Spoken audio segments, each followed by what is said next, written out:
This is Audible. Remote Control by Andy McNab. Read by Paul Thornley. Gibraltar, Sunday the 6th of March, 1988. We didn't know which of the three was going to detonate the bomb. All Simmons had been able to tell us was that it was a big one, and that it would be initiated remotely. For now, though, there was nothing to do but wait. The security service had triggers out on the checkpoints with mainland Spain. Until the players were sighted, Pat, Kev and I were to stay exactly where we were, sitting outside a cafe just off Main Street, drinking coffee, looking and listening. The spring air was crisp and clear under a blindingly blue Mediterranean sky. The morning sun just starting to make it comfortable enough for shirt sleeves. The trees that lined the square were packed with birds so small I couldn't see them amongst the foliage, but they made enough noise to drown out the sound of traffic going up and down the main drag, just out of sight. Through my earpiece, I heard Ewan make a radio check to the operations room. Everything he said on the nets was very precise, very clear, very calm. Ewan was the tidiest man in the world. If you sat on a cushion, he would puff it up again the moment you stood up. Dedication was his middle name. I heard a loud hiss of air brakes and looked up. A tour bus had turned into the square and was parking up about 20 metres away. The sign in the windscreen said, "Young at Heart." I didn't pay much attention. I was bored, looking for things to do. The lace on one of my trainers had come undone. I bent to do it up and got a jab in the ribs from the hammer of the 9mm Browning. The holster was covert, inside my jeans. That way, only the pistol grip would be in view if I pulled open my black nylon bomber jacket. I preferred to have my pistol at the front. A lot of the blokes wore theirs on the side, but I never could get used to it. Once you find a position you like, you don't change. You might be in the shit one day. Go to draw your weapon, and it isn't there. It's several more inches to the right, and you're dead. I had an extended 20-round magazine protruding from the pistol grip. I also had 3 standard 13-round mags on my belt, reckoning that if 59 rounds weren't enough, I shouldn't be doing this for a living. The senior citizens began disembarking from the bus. They were typical Brits abroad. The men dressed almost identically, beige flannels, sensible shoes and a V-neck sweater over a shirt and tie. Most of the women were in crimpline slacks with elasticated waistbands and a sewn-in crease down the front. They all had flawless, blow-dried, jet-black, white or blue-rinsed hair. They spotted the cafe and started to move as a herd towards us. Pat muttered, "Fuck me.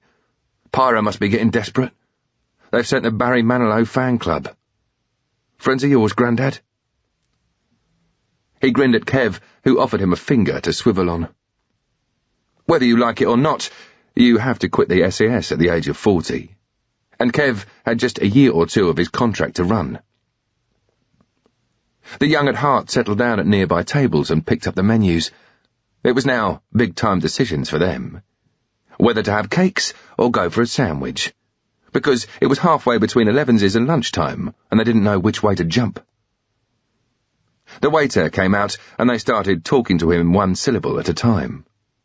He looked at them as if they were mad. On the net I heard, "Hello, all call signs. This is Alpha. Radio check over." Alpha, who was located in the ops room, was our controller. When we'd flown in 36 hours earlier, our team of 8 SAS soldiers and support staff had requisitioned rooms in the accommodation block at HMS Rook, the British naval base in the docks, and turned them into living space. Kev responded quietly into his concealed microphone. "Golf. Pat. Oscar." I heard Ewan. "November." My turn came. "Delta." The elderly Brits started taking pictures of themselves. Then they were swapping cameras so they could appear in their own photographs. Slack Pat got up and said to one of them, "Here you are, love.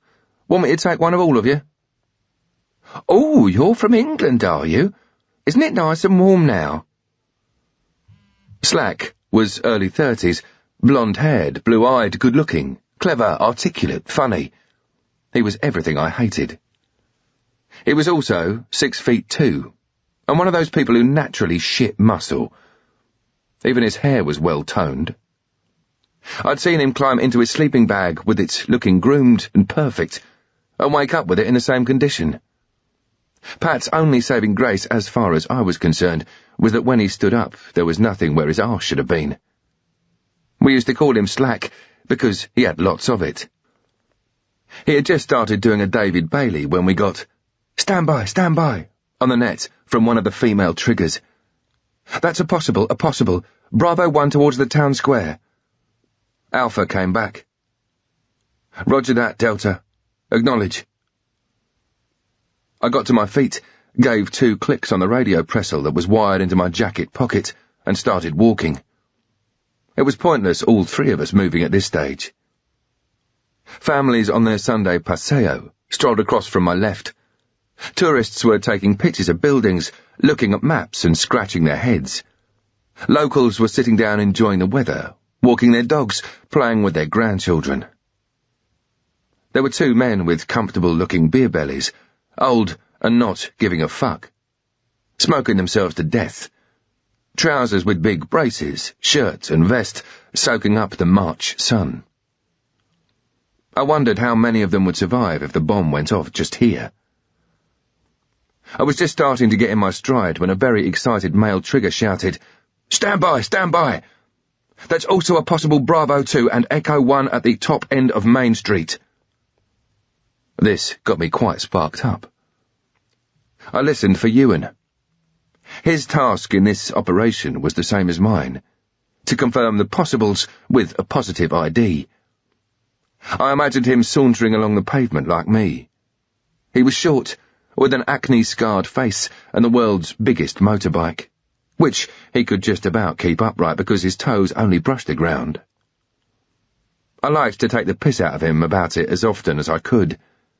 I knew the guy like a brother. In fact, probably better. Hadn't seen any of my family for over 20 years. Ewan and I had been young soldiers together.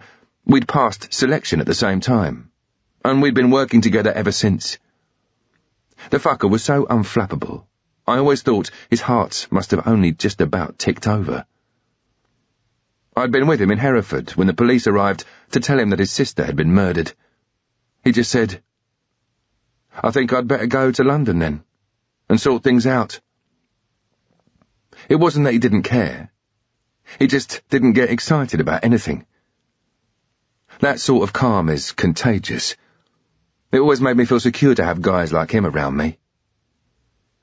I hit Main Street and pinged Bravo 1 straight away. I got on the net. "Alpha, this is Delta. That's confirmed. Bravo 1, brown, pinstripe on faded blue." He always wore that brown, pinstriped suit jacket.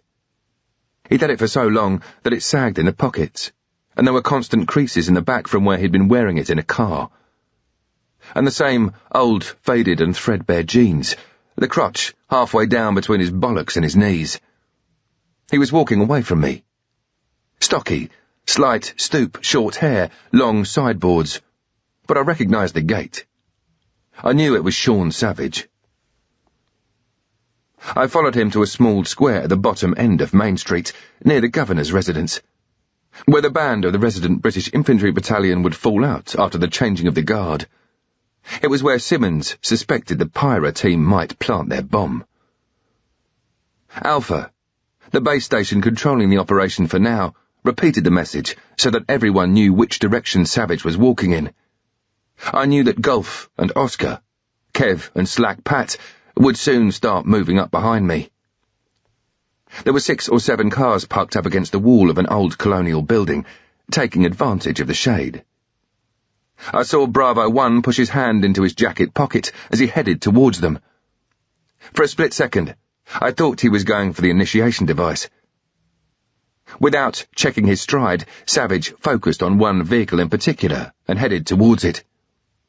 I moved slightly to the right, so I had a clear view of the number plate. "Alpha, this is Delta," I said. That's Bravo 1 now at vehicle Mike Lima 174412.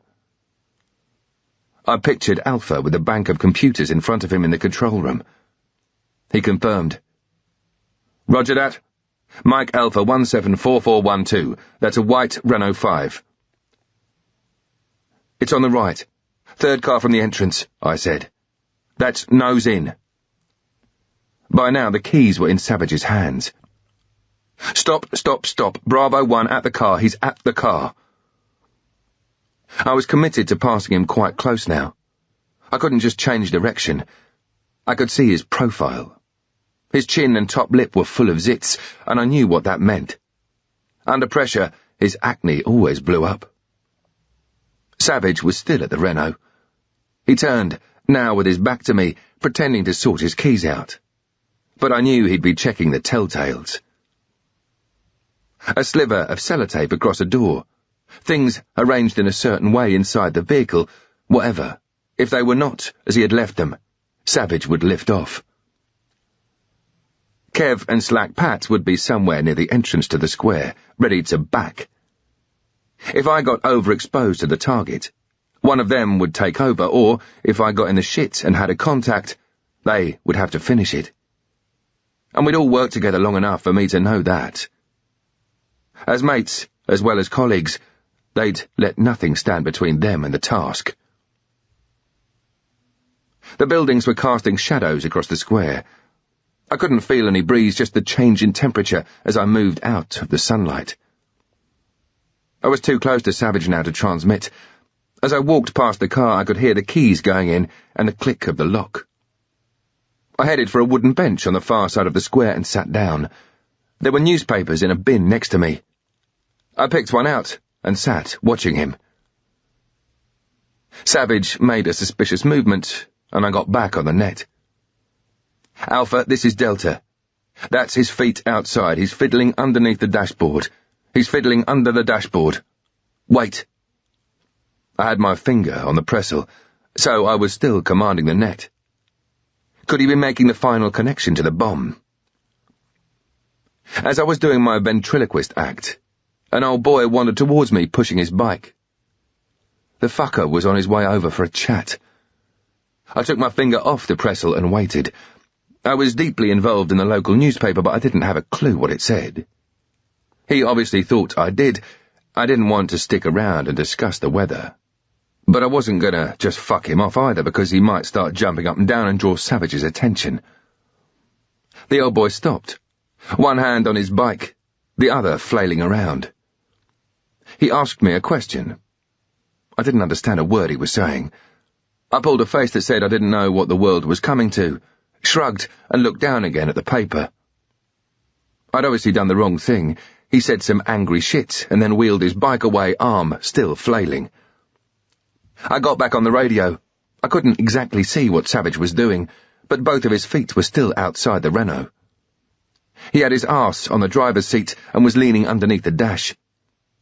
It looked as if he was trying to get something out of the glove compartment, as if he'd forgotten something and gone back to get it. I couldn't confirm what he was doing, but his hands kept going into his pockets. Everything was closing in. I felt like a boxer. I could hear the crowd. I was listening to my seconds and the referee. I was listening for the bell. But mostly I was focused on the boy I was fighting. Nothing else mattered. Nothing. The only important people in the world were me and Bravo 1. Through my earpiece I could hear Ewan working like a man possessed, trying to get on top of the other two terrorists. Kev and Slack Pat were still backing me. The other two boys in our team were with Ewan. They'd all still be satelliting, listening on the net so as to be out of sight of the targets, but always close enough to back us if we got in the shit. Ewan closed in on Bravo 2 and Echo 1. They were coming in our direction. Everybody knew where they were. Everybody would keep out of the way so they had a clear run in. I recognized them as soon as they turned the corner. Bravo 2 was Daniel Martin McCann. Unlike Savage, who was well-educated and an expert bomb-maker, Mad Danny was a butcher by trade and a butcher by nature. He'd been expelled from the movement by Jerry Adams in 1985 for threatening to initiate a campaign of murder that would have hampered the new political strategy. It was a bit like being kicked out of the Gestapo for cruelty. But McCann had supporters, and soon got himself reinstated. Married with 2 children, he had 26 killings linked to his name. Ulster loyalists had tried to slot him once, but failed. They should have tried harder. Echo 1 was Mairead Farrell. Middle class and an ex-convent schoolgirl. She was at 31 one of the highest-ranking women in the IRA. See her picture and you'd think, oh, an angel. But she'd served 10 years for planting a bomb in Belfast and reported back for duty as soon as she'd been released. Things hadn't gone her way. A few months earlier, her lover had accidentally blown himself up. As Simmons had said at the briefing, that made her one very pissed off Echo 1. I knew them both well. Ewan and I had been working against them for years. I got on the net and confirmed the ID. Everybody was in place. Alpha would be in the control room with the senior policeman. People from the Foreign Office, people from the Home Office, you name it. Every man and his dog would be there. Everybody wanting to put their tuppence worth in. Everybody with their own concerns. We could only hope that Simmons would be looking after ours. I'd only met the Secret Intelligence Service desk officer for Northern Ireland a couple of days earlier, but he certainly seemed to be running our side of the show. His voice had the sort of confidence that was shaped on the playing fields of Eton, and he measured his words slowly, like a big-time attorney with a meter running. We wanted the decision made now, but I knew there would be big debates going on in the ops room. You'd probably have to cut your way through the cigarette smoke with a knife. Our liaison officer would be listening to us on his radio and explaining everything that we were doing, confirming that the team was in position. At crunch time, it was the police, not us, who'd decide that we went in. Once it was handed over to the military, Kev would control the team. The frustration was outrageous. I just wanted to get this over. By now, Farrell was leaning against the driver's door, the 2 men standing and facing her. If I hadn't known differently, I'd have said they were trying to chat her up. I couldn't hear what they were saying, but their faces showed no sign of stress, and now and then I could hear laughter above the traffic noise. Savage even got out a packet of mints and passed them round. I was still giving a running commentary when Alpha came back on the net. Hello, all call signs, I have control, Gulf acknowledge. Kev acknowledged. The police had handed over. It was Kev's show now. The targets started to move away from the vehicle, and I clicked the pressel 4 times. Gulf came back. Stand by. That was it. We were off. I let them walk towards the main square, and then I got up. I knew we wouldn't lift them here. There were far too many people around. For all we knew, the players might want to go out in a blaze of glory and start dropping the civilians, take them hostage, or even worse, go into kamikaze mode and detonate the device. Alpha came back on the net. Hello, all call signs, cancel. I do not have control, cancel, Gulf acknowledge. At once, I heard Kev's not-so-formal reply. What the fuck's going on? Tell me, what's going on? Wait. Alpha sounded under pressure. There were voices in the background. All stations, the police need another ID. They need to be sure. Gulf acknowledge. What do they want? Introductions? Hi, I'm Danny, bomber and murderer. I enjoy travelling and working with children. We were in danger of losing them if we didn't act soon. Alpha came back. All stations, ATO is moving to check the vehicle. Delta, we need that confirmation. I acknowledged. There was obviously some flapping going on in the ops room. The boss was getting a hard time from the police, and it sounded like a chimp's tea party in there. The terrorist team would be crossing the border within minutes. Once they were on the other side, they could detonate the bomb with immunity. I was now on the other side of the road, and wanted at least to get parallel to them so that I could see their faces again. I had to reconfirm the players, then stick with them. More activity on the net. I could hear the tension in Alpha's voice now. Telephone lines ringing, people milling about. Kev cut in. Fuck the ops room. Let's keep on top of them until someone somewhere makes a fucking decision. Lima and Zulu, can you get forward? Zulu came on the net for himself and Lima, very much out of breath. Zulu and Lima, we can do that. Roger that, move up. Tell me when you're there. Kev wanted them beyond the health centre. They were running hard to get ahead of the targets. They didn't care who saw them, as long as the players didn't. But we still hadn't got control. Kev came back on the net. Alpha, this is Golf. You need to get your finger out now. We're going to lose them. What do you want us to do? Golf, wait. I could still hear noise in the background. Lots of talking, more telephones ringing, people shouting instructions. Everything went quiet. Wait! All I could hear now was the background noise of Alpha on my radio, plus my pulse pounding in my head. Then at last, the voice of Simmons very clear, a voice you wouldn't argue with. I heard him say to Alpha, "Tell the ground commander he can continue." All call signs, this is Alpha, I have control, Golf, acknowledge. Kev got on the net, and instead of acknowledging said, "Thank fuck for that. All call signs, if they get as far as the airport, we'll lift them there. If not, on my word, Zulu and Lima, how's it going?" They came back on the net. "That's our static at the junction. We can take..." They were at the intersection of Main Street and Smith Dorian Avenue, the main approach road to the crossing into Spain. The players were moving towards them. I could lift off soon. I'd done the job I'd been brought here to do. I prepared myself for the handover. But then they stopped. Fuck. Stop, I said. That's Bravo 1, 2 and Echo 1 static. Everybody was closing in. Come on, let's lift them here and now. Savage split from the other two and headed back the way they'd come, towards the town centre. It was all going to rat shit. We had two groups to control now, and we didn't know who had the initiation device. Kev arrived to back me. On the net I could hear the other two players being followed towards the border by the rest of the team as I moved in to take Savage.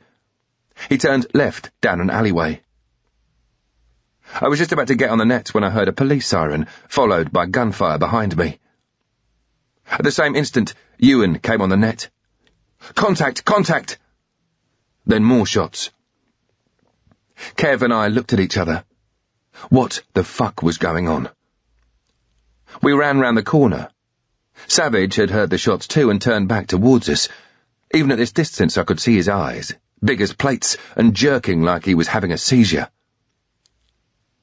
There was a woman pedestrian between us. Kev shouted, "Stop! Security forces, stop!" With his left hand, he had to push the woman over to the side and bang her against the wall to keep her out of the way. She was going down, blood pouring from her head. At least she wouldn't get up and become a target. She began screaming. We had Kev hollering and screaming at Savage, and all the people in the area were starting to scream. It was turning into a gang fuck. Kev flicked back the right side of his sports jacket to reach the pancake holster over his kidneys. We always put a bit of weight in a pocket. A full mag is good, to help the jacket flick back out of the way. But I wasn't really looking at Kev. I was looking at Savage. I could see his hand moving to the right side of his jacket. He wasn't some knuckle-dragging moron from the back streets. The moment he saw us, he knew the score. It was decision time. Kev drew his pistol, brought it up and went to fire. Nothing. Stoppage! Fuck! Nick! Fuck! Trying to clear his weapon, he dropped on one knee to make himself a smaller target. Now is when everything seems to go into slow motion. Savage and I had eye to eye. He knew what I was going to do. He could have stopped. He could have put his hands up. My bomber jacket was held together with Velcro, so at times like this I could just pull it apart and draw my pistol. The only way a weapon can be drawn and used quickly is by breaking the whole movement into stages. Stage 1. I kept looking at the target. With my left hand I grabbed a fistful of bomber jacket and pulled it as hard as I could towards my chest. The Velcro ripped apart. At the same time, I was sucking in my stomach and sticking out my chest to make the pistol grip easy to access. You only get one chance. We still had eye contact. He started to shout, but I didn't hear. There was too much other shouting going on, from everyone on the street and the earpiece in my head. Stage 2. I pushed the web of my right hand down onto the pistol grip. If I got this wrong, I wouldn't be able to aim correctly. I would miss and die. As I felt my web push against the pistol grip, my lower 3 fingers gripped hard around it. My index finger was outside the trigger guard, parallel with the barrel. I didn't want to pull the trigger early and kill myself. Savage was still looking, still shouting. Savage's hand was nearly at his pocket. Stage 3. I drew my weapon, in the same movement taking the safety catch off with my thumb. Our eyes were still locked. I saw that Savage knew he had lost. There was just a curling of the lips. He knew he was going to die. As my pistol came out, I flicked it parallel with the ground. No time to extend my arms and get into a stable firing position. Stage 4. My left hand was still pulling my jacket out of the way, and the pistol was now just by my belt buckle. There was no need to look at it. I knew where it was and what it was pointing at. I kept my eyes on the target, and his never left mine. I pulled the trigger. The weapon report seemed to bring everything back into real time. The first round hit him. I didn't know where I didn't need to. His eyes told me all I wanted to know. I kept on firing. There is no such thing as overkill. If he could move, he could detonate the bomb. If it took a whole magazine to be sure I'd stopped the threat, then that was what I'd fire. As Savage hit the ground, I could no longer see his hands. He was curled up in a ball, holding his stomach. I moved forward and fired 2 aimed shots at the head. He was no longer a threat. Kev ran over and was searching inside Savage's coat. "It's not here," he said. "No weapon, no firing device." I looked down at Kev as he wiped the blood off his hands onto Savage's jeans. "One of the others must have had it," he said. "I didn't hear the car go up, did you?" In all the confusion, I couldn't be sure. I stood over them both. Kev's mother came from southern Spain, and he looked like a local. Jet black hair, about 5 feet 10 inches, and the world's bluest eyes. His wife reckoned he was a dead ringer for Mel Gibson, which he scoffed at but secretly liked. Right now his face was a picture. He knew he owed me one. I wanted to say, "It's okay, these things happen," but it just didn't seem like the time. Instead I said, "Fucking hell, Brown. What do you expect if you have a name the same colour as shit?" As I spoke, we put our safety catches on and Kev and I swapped weapons. "I'm glad I won't be at any inquest," I grinned at Kev. "You'd better start getting your shit together." He smiled as he got on the radio and started to send a sit rep. It was all right for him and the others, but Ewan and I shouldn't have been here. We had to vanish before the police arrived. The ops room was about 15 minutes away on foot. I tucked Kev's weapon inside my jeans and started walking fast. The mood was subdued aboard the C-130 as it lifted from the tarmac at 11 p.m. that night. Spanish police found Pyra's car bomb in an underground car park in Marbella, 30 miles away. 145 pounds of Semtex high explosive and an unattached timing device preset at 11:20 a.m. The time the Gibraltar guard-changing ceremony ended and the soldiers dispersed in the square. The white Renault had been a blocking vehicle after all. When Simmons came over, Pat said, "As far as we knew, they had the means to detonate a bomb big enough to separate Gibraltar from the mainland. All it would have taken was one press of a button. If there's going to be an inquest, fuck it. Better to be tried by 12, I say, than carried by 6. For Ewan and me, there would be no guest appearances at any inquest. We were undercover in Northern Ireland with 14 Intelligence Group. It was illegal for its members to operate anywhere else. If either of us had been caught in Gibraltar, there would have been a shitstorm." Deafened, suddenly, by the roar of the C-130's engines, I glanced at Kev, Pat, Ewan, and tried to forget what I was going back to. A house isn't a home when there are no pictures on the walls. In the Gulf, Pat had a battle cry. "All for one, and one for all." We'd laughed when he used it, but he was spot on. Any one of us would put his life on the line for the others. I cracked a smile. With these guys around me, who needed family? Without a doubt, I thought, this was as good as it was ever going to get. 1997.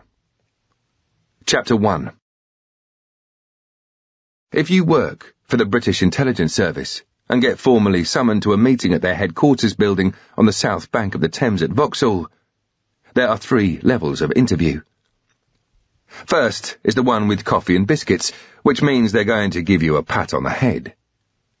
Next, down the food chain, is the more businesslike coffee but no biscuits, which means they're not asking but telling you to follow orders.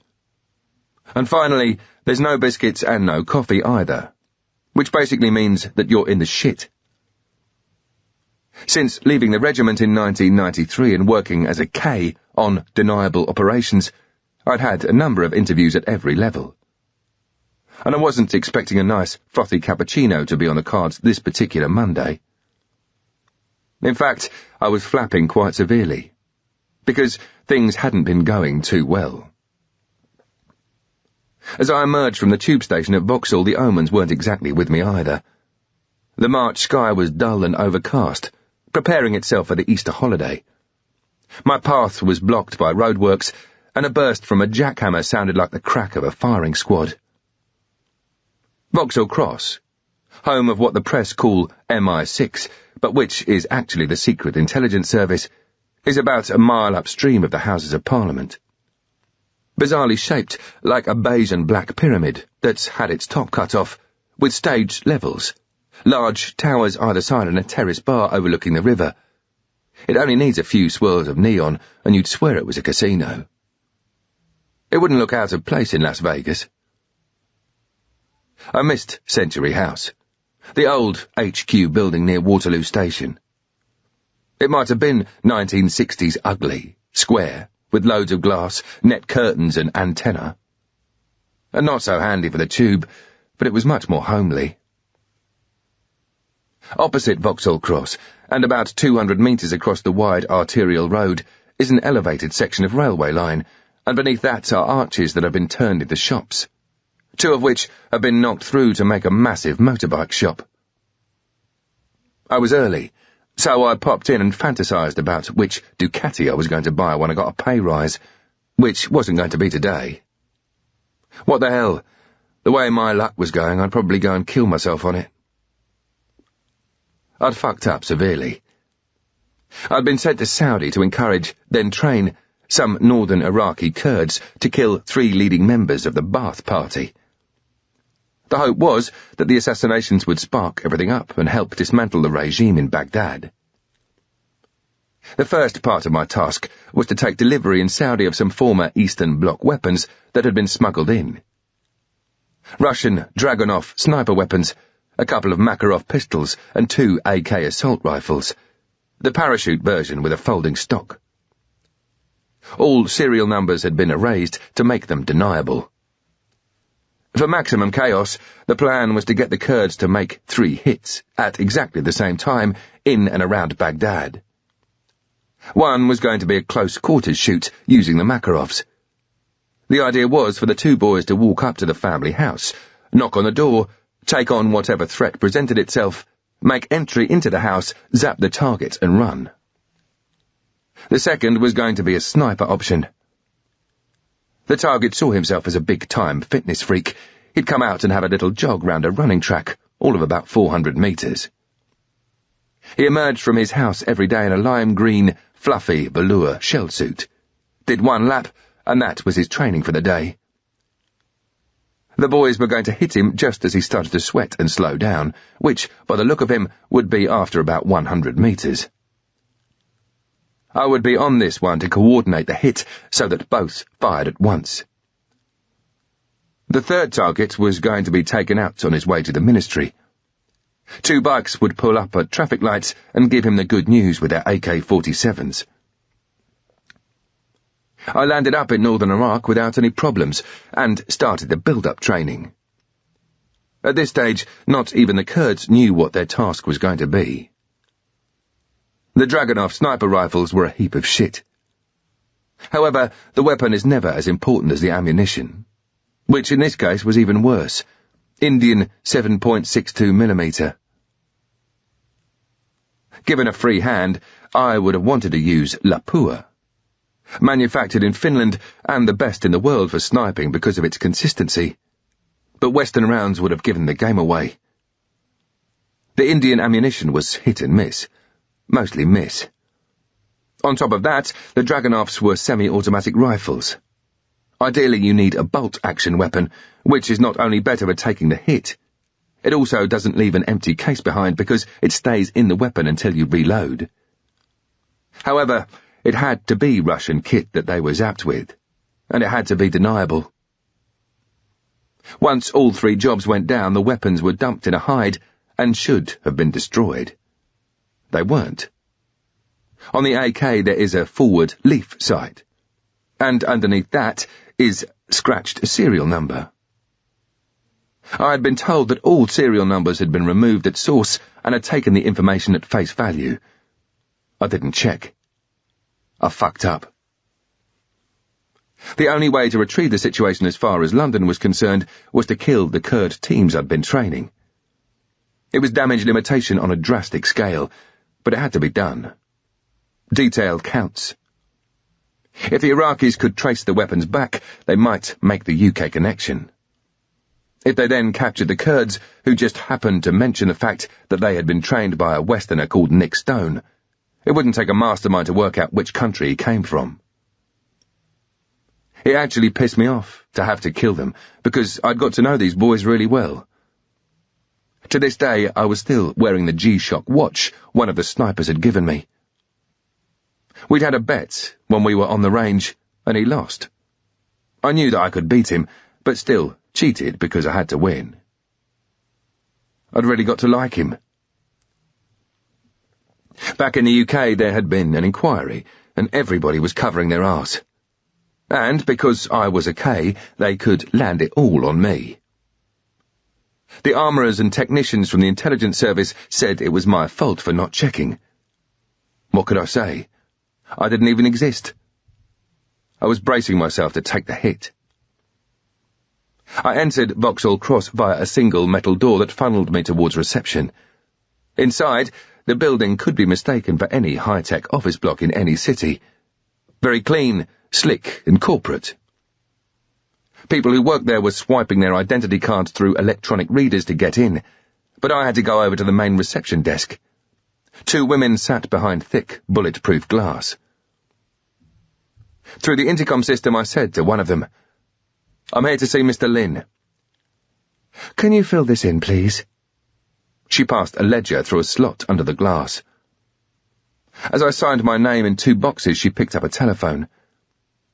"Who shall I say is coming to see Mr. Lynn?" "My name is Stamford." The ledger held tear-off labels.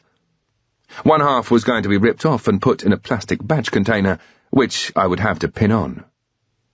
My badge was blue and said, "Escorted everywhere." The woman came off the phone and said, "There'll be somebody coming down to pick you up." A young clerk appeared minutes later. "Mr. Stamford?" I said, "All right, mate, how you going?" He half smiled. "If you'd like to come with me." He pressed the lift button and said, "We're going to the 5th floor." The whole building is a maze. I just followed him. I didn't have a clue where we were going. There was little noise coming from any of the offices apart from the hum of the air conditioning ducts, just people bent over papers or working at PCs. At the far end of one corridor we turned left into a room. Old metal filing cabinets, a couple of 6-foot tables put together and, as in any office anywhere, the kettle and cups, jars of coffee, packets of sugar, and a milk rotor. None of that for me, though. In free-fall talk. I'd just stand by and accept the landing. Lieutenant Colonel Lin's office was off to one side of the larger area.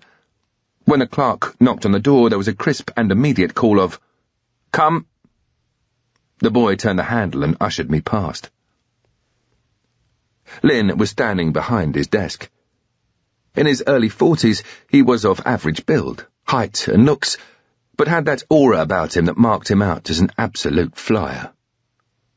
The only thing he didn't have, I was always pleased to note, was plenty of hair. I'd known him on and off for about 10 years. For the last 2 years his job had been liaison between the MOD and SIS. It was only as I walked further into the room that I realised he wasn't alone. Sitting to one side of the desk, obscured until now by the half-open door, was Simmons. I hadn't seen him since Gibraltar. What a switched-on boy he'd turned out to be, sorting out the inquest and basically making sure that Ewan and I didn't exist. I felt a mixture of surprise and relief to see him here. He'd had nothing to do with the Kurd job. We might be getting the kettle out after all. Simmons stood up.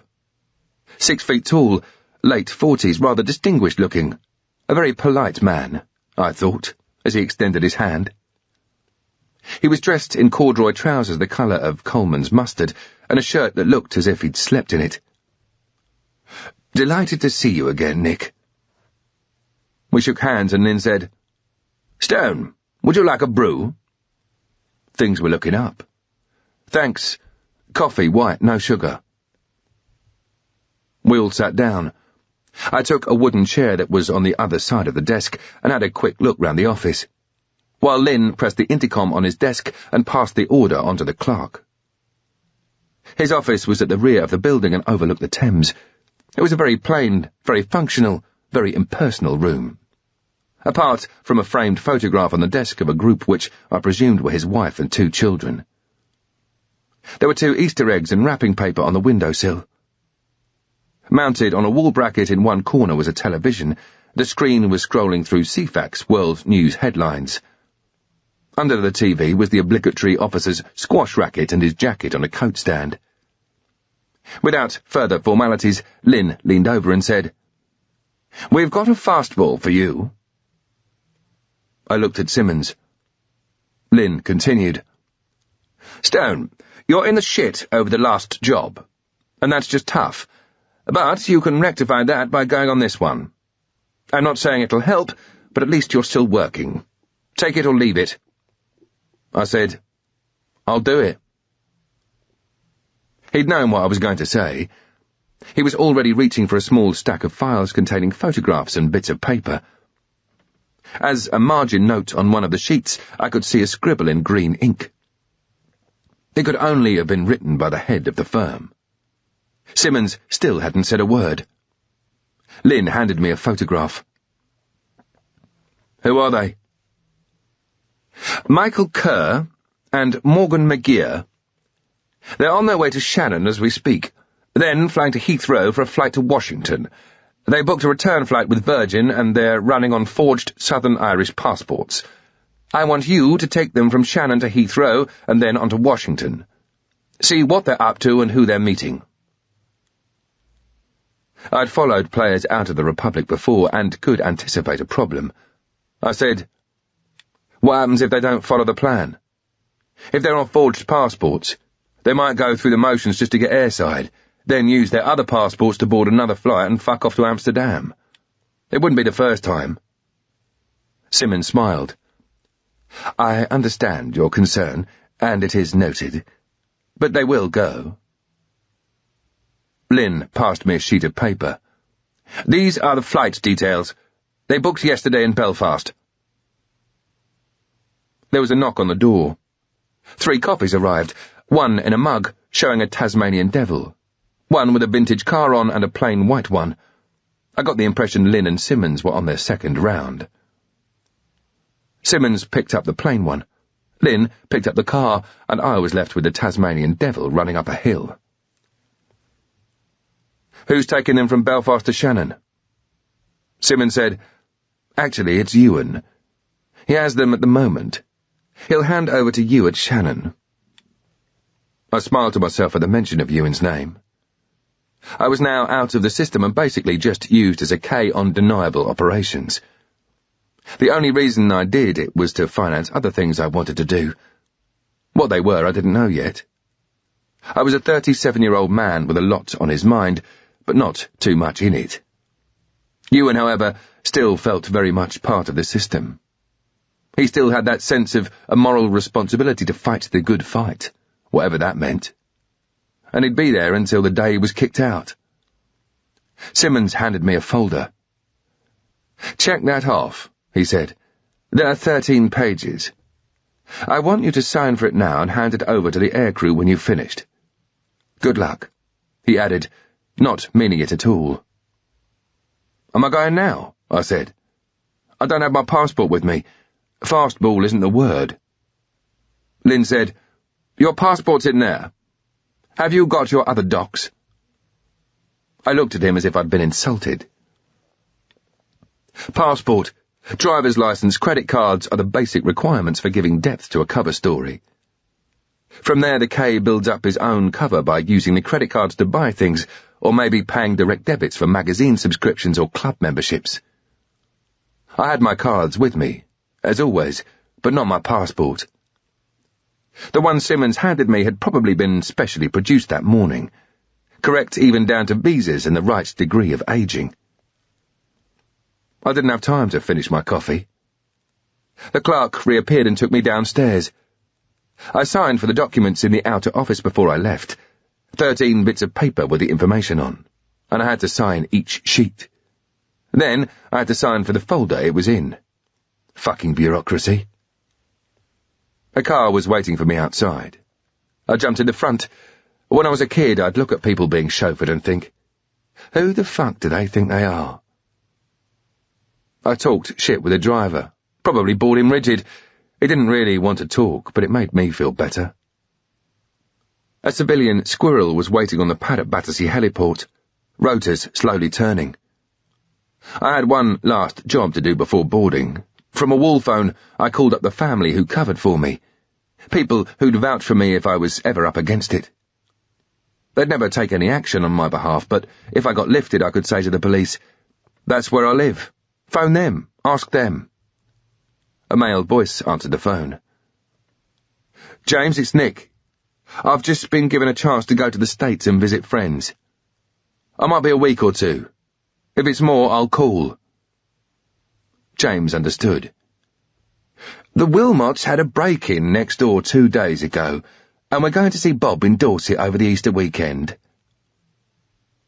I needed to know these things because I would if I lived there all the time. They even sent the local paper to my accommodation address each week. "Cheers, mate. When you see that son of yours at the weekend, tell him he still owes me a night out." "I will. Have a nice holiday." As we skimmed over the Irish Sea, I opened the briefing pack and thumbed through the material. I needn't have bothered. All they knew for certain was that 2 boys had booked tickets to Washington, and they wanted to find out why. They wanted to know who they were meeting and what was happening once they met. I knew from experience that the chances of failure were big time. Even if they kept to the script and went to Washington, how was I going to follow them around? There were 2 of them, and 1 of me. As a basic anti-surveillance drill, they were sure to split up at some point. But hey, at the end of the day, the firm had me by the bollocks. Judging from one of the documents, it seemed that we'd reached the time of the year when all good Pyra fundraisers headed for the dinner circuit in Boston, New York, Washington, even down as far as Tucson, Arizona, to catch Irish-American sympathizers who'd retired to the sun. It seemed that the seizure of 10 tons of explosives and weapons during the search of a warehouse in North London in September 1996 had produced a financial crisis. Pyra weren't exactly asking their bank for an overdraft yet, but the increase in legitimate fundraising in Northern Ireland was an indication that they were flapping. There were also other, less public ways of raising cash. I was sure my new friends were part of that. Apart from that, I was still none the wiser about the job. I had no information on the players' cover stories or where they might be going, within or outside Washington. All I knew was who they were and what they looked like. I read that Michael Kerr had been a member of the South Armagh ASU. He'd taken part in 4 mortar attacks on SF bases and tens of shoots against the security forces and prods. He'd even got wounded once, but escaped to the south. A hard boy. The same could be said for Morgan McGeer. After a career as a shooter in the border area of South Armagh, the 31-year-old jobbing builder had been promoted to Pyra's security team. His job there was to find and question informers. His favoured method of interrogation was a Black & Decker power drill. Chapter 2. The helicopter was operated by a civilian front company, so the arrivals procedure at Shannon was no different than if I'd been a horse breeder coming to check the assets at his stud farm in Tipperary, or a businessman flying in from London to fill his briefcase with EU subsidies. I walked across the tarmac into the arrivals terminal, went through customs and followed the exit signs, heading for the taxi rank. At the last minute, I doubled back into departures. At the Aer Lingus ticket desk, I picked up my ticket for Heathrow, which had been booked in the name of Nick Stamford. When choosing a cover name, it's always best to keep your own Christian name. That way, you react naturally to it. It also helps if the surname begins with your real initial, because the signature flows better. I'd picked Stamford after the Battle of Stamford Bridge. I loved medieval history. I headed straight to the shop to buy myself a bag. Everybody has hand luggage. I'd stick out like the balls on a bulldog if I boarded the aircraft with nothing but a can of Coke. I never travelled with luggage that had to be checked in, because then you're in the hands of whoever it is that decides to take bags marked Tokyo and send them to Buenos Aires instead. Even if your baggage does arrive safely, if it then reaches the carousel 5 minutes after the targets, you're fucked. I bought some toothpaste, and other odds and ends, all the time keeping an eye out for Ewan. I knew that he'd be glued to Kerr and McGeer unless they'd already gone airside. The departure lounge seemed full of Irish families who were going to find the Easter sun, and newly retired Americans who'd come to find their roots, wandering around with their brand-new Guinness sweatshirts, umbrellas and baseball caps, and leprechauns in tins and little pots of grow-your-own shamrock. It was busy, and the bars were doing good business. I spotted Ewan at the far end of the terminal, sitting at a table in a cafe, having a large, frothy coffee and reading a paper. I'd always found Ewan a strange name for him. It made me think of a bloke with a skirt on, running up and down a glen somewhere, swinging a claymore. In fact, he was born in Bedford, and his parents came from Eastbourne. They must have watched some jock film and liked the name.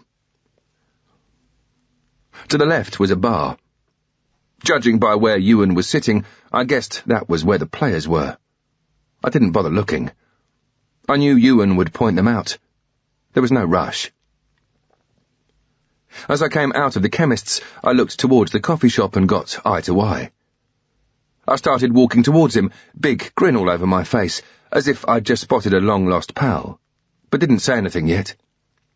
If somebody was watching him, knowing he was on his own, it wouldn't look natural for me just to come up and sit next to him and start talking. It had to look like a chance meeting, yet not such a noisy one that people noticed it. They wouldn't think, "Oh, look, there's 2 spies meeting," but it registers. It might not mean anything at the time, but it could cost you later. Ewan half got to his feet and reciprocated my smile. "Hello, dickhead. What are you doing here?" He gestured for me to join him. We sat down, and since Ewan was sponsoring the RV, he came up with the cover story. "I've just come to see you from Belfast, before you fly back to London. Old friends from school days." It helps to know you both have the same story. "Where are they?" I said, as if asking after the family. "My half left, and you got the bar. Go right at the TV, they're sitting. One's got a jean jacket on, one a black 3/4 length suede coat. Kerr is on the right-hand side. He's now called Michael Lindsay. McGear is Morgan Ashdown." "Have they checked in?" "Yes, and luggage only." "For 2 weeks in Washington?" "Suit carriers." "And they haven't gone to any other check-in?" "No, it looks like they're going to Heathrow." I walked over to the counter and bought 2 coffees. I could tell they were the only Irishmen at the bar because everybody else was wearing Guinness polo shirts and drinking pints of the black stuff. These 2 were on Budweiser by the neck and watching the football. Both had cigarettes on the go and were smoking like 10 men. If I'd been watching them in a bar in Derry, I'd have taken it as nervousness. But Aer Lingus have a no-smoking policy on their flights, and it looked as if these boys were getting their big hit before boarding. Both were looking very much the tourist. Clean-shaven, clean hair, not overdressed as businessmen, not underdressed as slobs. Basically, they were so nondescript you wouldn't give them a second glance, which indicated that they were quite switched on. And that was a problem for me. If they'd been looking a bag of bollocks, or at all nervous, I'd have known I was up against 2nd or 3rd division players. Easy job. But these boys were Premier League. A long way from hanging around the bogside on kneecapping duty. There were kids everywhere, chasing and shouting, mothers screaming after 2-year-olds who'd found their feet and were skimming across the terminal. For us, the more noise and activity, the better. I sat down with the drinks. I wanted to get as much information as I could from Ewan before they went airside.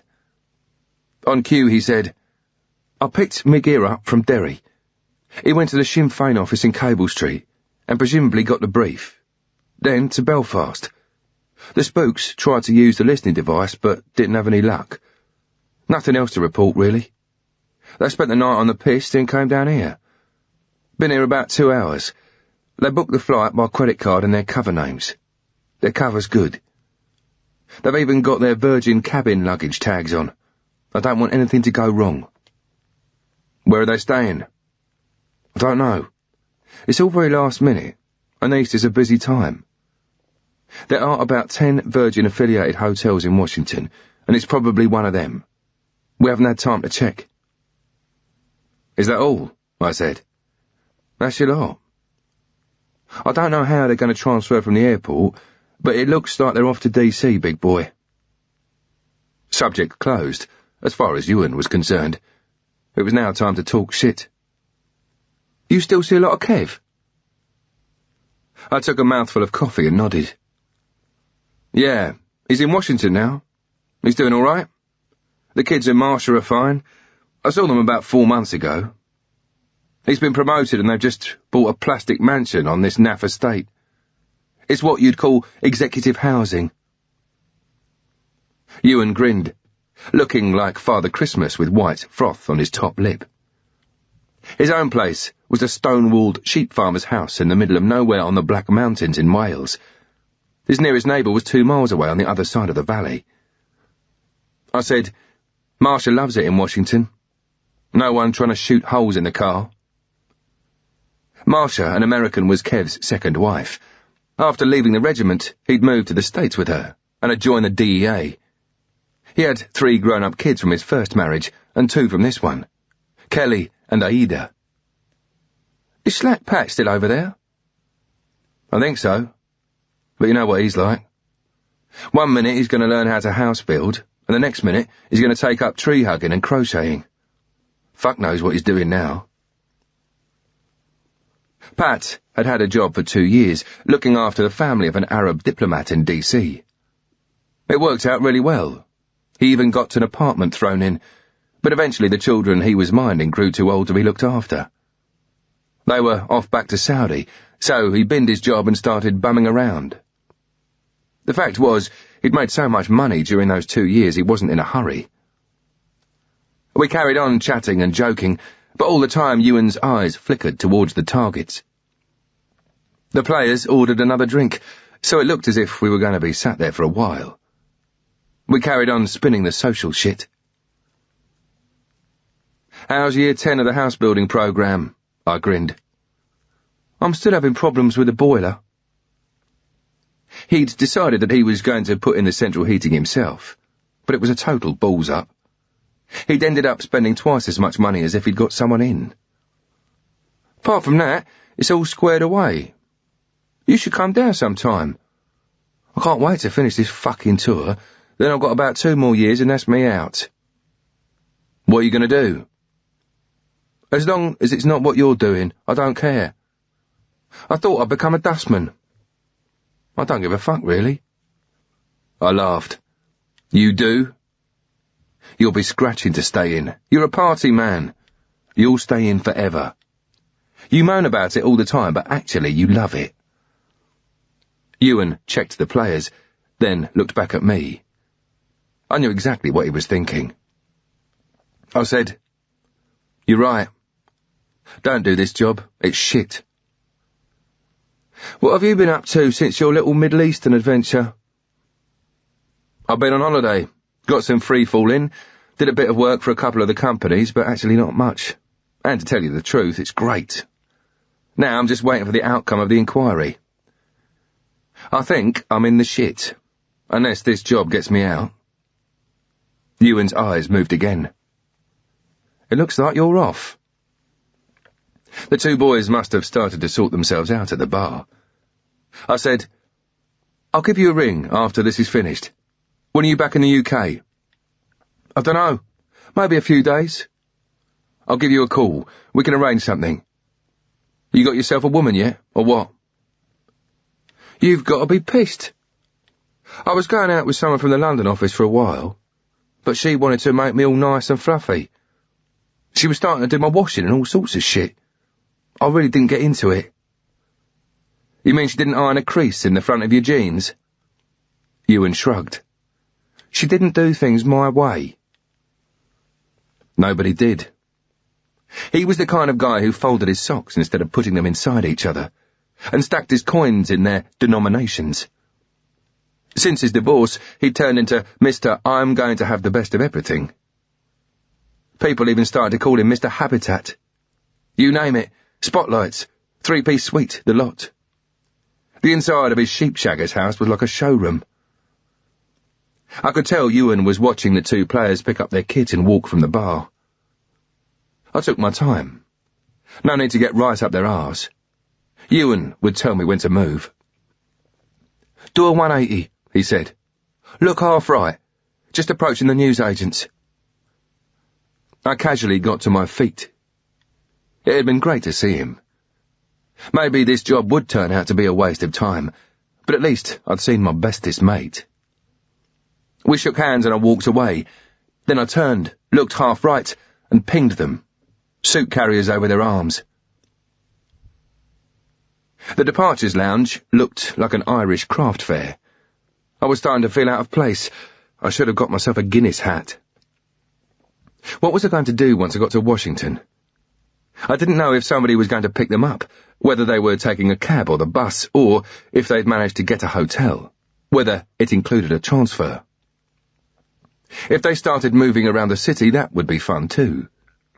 I knew Washington a bit, but not in any great detail.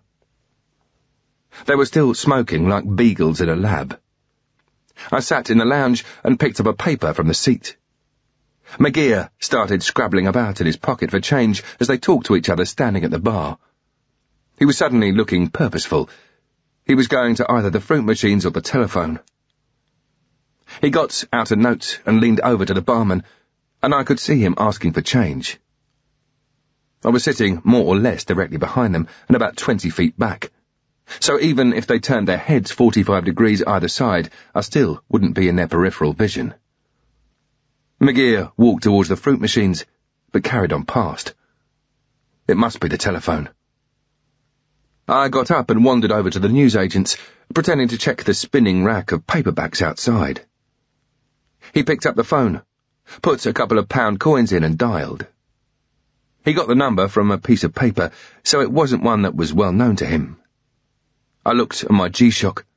It was 16:16. The display was still on dual time. If there were any Iraqis in the lounge needing to know the time in Baghdad, I was their man. I checked my pockets for coins. I'd about 2.5 quid. I would need more for what I was going to do. So I went in and bought a newspaper with a £20 note. The woman behind the counter looked well impressed. McGear finished his call and went back to the bar. These boys weren't going anywhere. They ordered another beer, opened their papers and lit another fag. I gave it a couple of minutes, then strolled over to the phone McGear had been using. I picked up the receiver, threw in a couple of pound coins and looked for a number on the set. I couldn't find one. Not to worry. It would just take a bit longer. I dialed a London number and a woman's voice said, "Good afternoon. Your PIN number, please." 2422. The digits were etched into my memory. They were the first half of the army number that I'd had since I was 16. She said, "Do you have a number?" "No, this line, please." "Wait." I heard a click, then nothing. I kept my eyes on the players and fed the phone. Within a minute, she was back. "What times are you interested in?" "I'd like to book it from 16:13 up till now." "That's fine. Do you want me to call you or will you call back?" "I'll call back. 10 minutes?" "Fine. Goodbye." And that was it. No matter where you are in the world, you can dial in and the firm will run a trace. I phoned back 10 minutes later. We went through the same PIN number routine. Then she said, "Nothing until 16:10 hours. A Washington, D.C. number, 703-661-8230. Washington Flyer Taxis, USA." I jotted down the number, hung up, and immediately dialed it. "Good morning, Washington Flyer Taxis. Jerry speaking. How may I be of assistance today?" "Yes, I wonder if a Mr. Ashdown or Lindsay has booked a taxi. I just want to check they're going to get to a meeting on time." "Oh, yes, sir. We've just had the booking. Collect from Dulles. Arriving on flight number—" I cut in. "Are you going to drop them off at the hotel? Or are they coming straight to me at Tyson's Corner?" "Let me see, sir. They're booked for the Westin on M Street." "All right, that's fine, thank you." Now all I had to do was try to get to the Westin before them. Everything seemed to be going to plan. Either that, or the fuckers had pinged me and were putting in a deception. The flight to London Heathrow was getting ready to board. I watched them get up, find their passes and walk. I followed. On something like this, you always travel club class, so you're at the front of the aircraft. Then you can choose either to sit down and watch people boarding, or let them through ahead of you and come in later on. At the destination, you can wait for the target to come off the aircraft and naturally file in behind. Or get out of the way beforehand so that you're ready to do the pickup once you're out of arrivals. I thought about a drink, but decided against. I might have to start performing as soon as we got to the other side. These boys seemed switched on and professional, so chances were they weren't going to be doing any work after all the bud they'd been putting away. But still, no drink for me. As I settled into my seat, I started to think about Kev and his family. I'd been there when he'd first met Marcia. I was best man at their wedding and was even godfather to Aida, their second child. I took the job seriously, even though I didn't really know what I was supposed to do on the God front. I knew I'd never have any of my own kids. I'd be too busy running around doing shit jobs like this. Kev and Marcia knew that and really tried to make me feel part of their setup. I'd grown up with this fantasy of the perfect family, and as far as I was concerned, Kev had it. The first marriage went a bit dodgy, but this one seemed absolutely right. His job with the DEA was now mostly desk-bound in Washington. He loved it. "More time with the kids, mate," he'd say. "Yeah, so you can be one," I'd reply. Luckily, Marcia was the mature and sensible one. When it came to the family, they complemented each other really well. Their house at Tyson's Corner was a healthy, loving environment, but after 3 or 4 days it would get too much for me and I'd have to move on. They'd make a joke of it. They knew I loved them, but somehow couldn't handle people showing so much affection. I guessed that was why I'd always felt more comfortable with Ewan. We were both from the same job lot. As for Slack Pat, he was completely off the scale. Half the world seemed to be his best friend, and he was still working on the rest. Even when he opened the fridge door and the light came on, he'd have to launch into some sort of chat-up routine. When he started the BG job in Washington, a real estate agent took him out to look at an apartment in Georgetown, by the university. The way he told the story, he saw a building with people coming in and out. "What's that then?" he asked. "One of the best restaurants in Washington," she said. "Half of Congress seems to go there." "Right, I'll take it," he said. The moon was in a new quarter or some shit like that. And I thought for a while that he reckoned he'd turned into Terence Conran. He told me he used to eat there every day and knew every waitress by name. He'd even started going out with one of them. Maybe it was her that got him into drugs. I hadn't seen it myself, but I'd heard he had a problem. It made me feel sad. We'd all seen the results of addiction during our time in Columbia. Pat had called them losers. Now it seemed he was one himself. Hopefully, it was just one of his phases. Chapter 3. The transfer at Heathrow had been easy. The boys didn't get stopped at the security checks, probably because Special Branch had been informed and the flight to Washington had taken off on time. Now, as we started the approach, I put on my belt, made the seat upright, and looked out of the window at America. The view always made me feel good. There's such a sense of opportunity in space, of all things being possible. And it's contagious. I hoped McGear and Kerr were going straight to the hotel. I hoped they'd be playing the good tourist boys and wouldn't blow it by not booking in. If I ever lost the target, I'd look in all the places where he might be. His place of work, the pub, where the kids go to school, even the betting shop.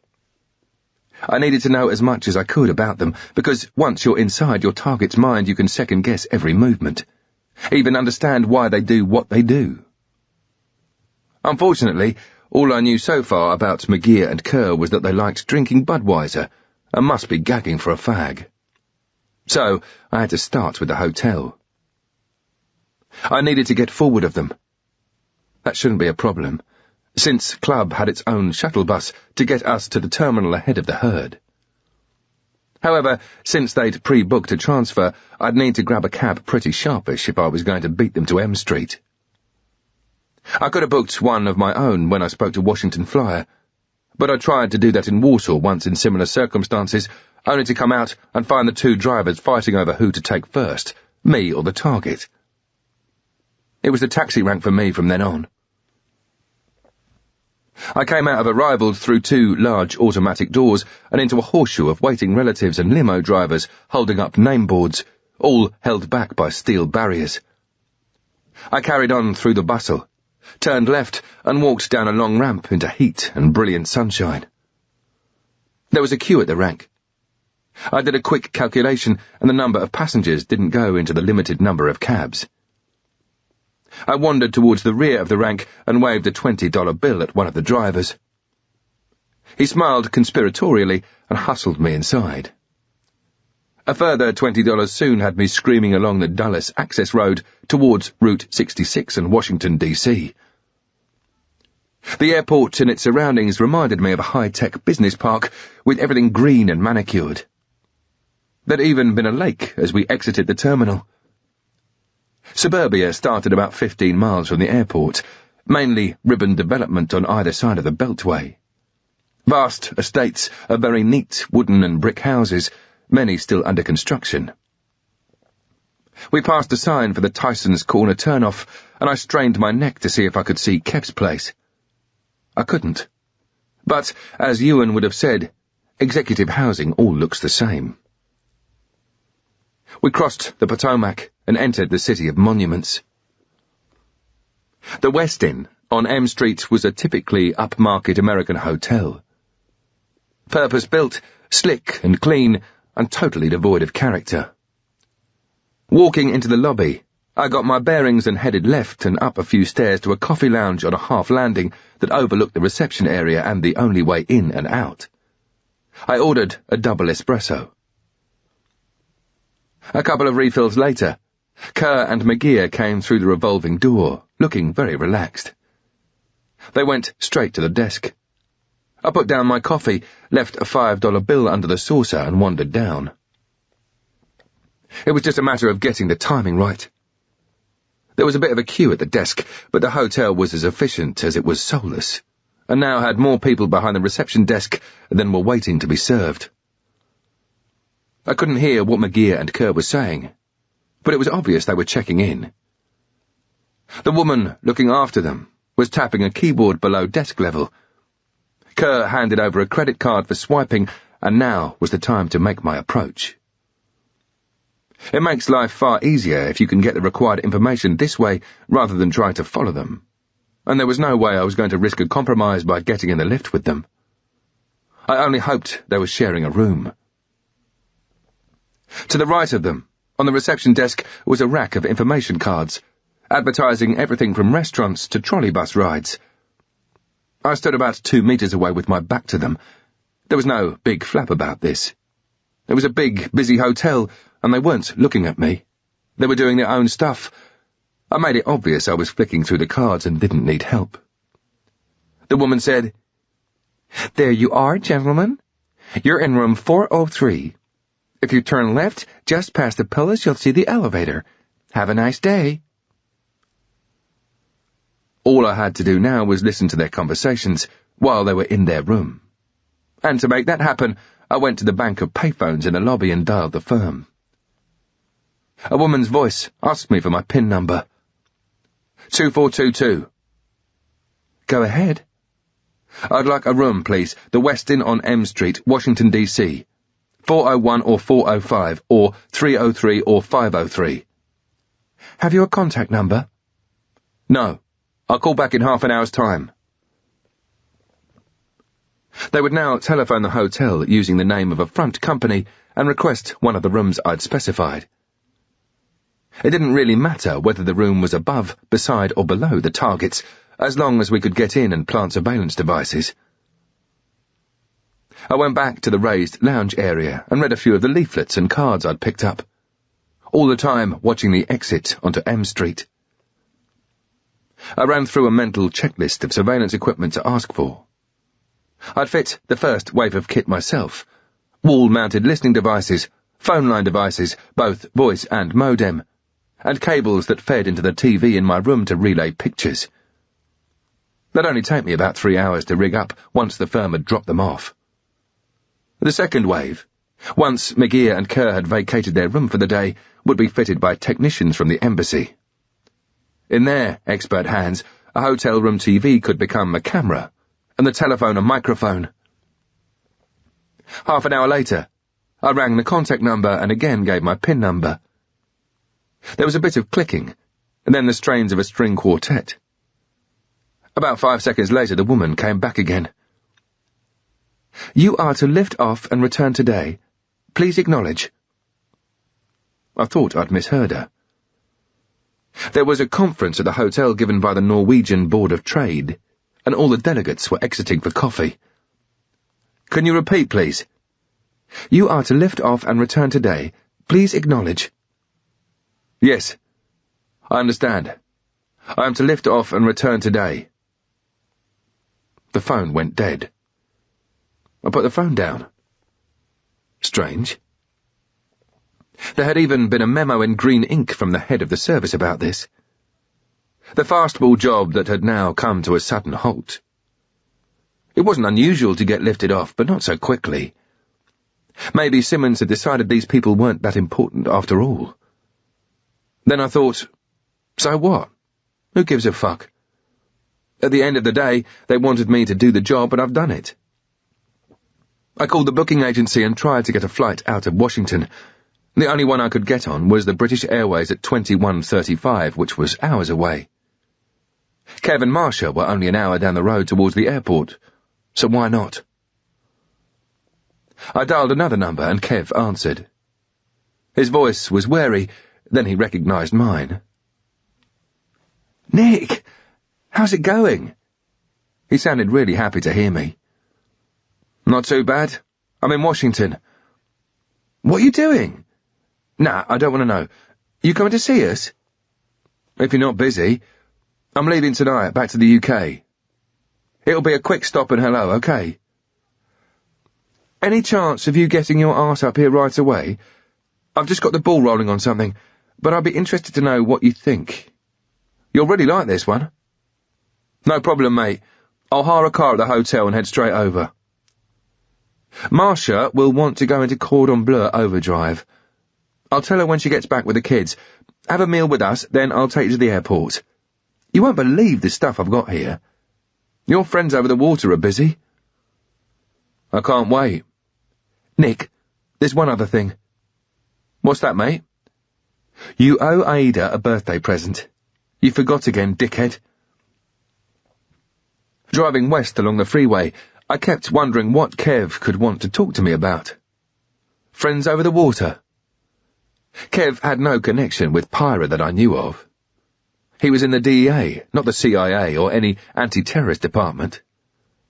Besides, I knew that his job was far more administrative than field work now. I guessed he probably just needed some background information. I thought again about Slack Pat, and made a mental note to ask Kev if he had a contact address for the arseless one. I got on the interstate. Tyson's Corner was the junction I had to get off at. Well, not really. I wanted the one before, but I could never remember it. The moment I left the freeway, I could have been in leafy suburban Surrey. Large, detached houses lined the road, and just about every one seemed to have a 7-seater people carrier in the drive and a basketball hoop fixed to the wall.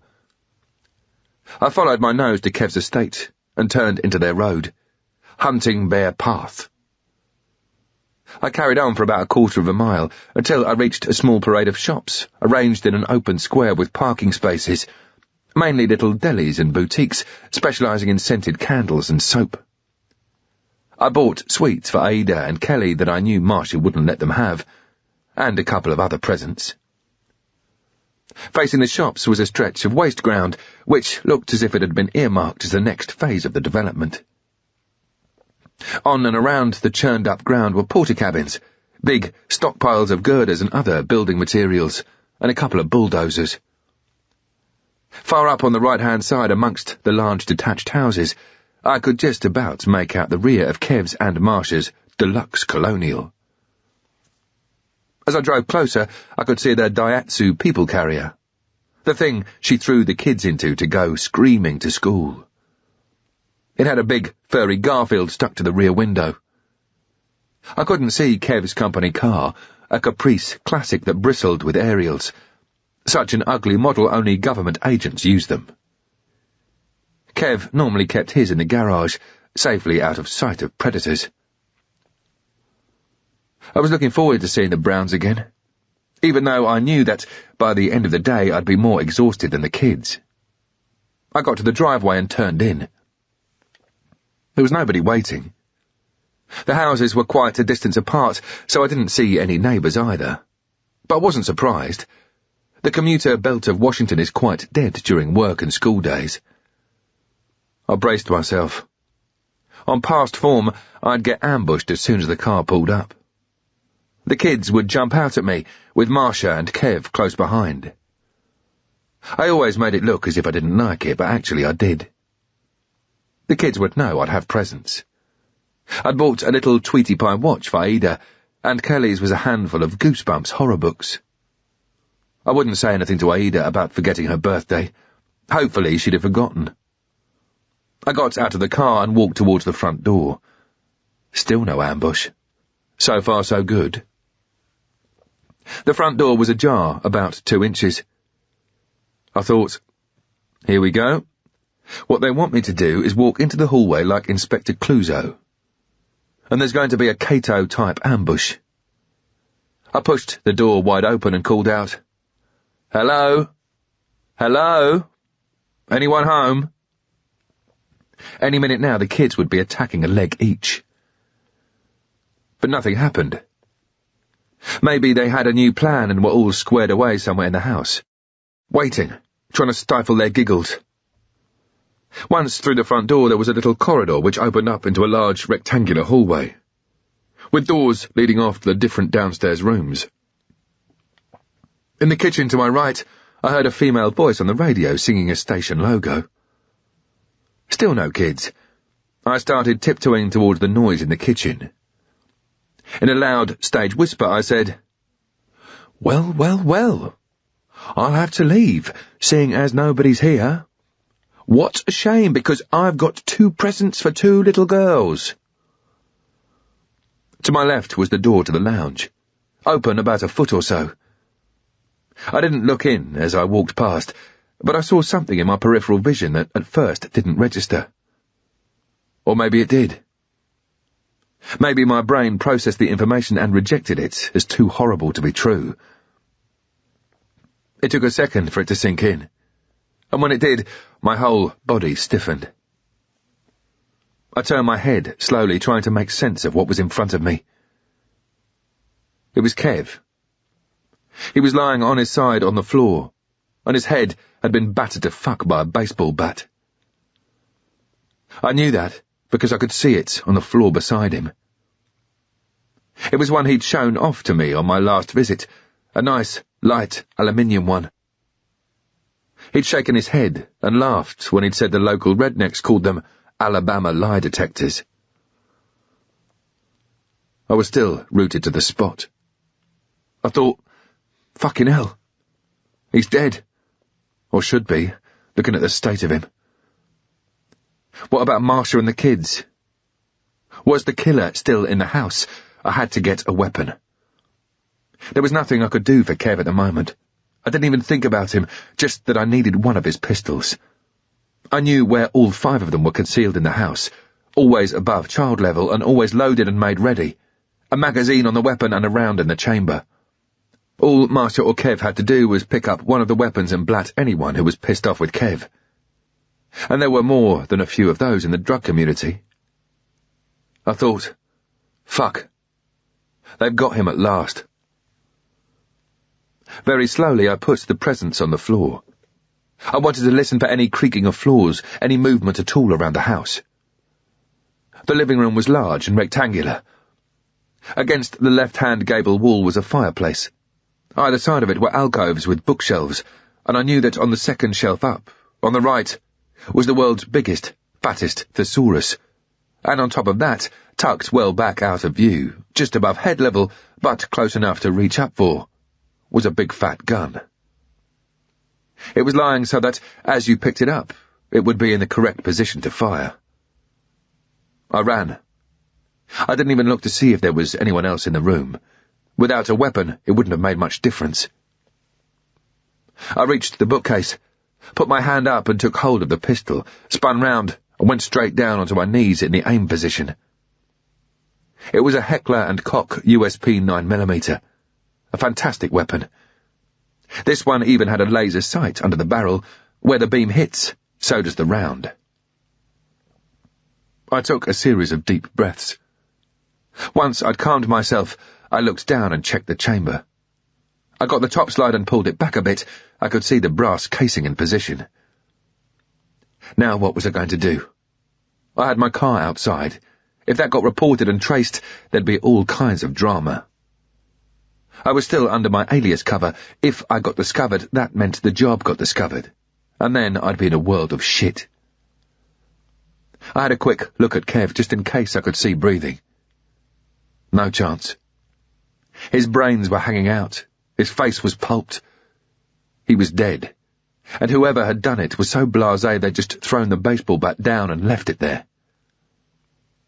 There was blood all over the glass coffee table and the thick shag-pile carpet.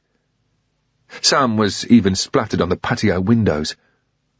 But strangely, apart from that, there wasn't much sign of a struggle. Chapter 4.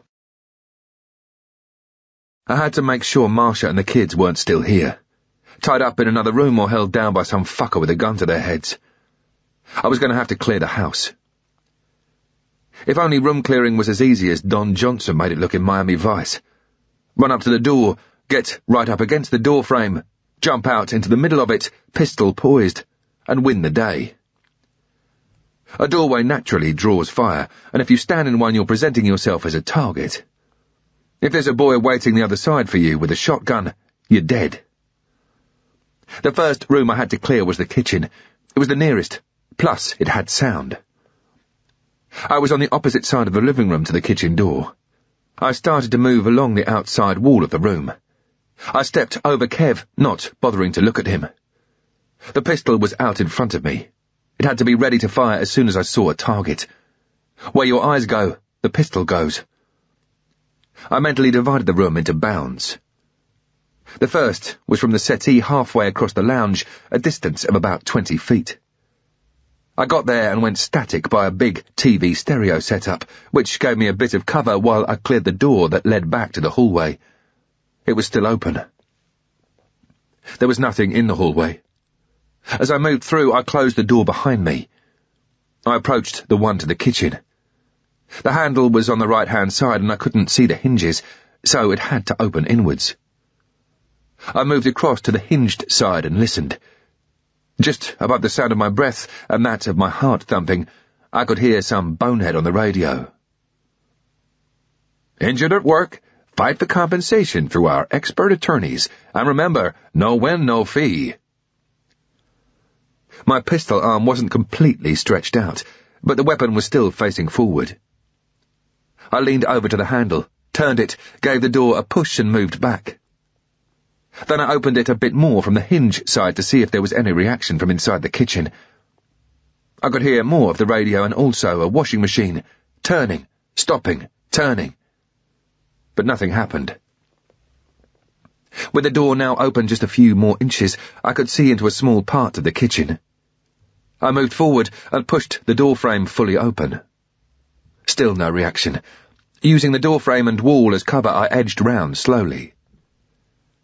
As the angle between me and the frame increased, I gradually saw more of the room. I took my time so I could take in the information in stages. If I had to react, the fact of being 2 yards away from the door frame would not affect my shooting. And if it did, I shouldn't be in this business anyway. Using my right thumb, I pushed the laser sight button. A small dot of brilliant red light splashed on the kitchen wall. I leaned my body over to present as small a target as possible. If anyone was in the kitchen, all they'd see was a very nervous bit of head. And that would be what they'd have to react to, not the full Don Johnson. The room was like the Marie Celeste. Food was still on the side in the middle of preparation.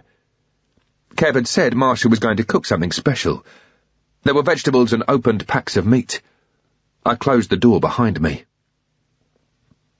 By now the radio was playing some soft rock and the washing machine was on spin. The table was half laid, and that really upset me. Kev and Marcia were very strict on the kids' chores. The sight of the half-laid table made me feel sick inside because it heightened the chances of the kids being either dead or upstairs with some fucker with a 9mm stuck in their mouth. I moved slowly to the other end of the room and locked the door to the garage. I didn't want to clear the bottom of the house only for the boys to come in behind me. I was starting to flap big time. Were Marcia and the kids still in the house, or had they made a run for it? I couldn't just leave. The fuckers who'd done that to Kev would be capable of anything. I was starting to feel my stomach churn. What the fuck was I going to find upstairs? I went out into the hallway again. As I moved, I had my pistol pointing up the stairs, which were now opposite me. The last room uncleared downstairs was Kev's study. I put my ear to the door and listened. I couldn't hear anything. I did the same drill and made entry. It was a small room, just enough space for some filing cabinets, a desk and a chair. Shelves on the wall facing the desk were full of books and photographs of Kev shooting, Kev running, that sort of stuff. Everything was now on the floor. The filing cabinets were opened and paper strewn everywhere. The only thing not ripped apart was Kev's PC. That was lying on its side on the desk, the screen still showing the British Army screensaver I'd sent him for a laugh. The printer and scanner were on the floor beside the desk, but that was where they had always been. I went back out and looked at the stairs. They were going to be a problem. They went up one flight, then turned back on themselves for the second before hitting the landing. That meant that I'd have to be a bit of a Houdini to cover my arse getting up there. I wouldn't use the laser now. I didn't want to announce my movements. I put my foot on the bottom stair and started to move up. Fortunately, Kev's stair carpet was a thick shag pile, which helped keep the noise down, but still it was like treading on ice. Gently testing each step for creaks, always placing my feet to the inside edge, slowly and precisely. Once I got level with the landing, I pointed my pistol up above my head and, using the wall as support, moved up the stairs backwards, step by step. A couple of steps. Wait, listen. A couple more steps. Wait, listen. There was only one of me, and I had only 13 rounds to play with. Maybe 14, if the round in the chamber was on top of a full magazine. These boys might have semi-automatic weapons for all I knew, or even fully automatic. If they did, and were waiting for me, it would not be a good day out. The washing machine was on its final thundering spin. Still soft rock on the radio. Nothing else. Adrenaline takes over. Despite the air conditioning, I was drenched with sweat. It was starting to get in my eyes. I had to wipe them with my left hand, one eye at a time. The girls' room was facing me. From memory, there were bunk beds and the world's biggest shrine to Pocahontas. T-shirts and posters, bed linen and even a doll whose back you pressed, and she sang something about colours. I stopped and prepared myself for the worst. I reached for the handle and started to clear the room. Nothing. No one. For once, the room was even clean and tidy. There were piles of teddies and toys on the beds. The theme was still Pocahontas, but Toy Story was obviously a close second. I gradually came out onto the landing, treating it as if it was a new room because I didn't know what might have gone on in the half-minute since I'd left it.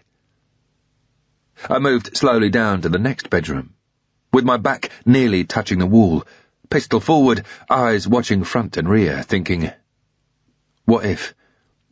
What do I do if they appear from that doorway? What if? What if? As I got nearer to Kev's and Marcia's room, I could see that the door was slightly ajar. I couldn't actually see anything inside yet, but as I moved nearer, I started to smell something. A faint, metallic tang, and I could smell shit as well. I felt sick. I knew that I'd have to go in. As I inched round the doorframe, I got my first glimpse of Marcia. She was kneeling by the bed, her top half spread-eagled on the mattress. The bedspread was covered in blood. I sank to my knees in the hallway. I felt myself going into shock. I couldn't believe this was true. This was not happening to this family. Why kill Marcia? It should have been Kev they were after. All I wanted to do was throw my hand in and sit down and cry. But I knew the kids had been in the house. They might still be here. I got a grip on myself and started to move. I went in, forcing myself to ignore Marcia. The room was clear. The next job was the ensuite bathroom. I made entry, and what I saw made me lose it. Totally fucking lose it. Bang. I went back against the wall and slumped onto the floor. Aida was lying on the floor between the bath and the toilet. Her 5-year-old head had been nearly severed from her shoulders. There was just 3 inches of flesh left intact, and I could see the vertebra still holding on. Blood was everywhere. I got it all over my shirt and hands. I was sitting in a pool of it, soaking the seat of my trousers. Turning my head away and looking out of the ensuite, I could now see more of Marcia. I had to hold back my scream. Her dress was hanging normally, but her tights had been torn, her knickers were pulled down, and she had shat herself. Probably at the point of death. All I saw at this distance of about 15 feet away was someone I really cared for, maybe even loved. On her knees, her blood splattered all over the bed. And she'd had the same done to her as Aida. I was taking deep breaths and wiping my eyes. I knew I still had another 2 rooms to clear. Another bathroom and the large annex above the garage. I couldn't give up now because I might land up getting dropped myself. I cleared the other rooms and half collapsed, half sat on the landing. I could see my bloody footprints all over the carpet. Stop, calm down, and think. What next? Kelly. Where the fuck was Kelly? Then I remembered the hiding place. Because of the threats to Kev, both kids knew where they had to go and hide in the event of a drama.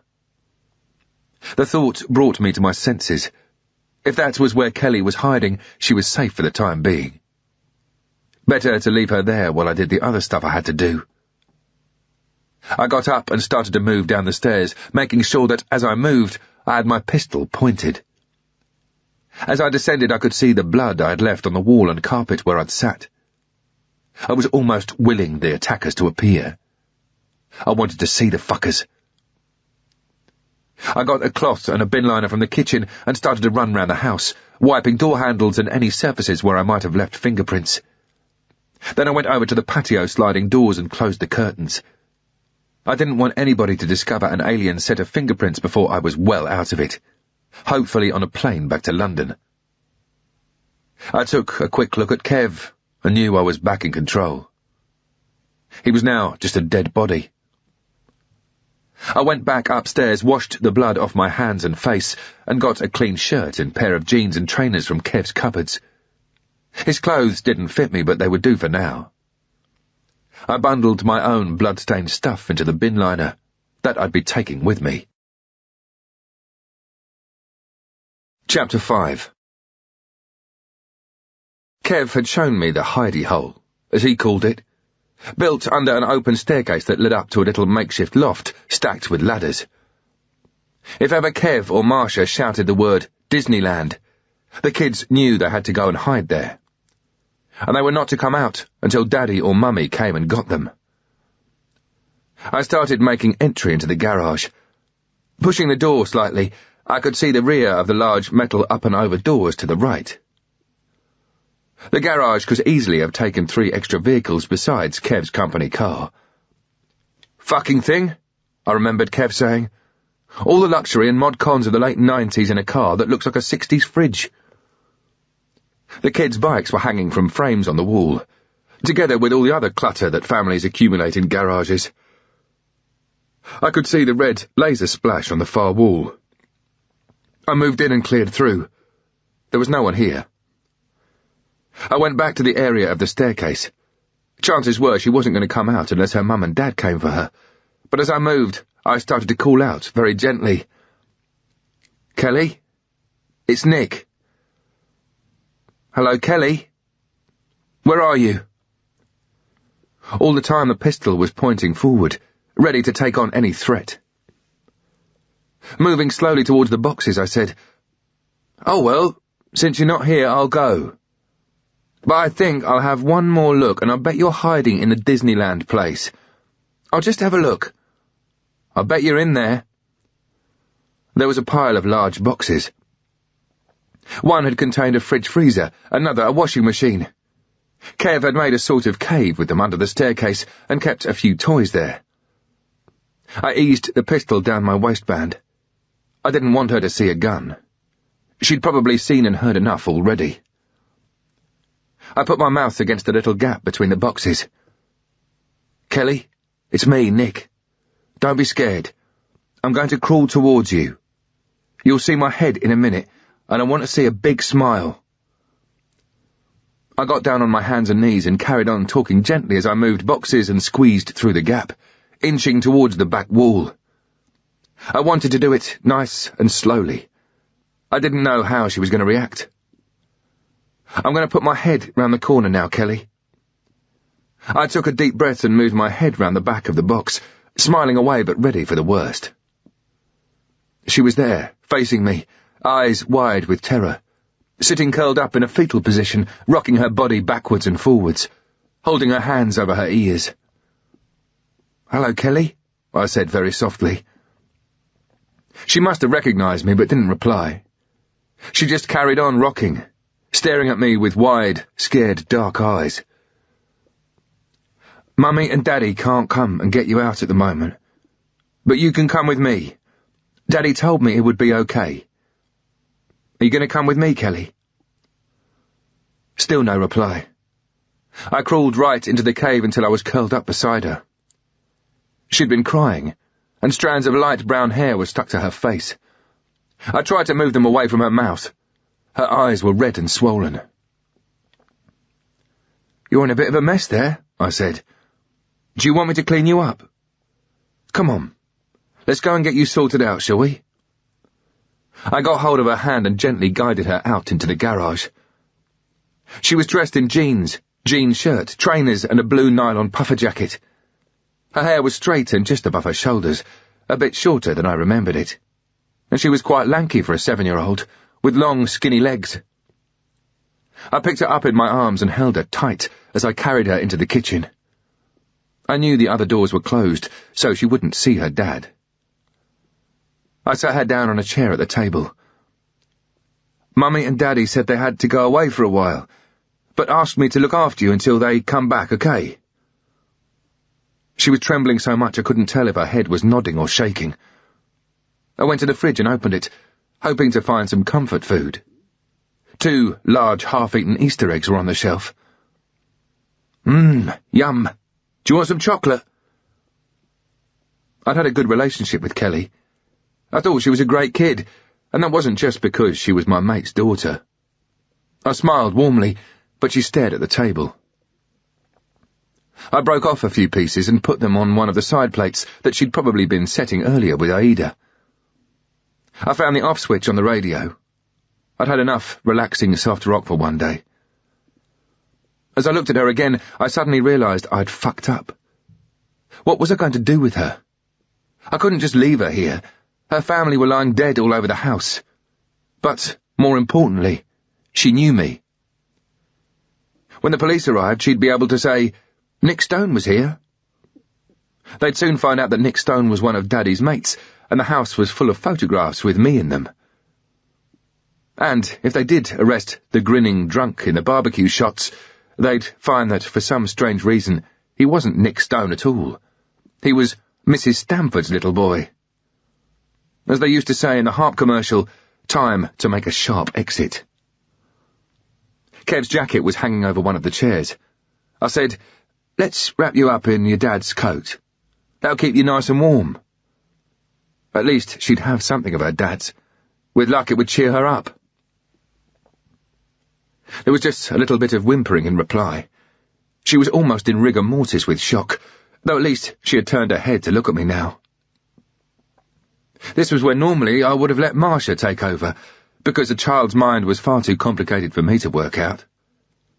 But I couldn't do that today. I wrapped the coat around her and said, "Here you are. Get this around you. Look, it's your dad's. Don't tell him, eh?" I felt something solid in one of the pockets and checked. "Oh, good, look. We can phone him up later." I looked out of the window, no movement. I picked up the bin liner, grabbed Kelly's hand, then realised that to reach the front door, I'd have to come out of the kitchen and into the hallway. Just sit there a second, I said. I've got to do something. I had a quick check to make sure the doors were closed. I thought again about fingerprints, but if I'd missed a set, there was nothing I could do about it now. My only thought was to get out of the area and keep Kelly away from the police until I'd sorted things out. I went back and got her, and checked the front of the house again for movement. She seemed to be finding it hard to walk. I had to grip Kev's coat by the collar and half drag her towards the car. I put her in the front passenger seat and smiled. There you go. That's nice and warm. Better look after your dad's coat for him. Keep it nice for when you see him. Then I threw the bin liner in the back, settled into the driver's seat, put my seatbelt on and turned the ignition.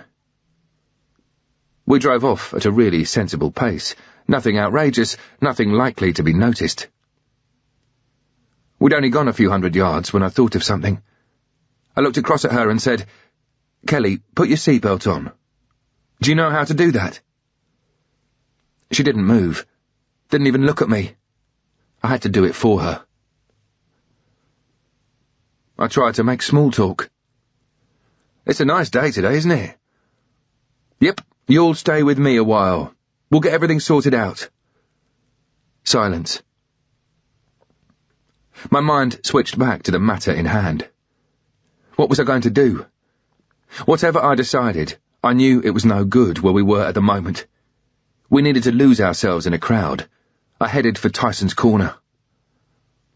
I turned to Kelly and smiled, trying to be happy-go-lucky Uncle Nick. But it just wasn't happening. She was staring anxiously out of the window, as if she thought she was being wrenched away from all her familiar landmarks, and seeing them for the last time. It's okay, Kelly. I tried to stroke her hair. She jerked her head away. Fuck it. Just let her get on with it. With luck, I'd be able to offload her before too long. I turned my thoughts to Kev. He'd said he had some information about my friends over the water. Could it have been Pyra who'd killed him? What the hell for? It was highly unlikely that they'd start messing about like that. Not in America. They were too switched on to bite the hand that was feeding them. Other things weren't adding up. Why wasn't there a struggle? Both Marcia and Kev knew where the weapons were. Why weren't they used? Why was the front door ajar? There was no way that would have happened. People didn't just wander in off the street into Kev's house. They had to be invited in. I felt a rush of anger. If the family had been killed in a car crash, fair one. If the killers had come in and maybe shot them, I'd be upset, but at the end of the day, if you live by the sword, you must be prepared to die by the sword. But not this way. They'd been hacked about for no reason that I could see. I forced myself to think rationally. There was no way I could phone the police and explain my version. Although I'd been lifted off, I was still operating in another country without its consent. It goes on in the UK too, but getting caught would be a big no-no. The operation here would be seen as a sign of betrayal and would create distrust between the two security communities. There was no way SIS would back me up. That would defeat the whole purpose of deniable ops. I was on my own. Looking at my passenger, I knew I had a problem.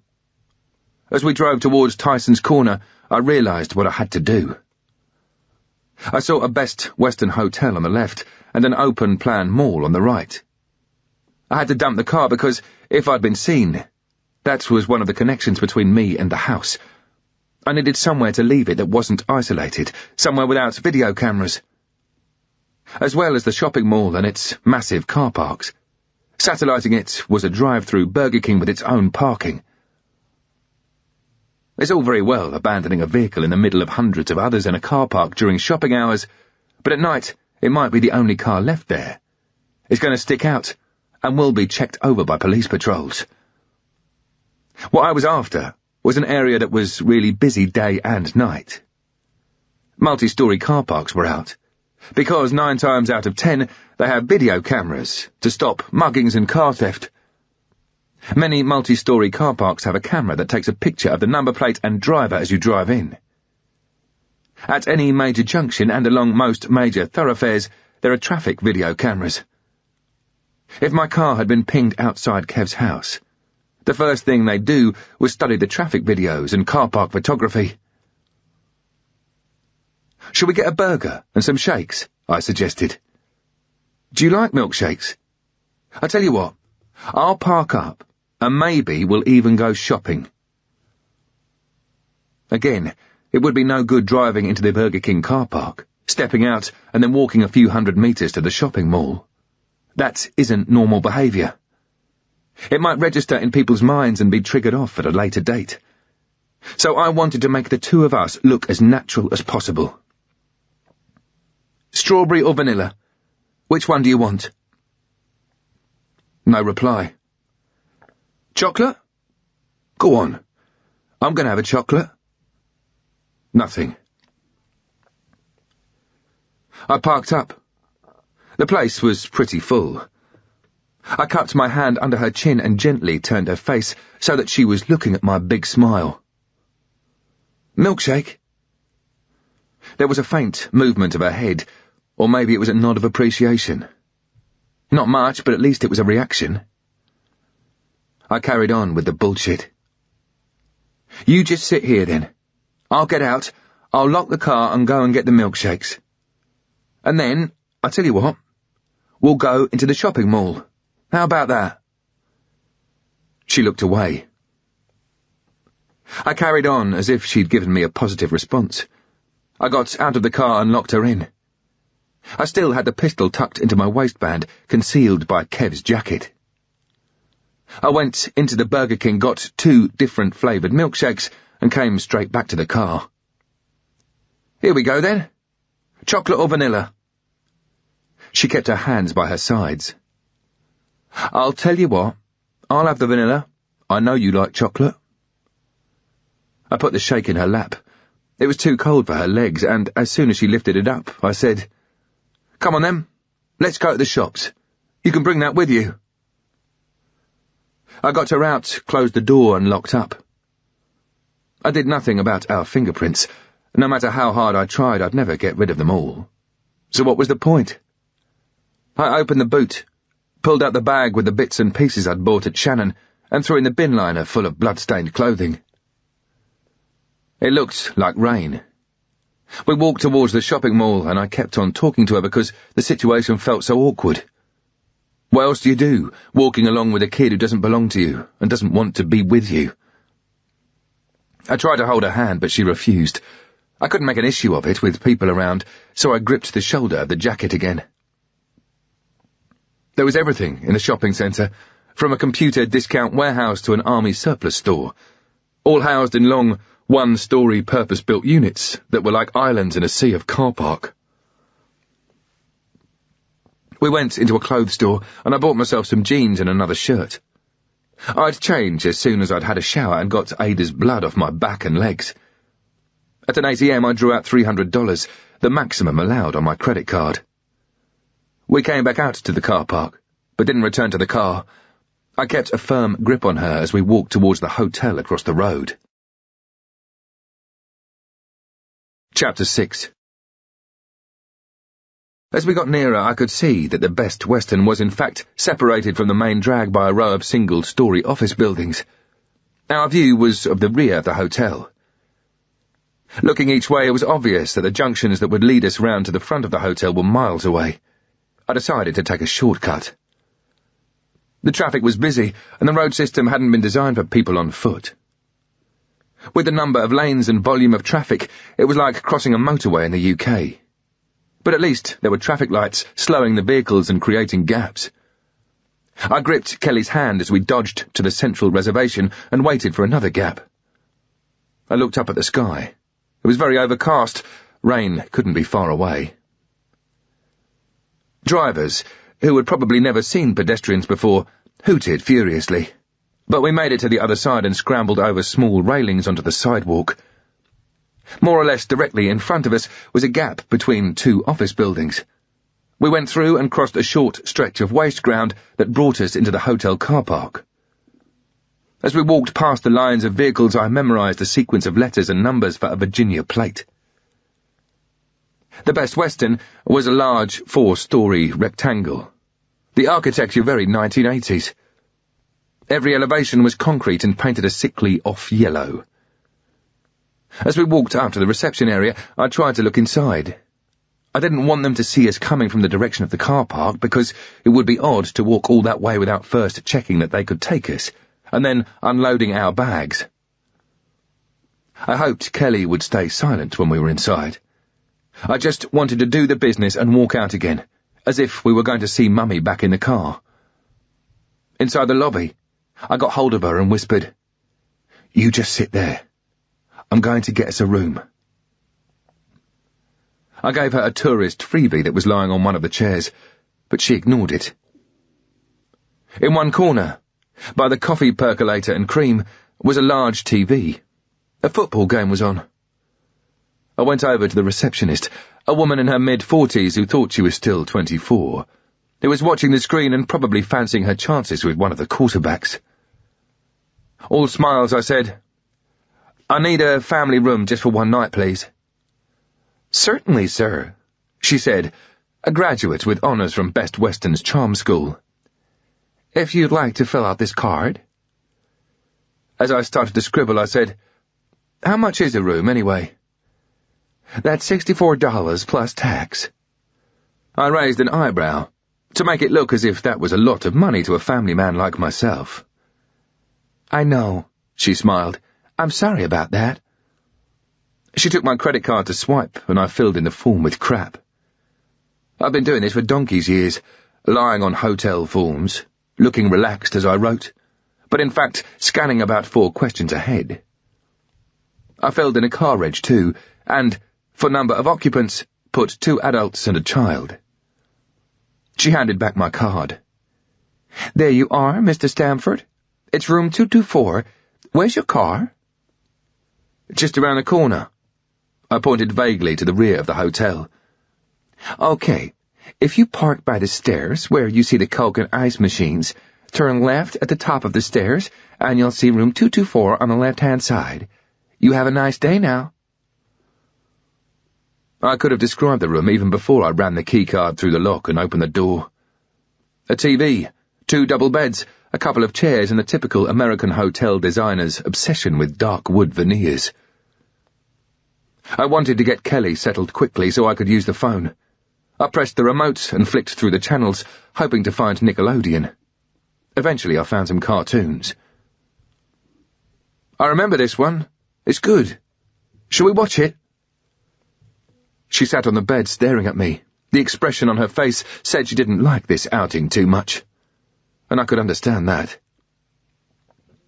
"Kelly," I said, "I'm going to leave you for just a couple of minutes because I've got to make a phone call.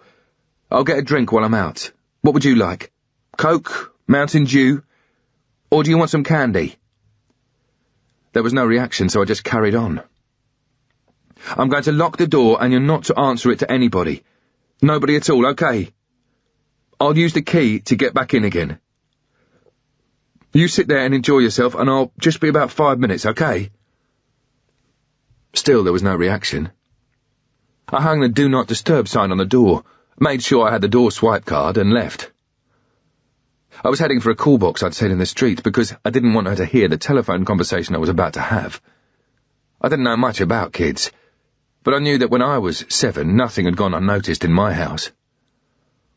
On the off chance that it wasn't pin-protected, I took Kev's mobile from his jacket pocket. I pressed the power button, and it demanded a PIN number. I tried 2 basic ones, the usual factory default, 4 zeros, and then 1, 2, 3, 4. Nothing.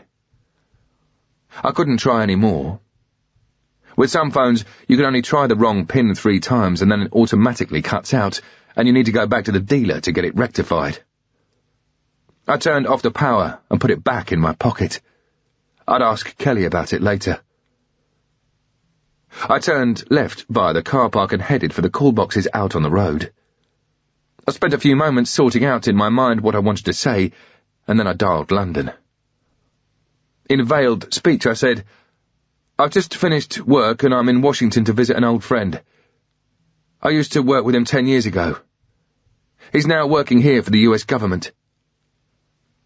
I outlined the problem and said that Kelly and I both needed help.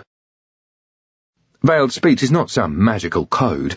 All you're trying to do is intimate what is going on, yet at the same time put off a casual listener. You're not going to fool any professional eavesdroppers. That's what codes and one-time pads and all the rest of it are for. But all London needed to know was that I was in the shit. I had Kev's child and needed sorting out. Quick time. Fine, I'll pass that message on. Have you a contact number? No, I'll ring you back in an hour. Okay, goodbye. These women never ceased to amaze me. They never ever got worked up about anything. It must be hard work being their husbands on a Saturday night. I put down the phone and felt a bit better as I strolled over to a filling station. I knew the firm would work everything out. They might have to call in some big-time favours in the US to detach me from this shit, but what are friends for? They'd pull out all the stops, not so much to get me off the hook, more to make sure their operation was covered up. I was trying to look on the bright side, which was more than the weather was doing. It had been starting to drizzle when I left the hotel, and that had now turned to light rain. With luck, the firm would pick us both up tonight. Kelly would be taken care of, and I would be whisked back to the UK for another interview without coffee and biscuits.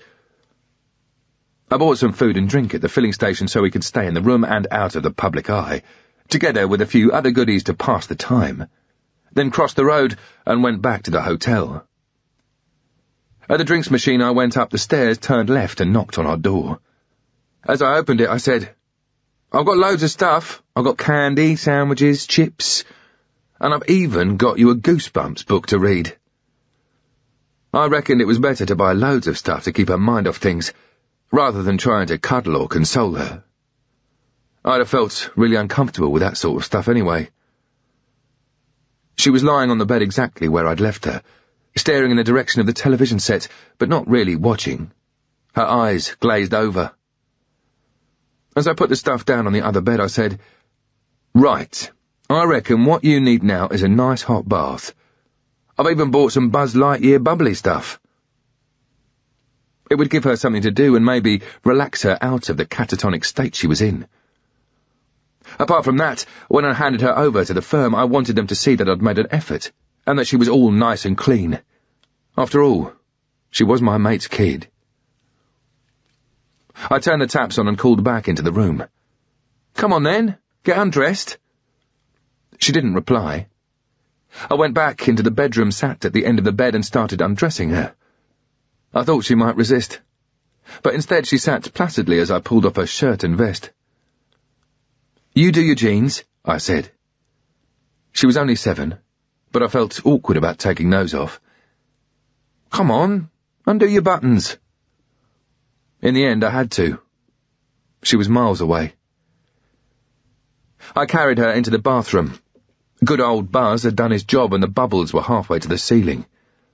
I tested the water, lifted her into the bath, and she sat down without a word. There's loads of soap and shampoo, I said. Do you want me to help you wash your hair? She sat, stock still in the water. I gave her the soap, which she just stared at. It was nearly time to call London again. At least I wouldn't have to go to a call box for this one. She'd be out of earshot in the bath, just in case I kept the TV on. There was some weird and wonderful cartoon on. 4 characters in jeans, half man, half shark, who said things like, Fantastic and Shark Time, and apparently didn't kick ass, they kicked dorsal. The Street Sharks. The opening credits finished and I dialed London. Straight away I heard, PIN number, please. I gave it. She went, 1 moment. A few seconds later the phone went dead. That was strange. I dialed again, gave my PIN number and again got cut off. What the fuck was going on? I tried to reason with myself, tried to tell myself that this was just a fuck-up. But really, inside, I knew the truth. It had to be deliberate. Either that or maybe, just maybe, the phone line was down. No good thinking about it. Take action. I went into the bathroom. "The phone's not working," I said. "I'll just go down to the one in the street. Is there anything we need from down the shops? I'll tell you what, we'll go down there later on, the two of us together." Her gaze didn't leave the tiles at the end of the bath. I lifted her out and put a towel around her. "You're a big girl now. You can dry yourself." I took the hairbrush from the wash kit and dragged her into the bedroom. "Once you've done that, brush your hair. And make sure you're all dry and dressed when I come back. We might have to go somewhere. Don't open the door for anyone, okay?" There was no answer. I pulled out the phone line and left. Chapter 7. I was feeling apprehensive as I walked across the car park.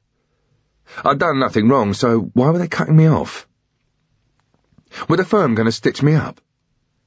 I started to go through all the scenarios in my head. Did they think that I was the killer? Were they cutting away now as a prelude to denying everything? I got to the phone, dialed, and the same thing happened. I slowly put down the receiver. I went and sat down on a low wall that made up part of the entrance to the hotel. I needed to think hard. It didn't take long to decide that there was only one option, and that was to phone the embassy. I'd be breaking every rule in the book. I wouldn't even bother going through all the protocol. I dialed 411 for directory inquiries and got the number. I got straight through. "Hello, British Embassy. How may I help you?" "I want to talk to LOSO." "Excuse me?" "LOSO, Liaison Officer Special Operations." "I'm sorry, we don't have an extension number for that name." "Get hold of the defense attaché and tell him there's someone on the phone who wants to speak to Loso. It's really important. I need to speak to him now." "Hold on a moment." She clicked off and a string quartet took her place. I listened and waited while the phone card was used up. Another woman came on the line. "Hello, how may I help you?" "I want to talk to Loso." "I'm sorry, we have no one of that appointment." "Then put me through to the DA." "Sorry, the defense attaché is not here. Can I help you? Would you like to give me a name and contact number?" I said, "Listen in. This is the news. I want Loso or the DA to pass this on. I've tried to phone up on my PIN number. My PIN number's 2422, and I'm getting blanked off. I'm in a really bad situation at the moment, and I need some help. Tell Loso or the DA that if I don't make contact with London, I'm going to expose what I've got in my security blanket. I will call back in 3 hours' time." The woman said, "Excuse me, could you repeat that?" "No, you're recording. The message will be understood. All you've got to do is pass that on to the DA or Loso. I don't give a fuck which one. Tell them I'll call London on the PIN line in 3 hours' time." I put the phone down. The message would get to them. Chances were the DA or Loso was listening anyway. Some of the operations I'd been on had been so dirty that no one would want them exposed, but that could cut 2 ways. It also meant that someone like me would be expendable if things weren't working too well. I'd always operated on the basis that if you were involved in deniable operations for the intelligence services and hadn't prepared an out for the day they decided to shaft you, then you deserved everything you got. The head shed knew that K's had security blankets, but everybody denied it. The operators denied it. SIS denied it. I'd always been sure that SIS put as much effort into trying to find where the blackmail kit was hidden as they did on the operations themselves. I'd committed myself now. It was a card I could only play once. No way would I be living an easy existence after this. I was finished with the firm and would probably have to spend the rest of my life in a remote mountain village in Sri Lanka, looking over my shoulder.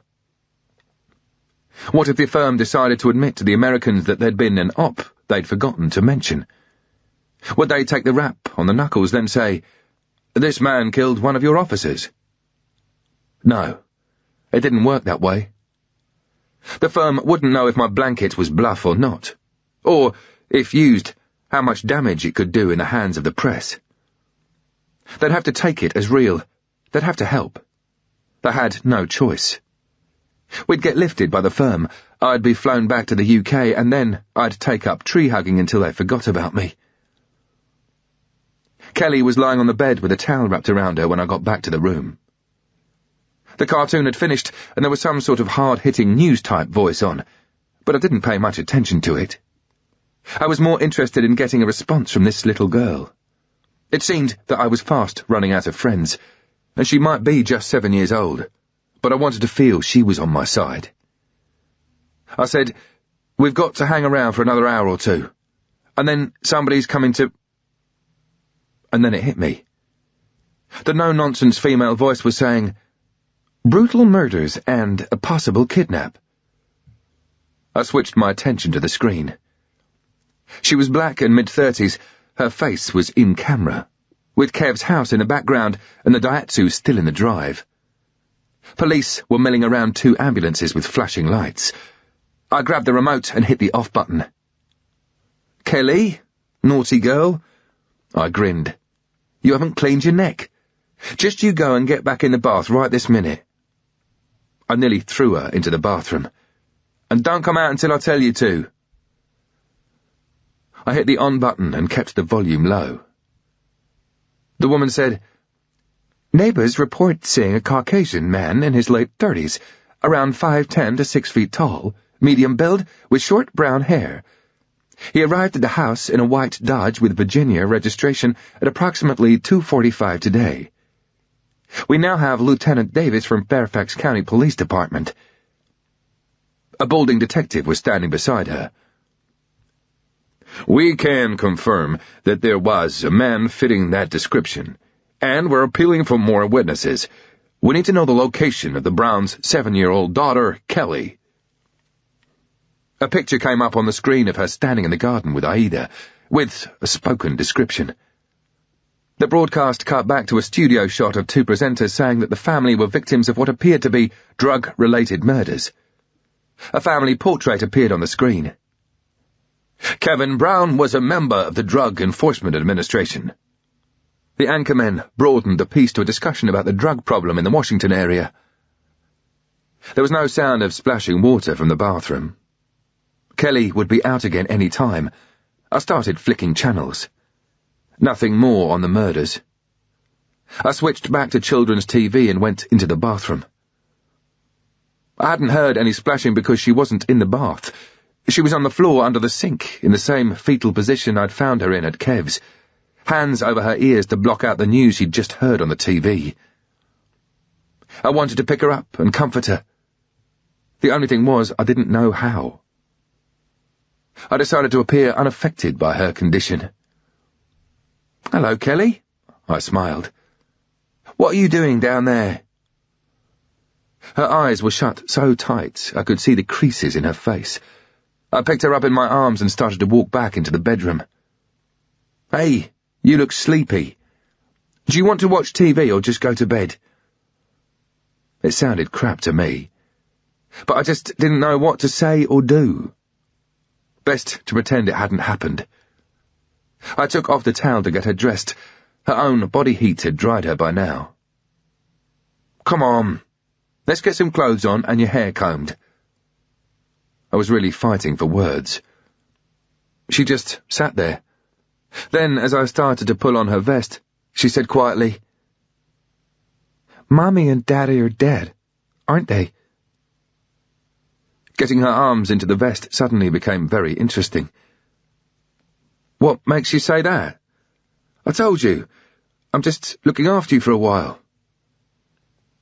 "So, am I going to see Mommy and Daddy again?" I didn't have the words to use or the guts to tell her. "Yes, of course you will. It's just that they had to go away really quickly.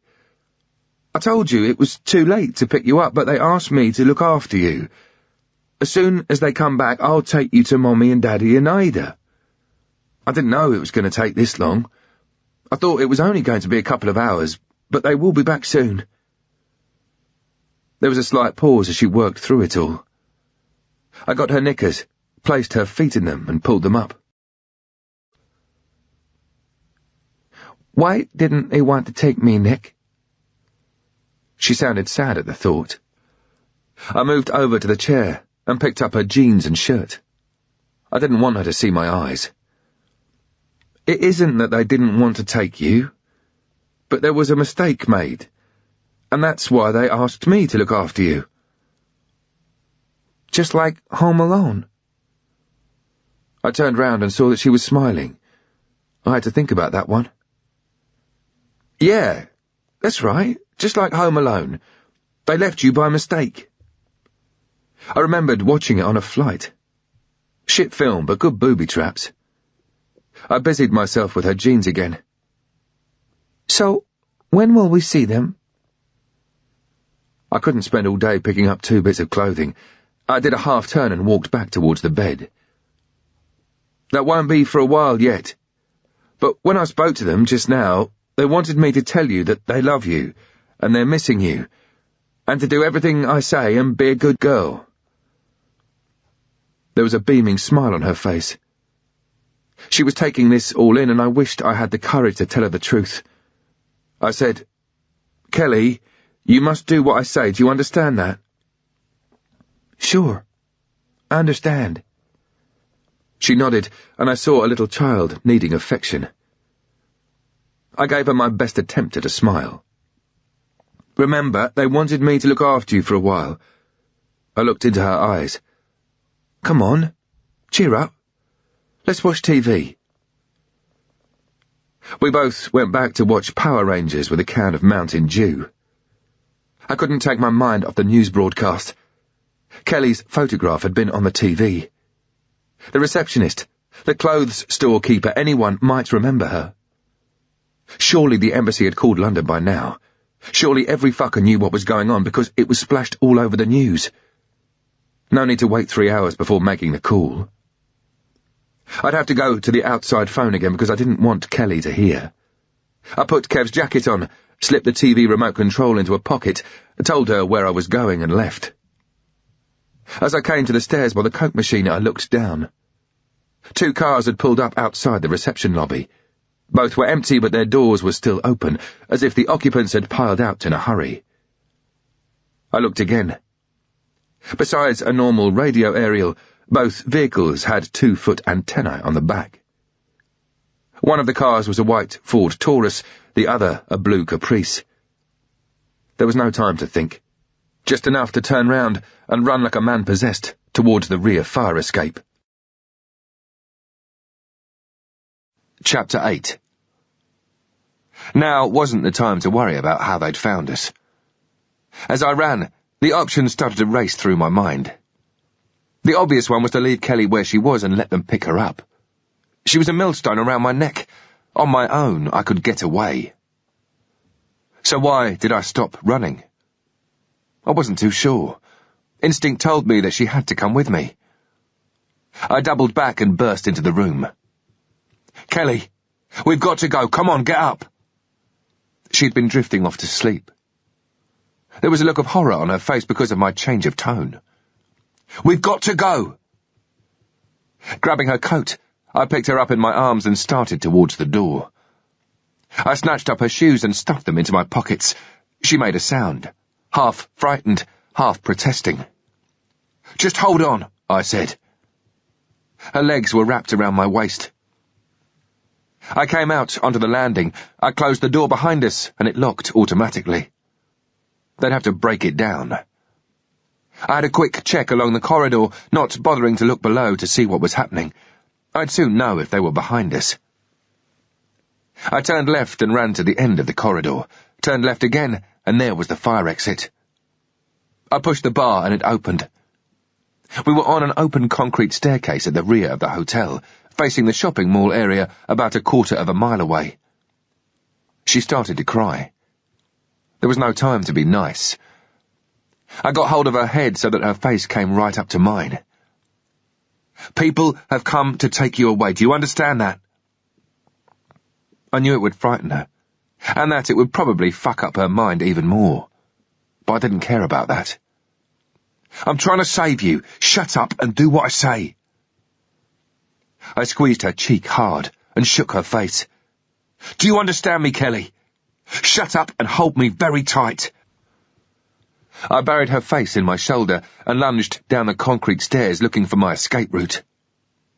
Ahead of us lay about 40 metres of rough grassland and, beyond that, a 6-foot chain-link fence that looked old and rusty. On the other side of that was the rear of the long row of office buildings that faced the main road.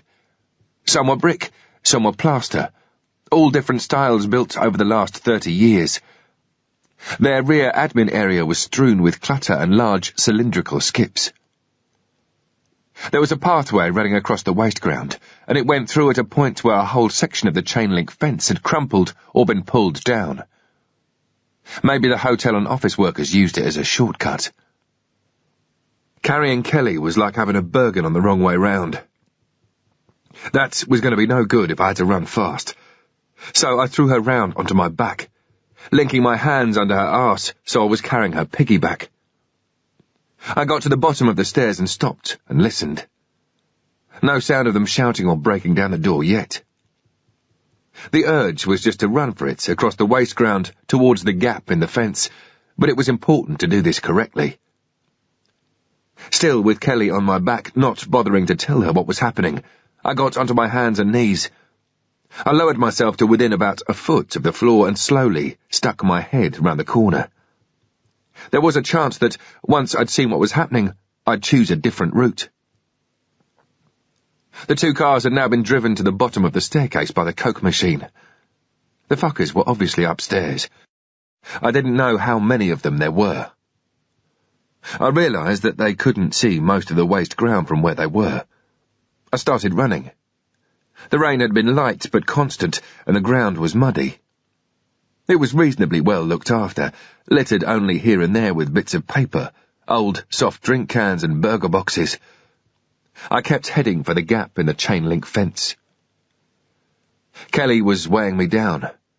I was taking short, quick strides and not bending my knees too much, just enough to take her weight, bending forward from the hips as if I was lugging a Bergen.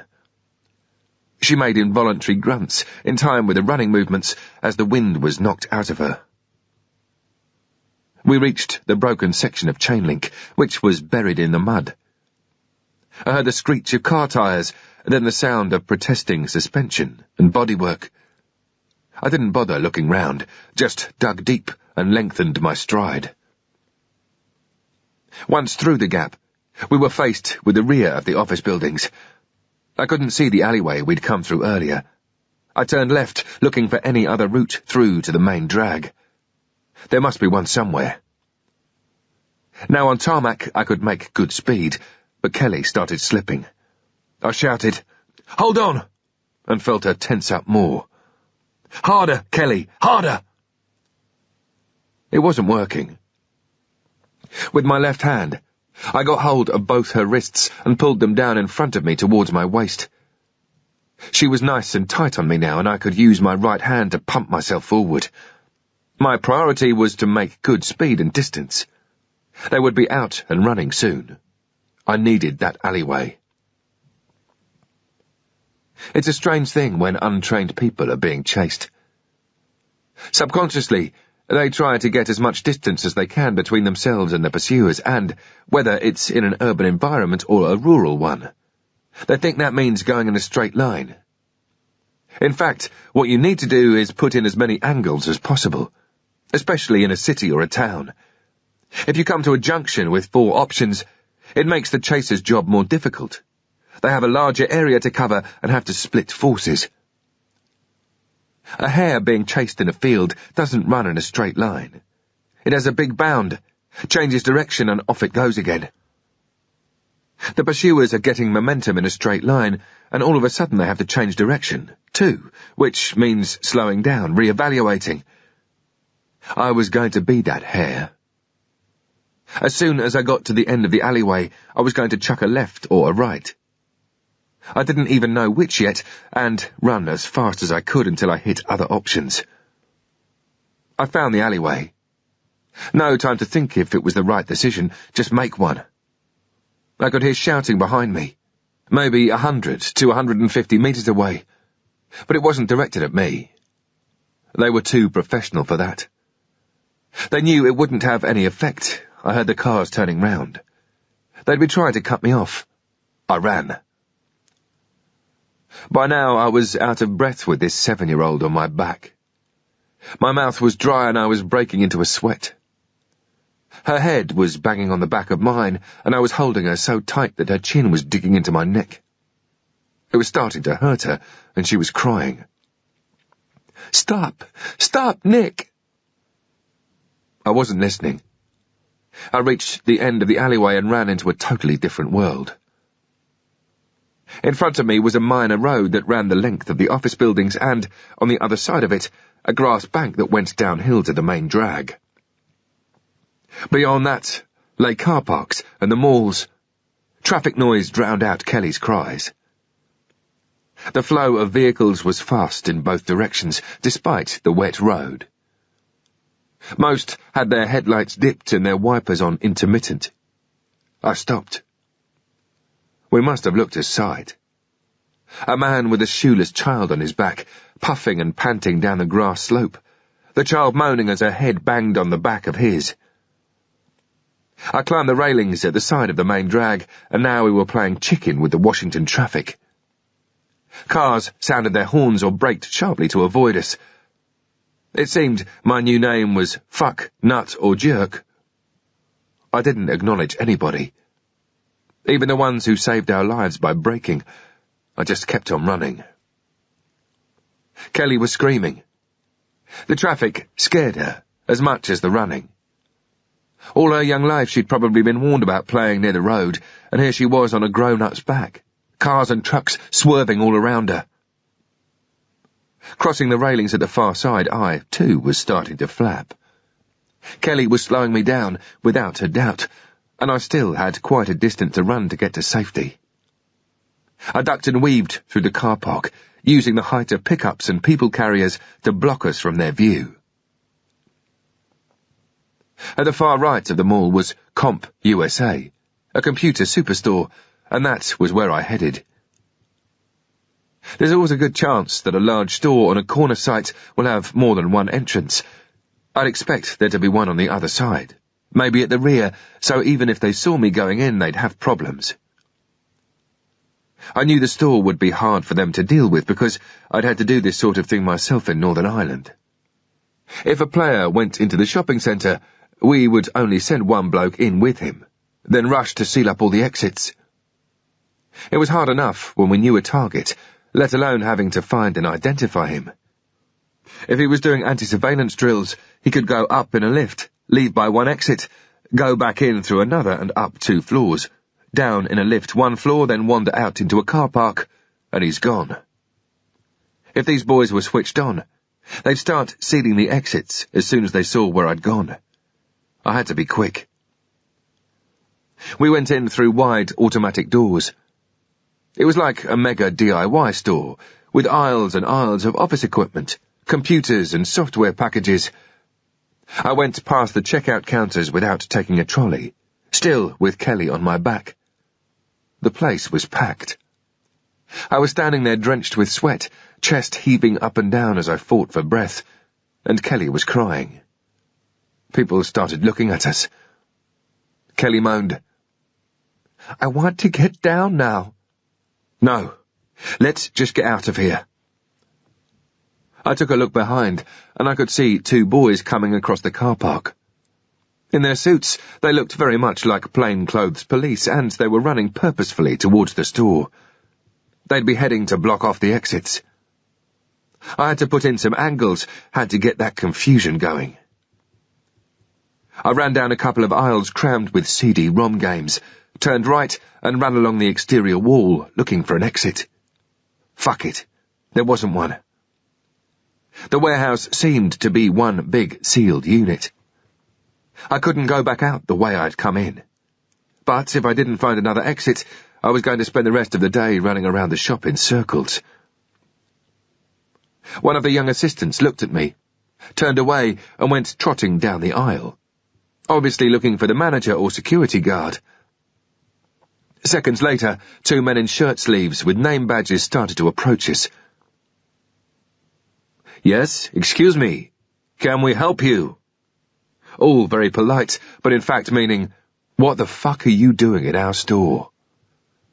There was no time to answer. I ran towards the rear, looking for loading bays, emergency doors, open windows, anything. At last, I saw the sign I was hoping to see. Fire exit. I ran at it, pushed it open, and the alarm went off. We were outside. We were on a platform obviously used for deliveries where trucks could back in and unload. I ran down the 4 or 5 metal stairs and hit the ground. As I started to run to the left, I shouted at Kelly to hold tight. The rear of the shopping mall was deserted, just a long stretch of admin areas with skips, porter cabins, even a container detached from its truck and being used as a static storeroom.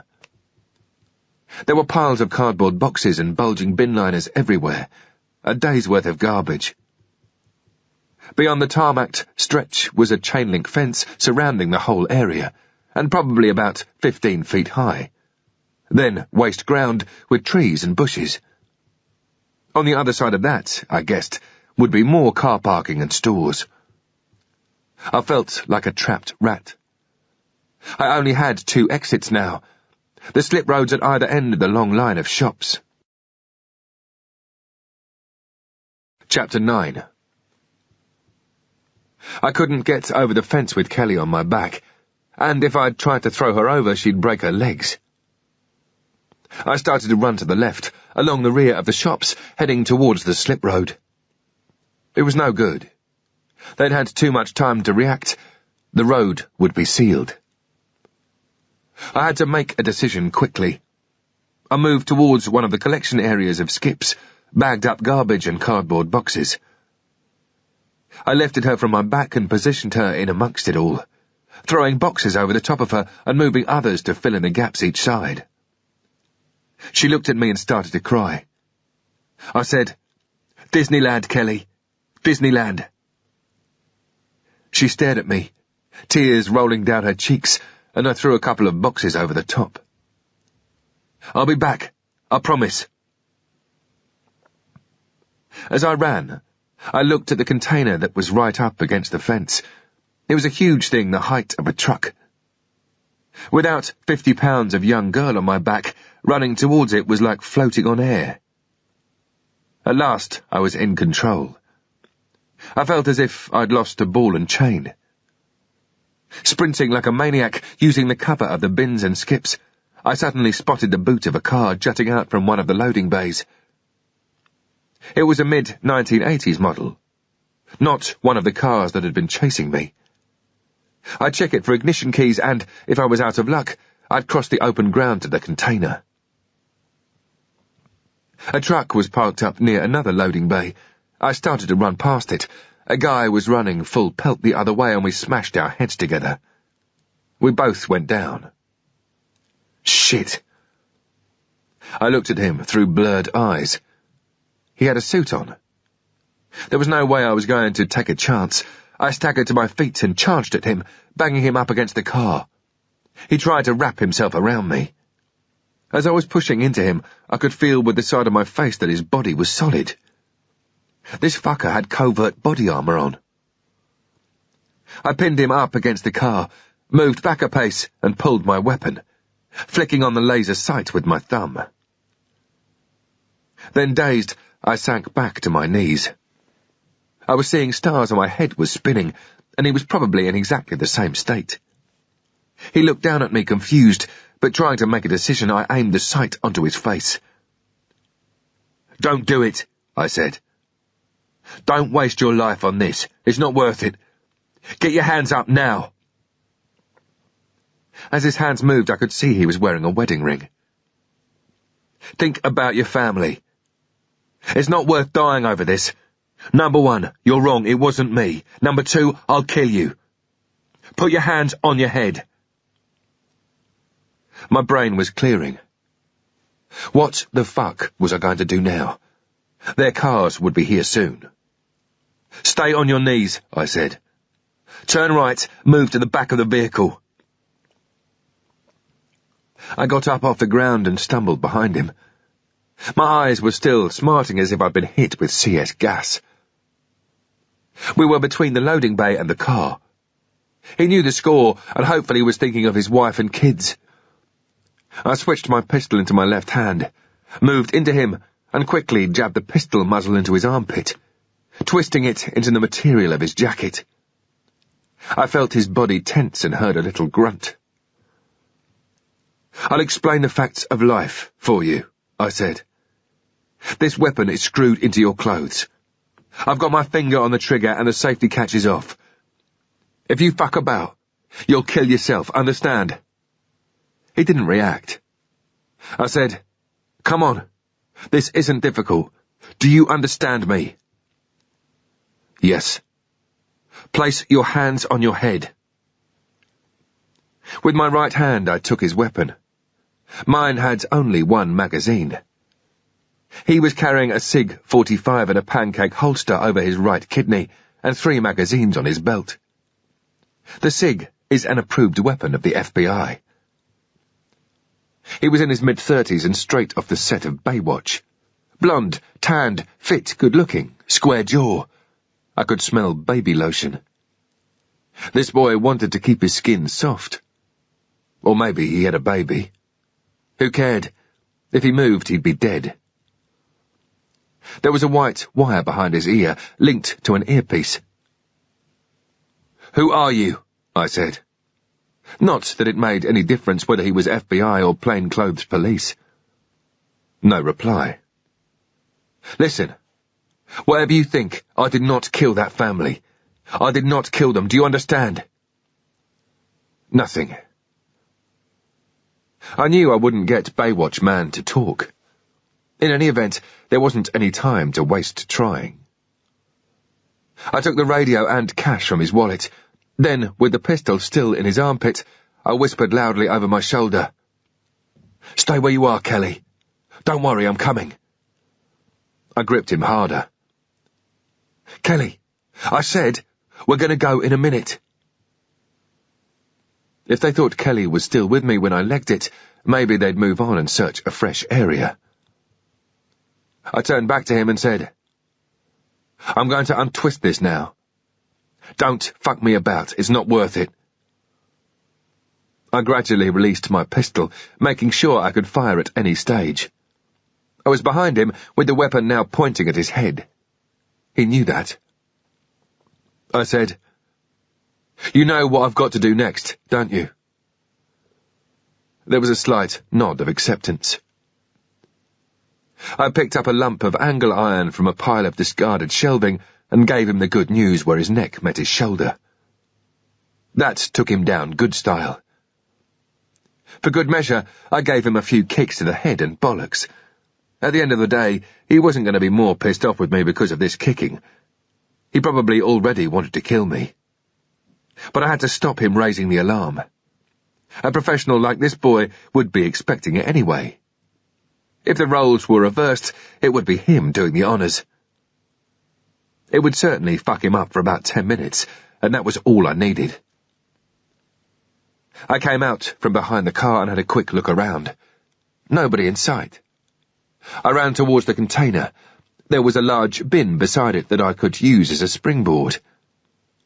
I jumped, threw myself upwards and got my arms onto the roof. I scrambled up. From there, it was just a 15-foot drop to freedom. A sign pointed the way to Maylord's Boardwalk.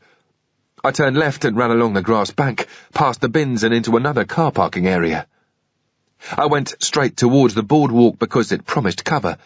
I was looking for a toilet and, with luck, there would also be an exit to the other side of the mall. The boardwalk seemed to be a mini-mall with mainly shoe and greeting card shops. I found the block of conveniences by the coffee shop about a third of the way down the arcade. Looking further down, I could see there was another exit to the boardwalk. I went into the toilets.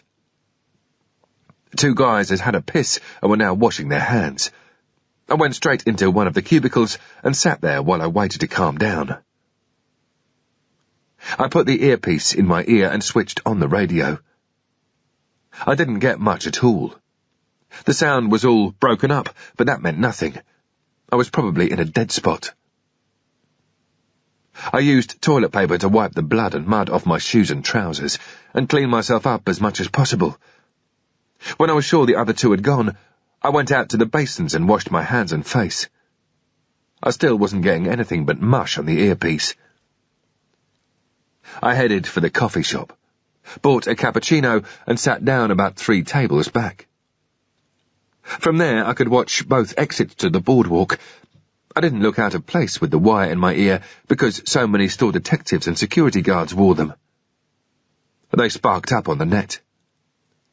They were talking freely as if the radio was secure, not using codes. I checked, and there was a jack on the radio for the key gun, the device that sends the chosen encryption codes to the radio. Once this has been done to 2 or more sets, they can talk together securely. Everybody else would just hear mush. I listened to some of them checking round the back, where the boy had been dropped, and others in places that I couldn't identify. What I couldn't hear was a base station, a central control. I started to wonder about that. Then I thought, why was it that these guys and not uniformed police had turned up at the hotel? I was supposed to be a kidnapping murderer. In situations like these, I'd expect to see heavily armed SWAT teams leaping from Chevrolet vans. I realized it was this that had made me run back for Kelly, without even knowing it. I should have checked the boy I'd dropped for any ID. Never mind. It was too late now. How did they find me so quickly at the Best Western? Had my call to London been traced to our room? Impossible. Too quick. Was it my credit card when I checked in? Unlikelier still. Only the firm would have known the details of my cover documents, and they wouldn't have turned me in because they'd be too worried about the Americans finding out about their deniable ops. So it must have been the receptionist. She must have watched the news and recognized Kelly's photograph. But even then, it didn't add up somehow. I started to feel very uneasy. These boys weren't a Mickey Mouse group. When I bumped into Baywatch Man, he'd been wearing a double-breasted jacket and it was open.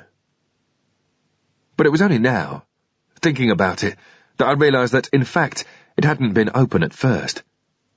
There had been a Velcro fastening. I heard more radio traffic. They'd found him. Baywatch Man's name was Luther, but whoever the boss was on the ground, he didn't really care too much about Luther's condition. He just wanted to know if he was able to talk. Yeah, he's okay. Is he alone? Yeah, he's alone. Did he see the target? No. He says he didn't see the target, but they're still together. Does he know what direction they went? There was a pause. No. I imagined Luther sitting on the ground with his head against the car, getting patched up and feeling pretty pissed off with me. In the background, I could hear him mumbling information. He sounded almost drunk. The sender said, "No idea of the direction. And one more thing, he's armed. He had a sidearm with him, and he's also taken Luther's—" Wait! I heard a click. Then whoever was with Luther came back on the net, and his voice was very agitated. "We've got a problem. He's got the radio. He's got the radio." The boss came back on. "Fuck! Everybody, all stations, cut comms. Close down now. Out." The earpiece went dead. They were going to turn off the radios and refill with a new code. Luther's radio was obsolete. What I wouldn't have given now for a key gun. Chapter 10. Luther said he hadn't seen the target, so it was Kelly they were after, not me. My face burned with anger. These were the people who'd killed Kev. They must be. This chase was nothing to do with law enforcement. This was about people who wanted to finish the job. Maybe they thought Kelly had seen them. By now I had finished my coffee and the waitress had whisked the cup away. I was starting to be a pain in the arse here. Other people were waiting for my table. I went back into the toilets. The TV remote control was still in my pocket. That went into the waste bin, along with the useless radio. What about Kelly? What did I have to gain by going back? What if they'd found her, disposed of her, and were waiting for me to pick her up? That was what I would have done. I could think of lots of reasons why I shouldn't go back. Bollocks. I walked back towards the mall exit. Looking half left into the dead ground, I could just about see the roof of Comp USA. The car park was still full, and it was raining harder now. I turned up the collar of Kev's jacket and looked towards the main drag. I could see a Wendy's like a desert island in the middle of the car park. It was coffee time again. I checked the route ahead for any sign of my new friends and again used tall pickles as cover. I took my burger and coffee over to a window seat. I couldn't see the rear of the buildings, but I could see the nearer of the two slip roads. The one I'd been running towards when I met Luther. Better than nothing. The Wendy's had a PlayStation, which was great cover. Kids screamed around on a tub of multicoloured tennis balls while their parents sat it out, just like me. I sat and stared out of the window at the rain. I remembered the times I'd been bad as a child and got a slapping from my stepfather and been put in the shed for the night. I'd been terrified of the rain beating down on the clear, plastic, wriggly roof. I'd sat there curled up, thinking that if the rain could get me, then so could the bogeyman. As a soldier and a K, I'd been shot at, beaten up, imprisoned. I'd always been scared, but nothing like those times as a child. I thought of Kelly, abandoned in her makeshift hidey hole. Rain beating down on the cardboard, then I cut it from my mind. She'd get over it. I shouldn't let it concern me, I'd done worse things. Still looking out of the window, I saw the white Taurus come out from behind the mall onto the slip road, stop at the junction, and turn with the flow of traffic. It was 4 up by the looks of things, all suits, though in the rain it was hard to be certain. 4 up was a good indication that they were lifting off. If they were taking Luther to hospital, there'd be 3 at most inside. 1 driving, 1 looking after the casualty. The others would have stayed behind. I was beginning to feel a decision coming on. I'd have to change my appearance, and I'd have to do it on the cheap. I had about $500 in total and would be needing every cent. I finished my coffee and went back into the boardwalk. I found a clothes shop and bought a thin cotton raincoat that folded up to about the size of a handkerchief. I also bought a Kangol cap. The sort it was fashionable to wear the wrong way round, so the peak was hanging down the back of your neck and the logo was in front. Then I went to an Hour Eyes and bought a pair of display glasses with thick rims. Glasses really change the shape of your face. Whenever I'd needed an appearance change on a job, a haircut and glasses had always done the trick. Wearing a different colour and giving yourself a different shape was the minimum required. I went back to the toilets to sort myself out. I ripped out the inside of the raincoat pocket with my teeth. My newly acquired SIG 45 was down the front of my jeans, with the mags in my pockets.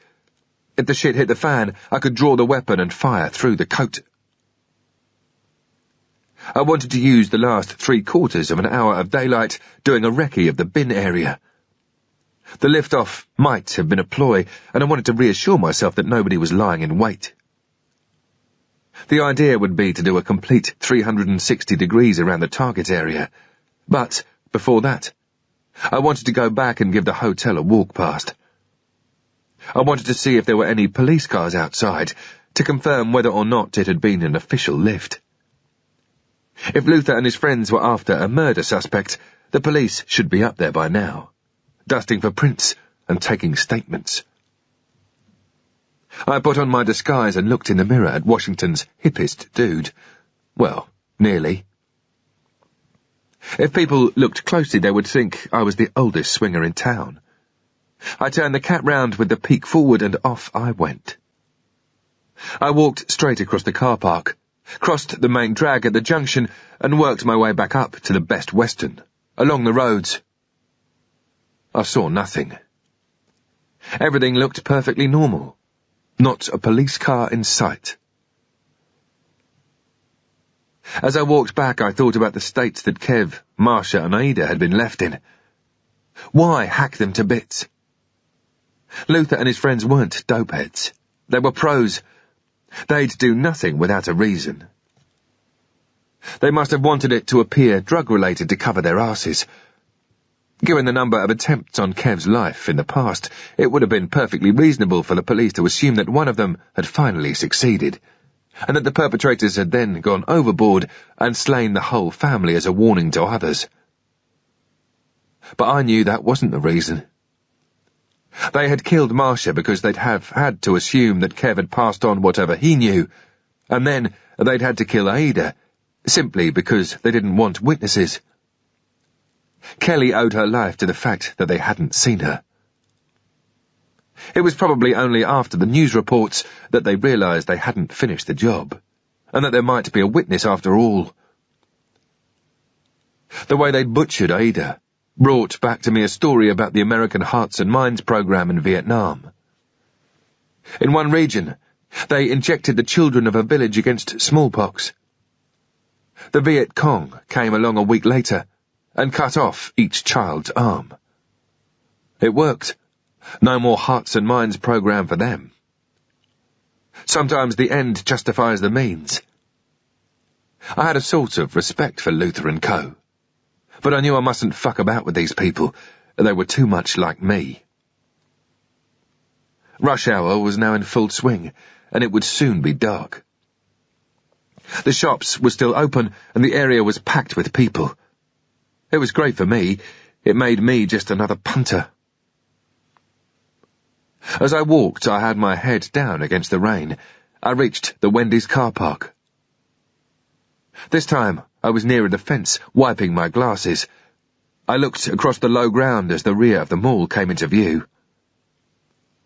There was a loud hiss of air brakes as a truck backed up to a loading bay.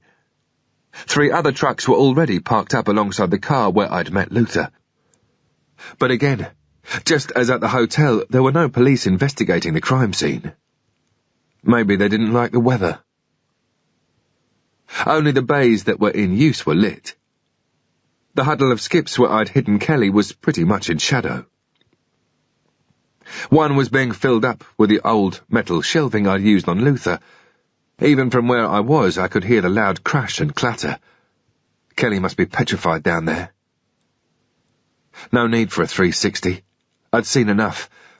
As I looked forward, deciding where to go now, I watched a bus pull up by a shelter, take on passengers, and drive off again. Maybe that was our way out of here. But if they'd found Kelly and set an ambush, where was I going to run? I had to work out an escape route. Hijacking cars doesn't work so well in a built-up area. It attracts too much attention. Better to use the crowds and confusion. I picked 3 possible routes. Hanging around increased the chance of getting pinged, so I decided to lift off from the area for a while. I carried on to the shops.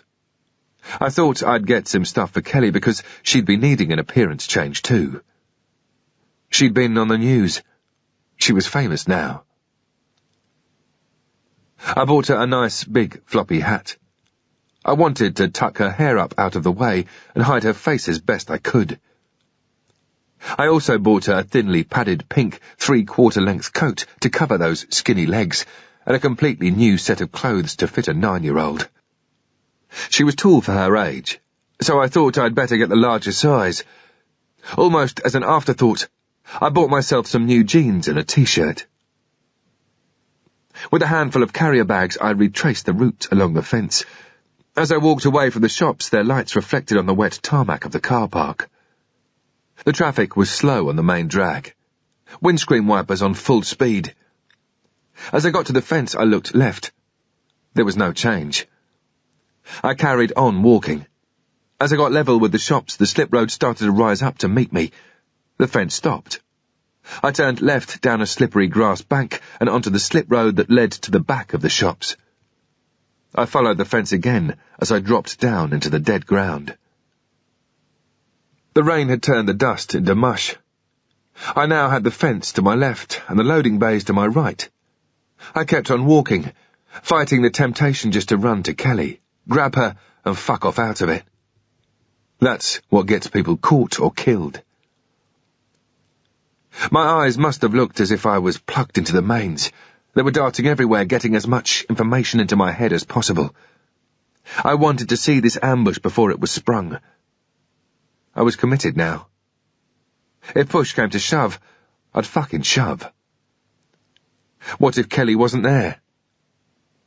I'd call 911 and say I'd seen that girl from the news wandering around the area. If she hadn't already been lifted, hopefully the police would get her before Luther's pals did. That was if they hadn't already. I'd then have to take my chances when the Nick Stone manhunt began. Whoever had her would also have my name. I got to within about 20 metres of the bins, still walking at the same steady pace. I didn't even look around now because that took time and effort. I came up to the bins and started to lift away the boxes. "Kelly, it's me. Kelly. See? I told you I'd come back."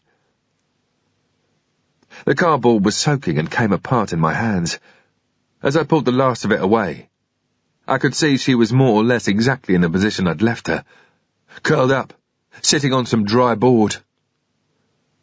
My mind flashed back to how she'd looked when I'd found her in the garage. At least she wasn't rocking, with her hands clamped over her ears. She was dry. Maybe the bogeyman had got in, but at least the rain hadn't.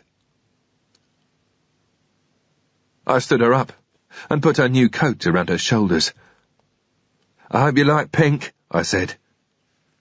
"I got this for you too." I put the hat on her head to preserve whatever was left of her body heat. She put her arms around me. I hadn't been expecting it, and I didn't know how to react. I just kept talking to her. She cuddled me harder. I readjusted the hat. "There. That'll keep you nice and dry. Now let's go and get you a bath and something to eat, shall we?" I had the bags in my left arm, and she gripped my left sleeve as we walked.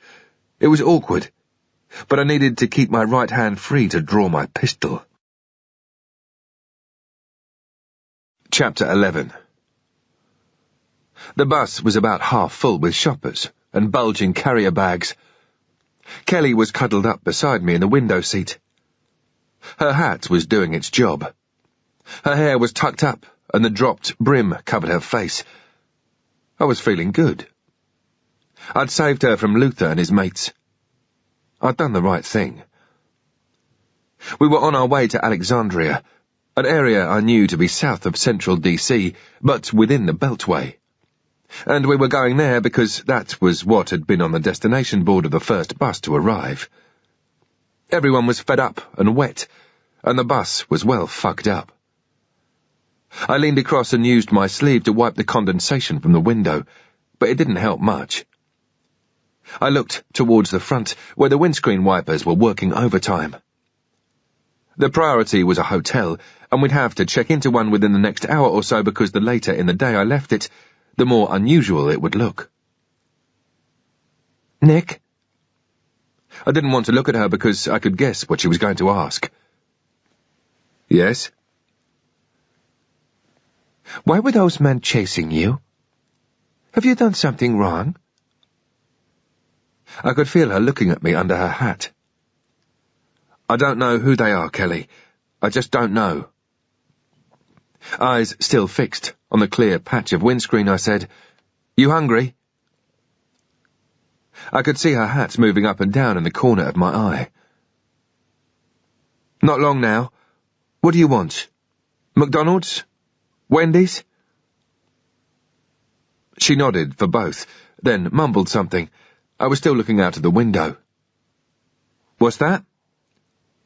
Mickey D's. Mickey D's? McDonald's. Get with the program. Oh, okay. That's what we'll get. I went back to my thoughts. I would only use cash from now on. I had to assume the worst, which was that we'd been traced through my credit card. Despite that, I'd still call London again. Deep down, I guessed that they'd probably already consigned my records to the shredder, but what did I have to lose? We drove past a place called the Roadies Inn. It fitted the bill. I didn't have a clue where we were, but that didn't matter. I'd sort that out later. I signalled the driver that we wanted the next stop. When the Roadies Inn had been built in the 1960s, it had probably looked $1 million. Now even the grass outside looked faded, and on the red neon vacancy sign the V and the N were flickering. Perfect. I peered through the fly screen of the door to reception. A woman in her 20s was behind the desk, smoking and watching a TV on the far wall. I only hoped we hadn't had star billing on the news. Looking past her into the back office, I saw a bald, overweight man, probably late 50s, working at a desk. I want you to wait just here, Kelly. I pointed to the wall of the hotel under the upstairs landing that acted as a veranda. She didn't like it. I won't be long, I said, starting to walk backwards towards the doors. Just wait there, I'll be right back. By now, I was at the door. I pointed at her as if I was training a puppy.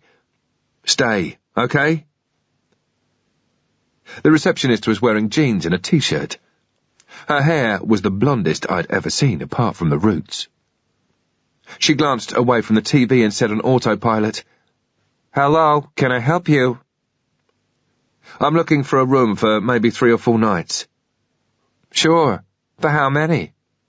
2 adults and a child." "Sure, one moment." And she ran her finger down the booking register. The news was on. I turned and watched, but there was nothing about the murders. Maybe we were already old news. I hoped so. "Can I take an imprint of your card?" I pulled a face. "Ah, that's where we have a problem. We're on a fly-drive holiday and we've had our bags stolen. We've been to see the police and I'm waiting for the replacement cards, but I'm just running on cash at the moment. I understand you have to take imprints, but maybe if I pay in advance and you disconnect the phone in the room?"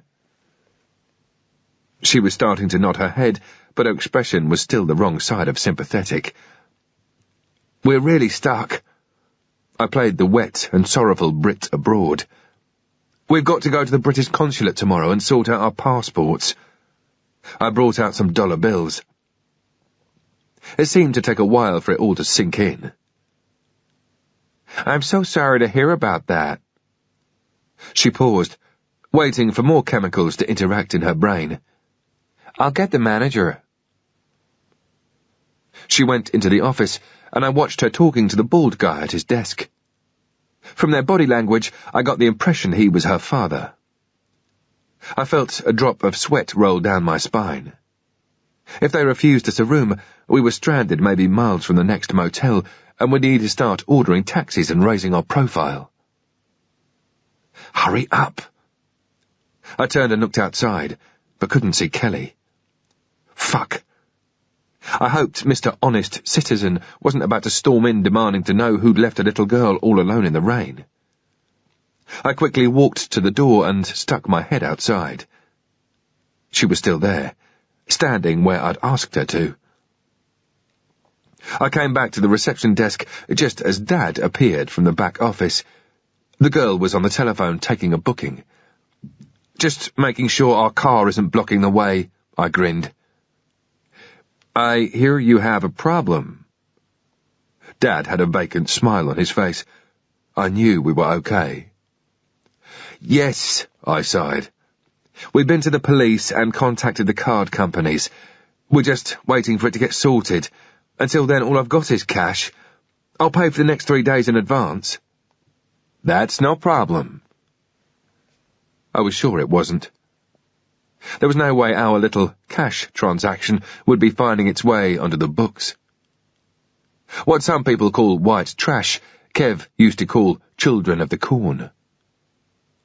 They might take a while to understand things, but an earner's an earner in any language. He smiled. We'll keep the telephone on for you. I played the Grateful Brit and booked in. Then Kelly and I traipsed up 2 flights of concrete and breeze block stairs. Kelly hesitated outside the room, then looked at me and said, Nick, I want to see Mommy. When can I go home? Shit, not that again.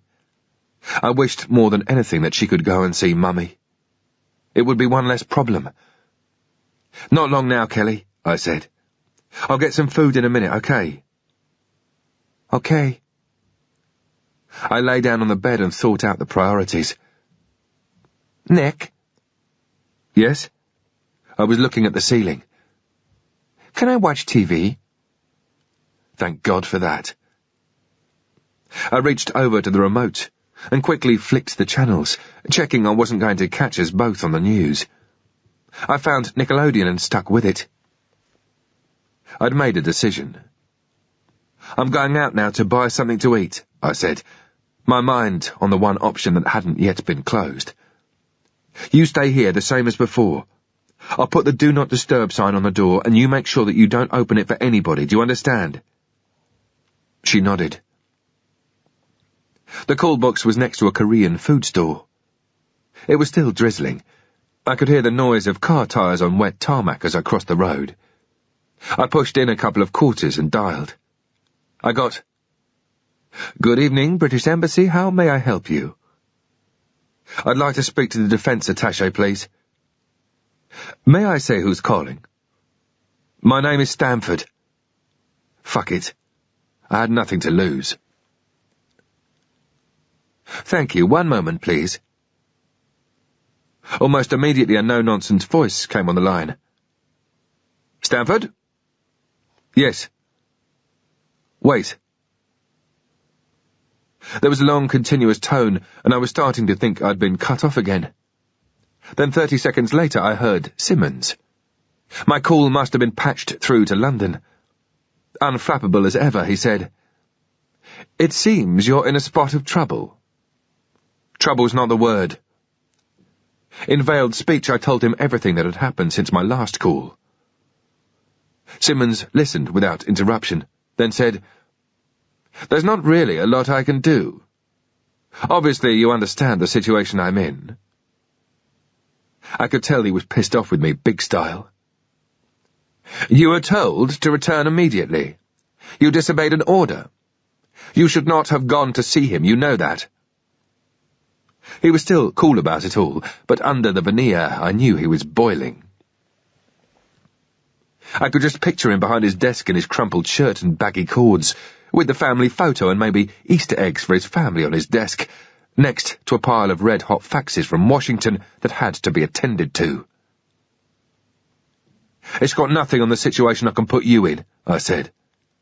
I got stuff that will make your lot look not very British at all. I'll blow it to whoever wants to listen. It's not a bluff. I need help to get out of this shit and I want it now. There was a pause. The patient parent waiting for a child to stop its tantrum.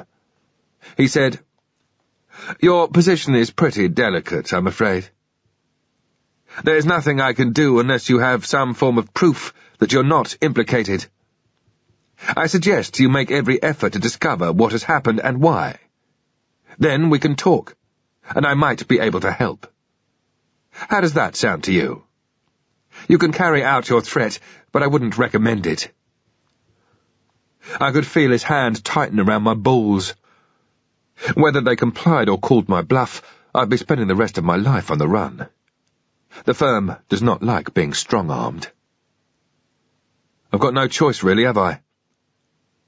I'm glad you see it like that. Bring what you find. The phone went dead. My mind racing, I wandered into the shop. I bought a bottle of hair tint, 1 wash in, 12 washes out, and a hair trimmer gadget. I also bought a full washing and shaving kit because we couldn't look like a couple of scruffies at large in Washington. Then I filled the basket with bottles of Coca-Cola from the chiller and some apples and candy. I couldn't find a Mickey D's and ended up in a Burger King. I bought 2 mega deals, then went back to the hotel. I knocked on the door as I opened it. Guess what I've got? Burgers, fries, apple pies, hot chocolate. By the wall, next to the window, was a little circular table. The carrier bags went on the bed, and I dumped the burgers on the table with a flourish like a returning hunter. Ripping the bags open to make a tablecloth, I tipped the chips out, opened the sauce, and we both dived in. She must have been starving. I waited until she had a mouthful of burger. Listen, Kelly, you know how grown-up girls are always dyeing their hair and cutting it and all sorts of stuff? I thought you might like to try. She didn't look fussed. What do you fancy? A really dark brown? She shrugged. I wanted to get it done before she understood too much of what was happening. The moment she'd finished her hot apple pie, I led her to the bathroom and got her to take off her shirt and vest. I tested the shower temperature and leaned her over the bath, quickly wet her hair, then toweled and brushed it. I got the trimmer going, but I wasn't entirely sure what I was doing. I realised it was for beards, really, and by the time I'd got the hang of it, her hair looked shit. The more I tried to sort it, the shorter it was getting. Soon, it was up around her collar. As I studied the bottle of dye, trying to read the instructions, she said, "Nick?" I was still reading the bottle and hoping I wasn't about to turn her hair into a ginger fuzzball. What? Do you know the men who were chasing you? I was the one who should have been asking questions. No, I don't, Kelly, but I will find out. I thought about it and put down the hair dye. I was standing behind her, and both of us were looking at each other in the mirror. Her eyes were now not so red around the edges. That only made mine even more dark and tired-looking. I looked at her a while longer. Finally I said, "Kelly, why did you go to the hidey hole?" She said nothing. I could see that her eyes were starting to question my hairdressing skills. Did Daddy shout Disneyland? No. Then why did you go? Already this was getting too intense for me. I needed to do something. I picked up the dye. Because of the noise? I started to comb the dye in. Oh? What noise was that? She looked at me in the mirror. I was in the kitchen, but I heard a bad noise in the living room, and I went and looked. What did you see? Daddy was shouting at the men, and they were hitting him. Did they see you? I don't know. I didn't go into the room. I just wanted to shout to Mommy to come and help Daddy. And what did you do? Her eyes went down. I couldn't help him. I'm too little. When she looked up again, I saw her face was burning with shame. Her bottom lip started to quiver. I ran to the hidey hole. I wanted to go to Mommy, but she was upstairs with Aida, and Daddy was shouting at the men. You ran to the hidey hole? Yes. Did you stay there? Yes. Did Mummy come and call for you? No. You did. So you didn't see Mummy and Aida? No. The picture of the two of them dead flashed into my mind. I put my arms around her as she sobbed. Kelly, you couldn't have helped Daddy. Those men were too big and strong. Probably I couldn't have helped him, and I'm a grown-up. It's not your fault Daddy got hurt, but he is okay and wants me to look after you until he is better. Mummy and Aida had to go with Daddy. There just wasn't the time to collect you. I let her cry a bit, then said, Did you see any of the men who were chasing us today? She shook her head. Did the men who were with Daddy have suits on? I suppose so, but they had, painting things on top. I guessed what she meant. The sort Daddy would wear to paint the house. I did the actions of putting on a pair of DIY coveralls. She nodded. So, do you mean they had suits on but had the painting things over the top? She nodded again. I knew it. These boys were good. They were players. They hadn't wanted to get nasty red stuff all over their nice suits. I asked her how many men there were and what they looked like. She was confused and scared. Her lip started to quiver again. Can I go home soon? She was fighting back the tears. Yes, very soon. Very soon. When Daddy is better. Until then, I'm looking after you. Come on, Kelly. Let's make you look like a big girl. After a rinse, I combed her wet hair and got her dressed straight away in her new clothes. If we had to move, I needed her dressed, so I told her that the only things she could keep off were her hat, coat, and shoes. She inspected herself in the mirror. The new clothes were much too big and her hair was, well, she didn't seem too sure. We watched Nickelodeon and eventually she fell asleep. I lay staring at the ceiling, going through the options, or rather trying to kid myself that I had some. What about Slack Pat? He would certainly help if he could, as long as he hadn't turned into some drugged-up New Age hippie. But the only way I could think of contacting him was through the restaurant he used to rave about. The way he described it, he practically lived there. The problem was I couldn't remember the name of it, just that it was on a hill on the edge of Georgetown. What about Ewan? He was no good yet because he'd still be operating in Ulster, and there was no way I could make contact with him until he was back on the mainland. I looked over at Kelly. That was how she would have to live for the next little while, always dressed, ready to run at a moment's notice. I put the eiderdown over her. I piled all the rubbish together and put it in the bin, then checked the sign was still on the door and her shoes were in her pockets. I checked chamber in both weapons, the 9mm in Kev's jacket and the SIG in my waistband. No doubt Kelly was going to be in all of tomorrow's papers, but at least, if the shit hit the fan, we were ready to go. I knew my escape route and would not hesitate to shoot my way out. I got my new clothes out of the bag and took them into the bathroom. I had a shave, then undressed. I stank. Kev's things were stained on the inside with blood. The sweat had thinned it, spreading it right up the back and the shoulders of his shirt and the legs of his jeans. Everything went into a plastic laundry bag, which I'd throw away in the morning.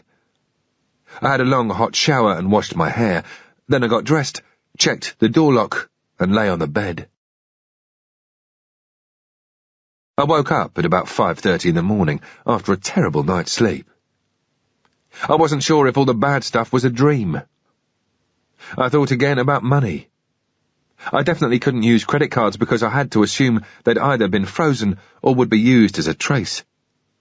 It was cash or nothing. Not easy in the West nowadays. Pat, if I got to him, would fund me, but I knew I'd have to take advantage of any spare time to get hold of more. Kelly was snoring big time. I picked up the keycard, gently closed the door behind me, checked the sign was up, and went looking for a fire extinguisher. Chapter 12. As I passed the open door to the cleaner's storeroom, I spotted half a dozen wedge-shaped doorstops on a shelf. I helped myself to a couple. I found the fire extinguisher on the wall by the elevators. I quickly unscrewed the top of it and removed the carbon dioxide cylinder, a 9-inch black steel tube. I put it in my jacket and walked back to the room. I put the 3 spare magazines for the SIG-45 in the left-hand pocket of Kev's jacket and decided I was going to keep the USP in the room. I hid it in the cistern. A weapon can stand getting wet in the short term. I just didn't want Kelly to find it and start putting holes in herself. I dozed some more, woke up and dozed again. By 7 a.m. I was bored and hungry. Breakfast was included in the room price, but to get it, I'd have to go downstairs to reception. Kelly started to stir. I said, "Good morning. Do you fancy something to eat?" She was all yawny, sitting up and looking like a scarecrow because she'd gone to sleep with wet hair. Straight away I put on the TV for her because I didn't really know what to say. She looked down at her clothes, trying to work it out. "You fell asleep," I laughed. "I couldn't even undress you last night." "Hey, it's like camping, isn't it?" She liked that. "Yeah." She smiled, still sleepy. "Shall I go and get you some breakfast?" She didn't look up, just nodded at the television. "Remember, you must do this every time. You never, ever open the door. I'll come back using the key. Don't even open the curtains because the cleaning ladies will think it's okay to come in. And we don't want to talk to anyone, do we? I'll leave the do not disturb sign, okay?" She nodded. I wasn't sure how much of it had gone in.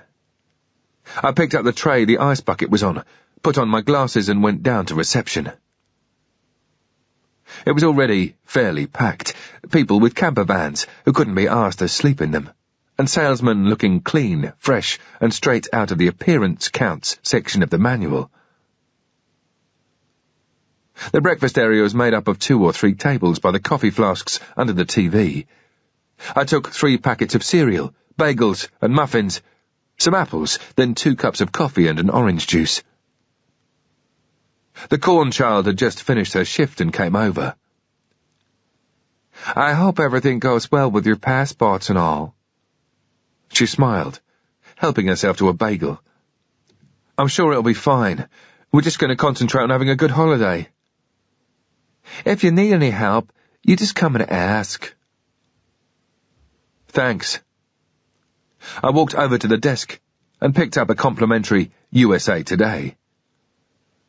I also helped myself to a Roadies Inn book of matches from a whole bowl of them and a paperclip that was in an ashtray full of elastic bands and office bits, and went back to the room.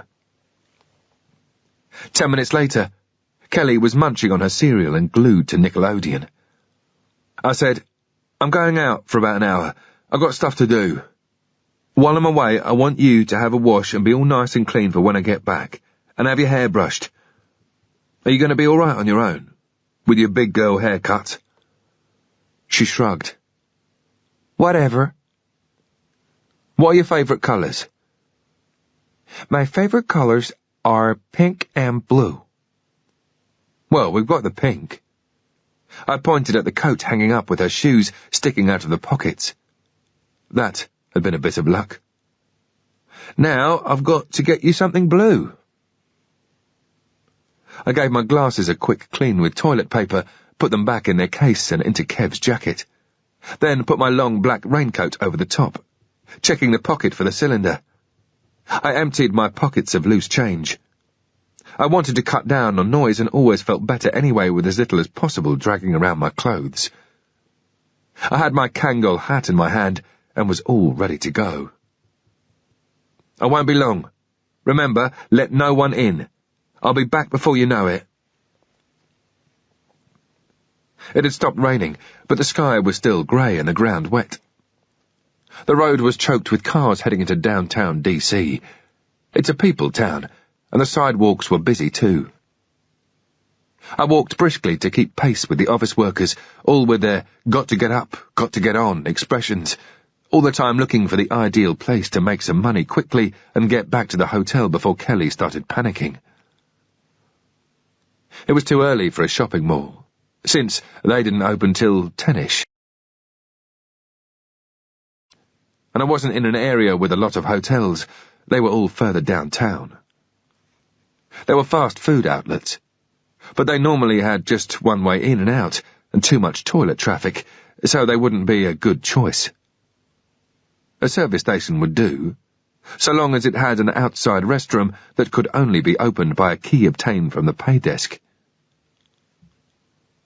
I'd been walking around for maybe 20 minutes. I walked through a couple of filling stations that were busy enough, but they were modern with inside toilets. Eventually I found what I was looking for, an outdoor toilet with a sign on the door that said, "Key at pay desk." I checked to ensure that the door was locked. Then I walked on. I was looking for two things now. For somewhere natural to watch the forecourt from, and for my escape route.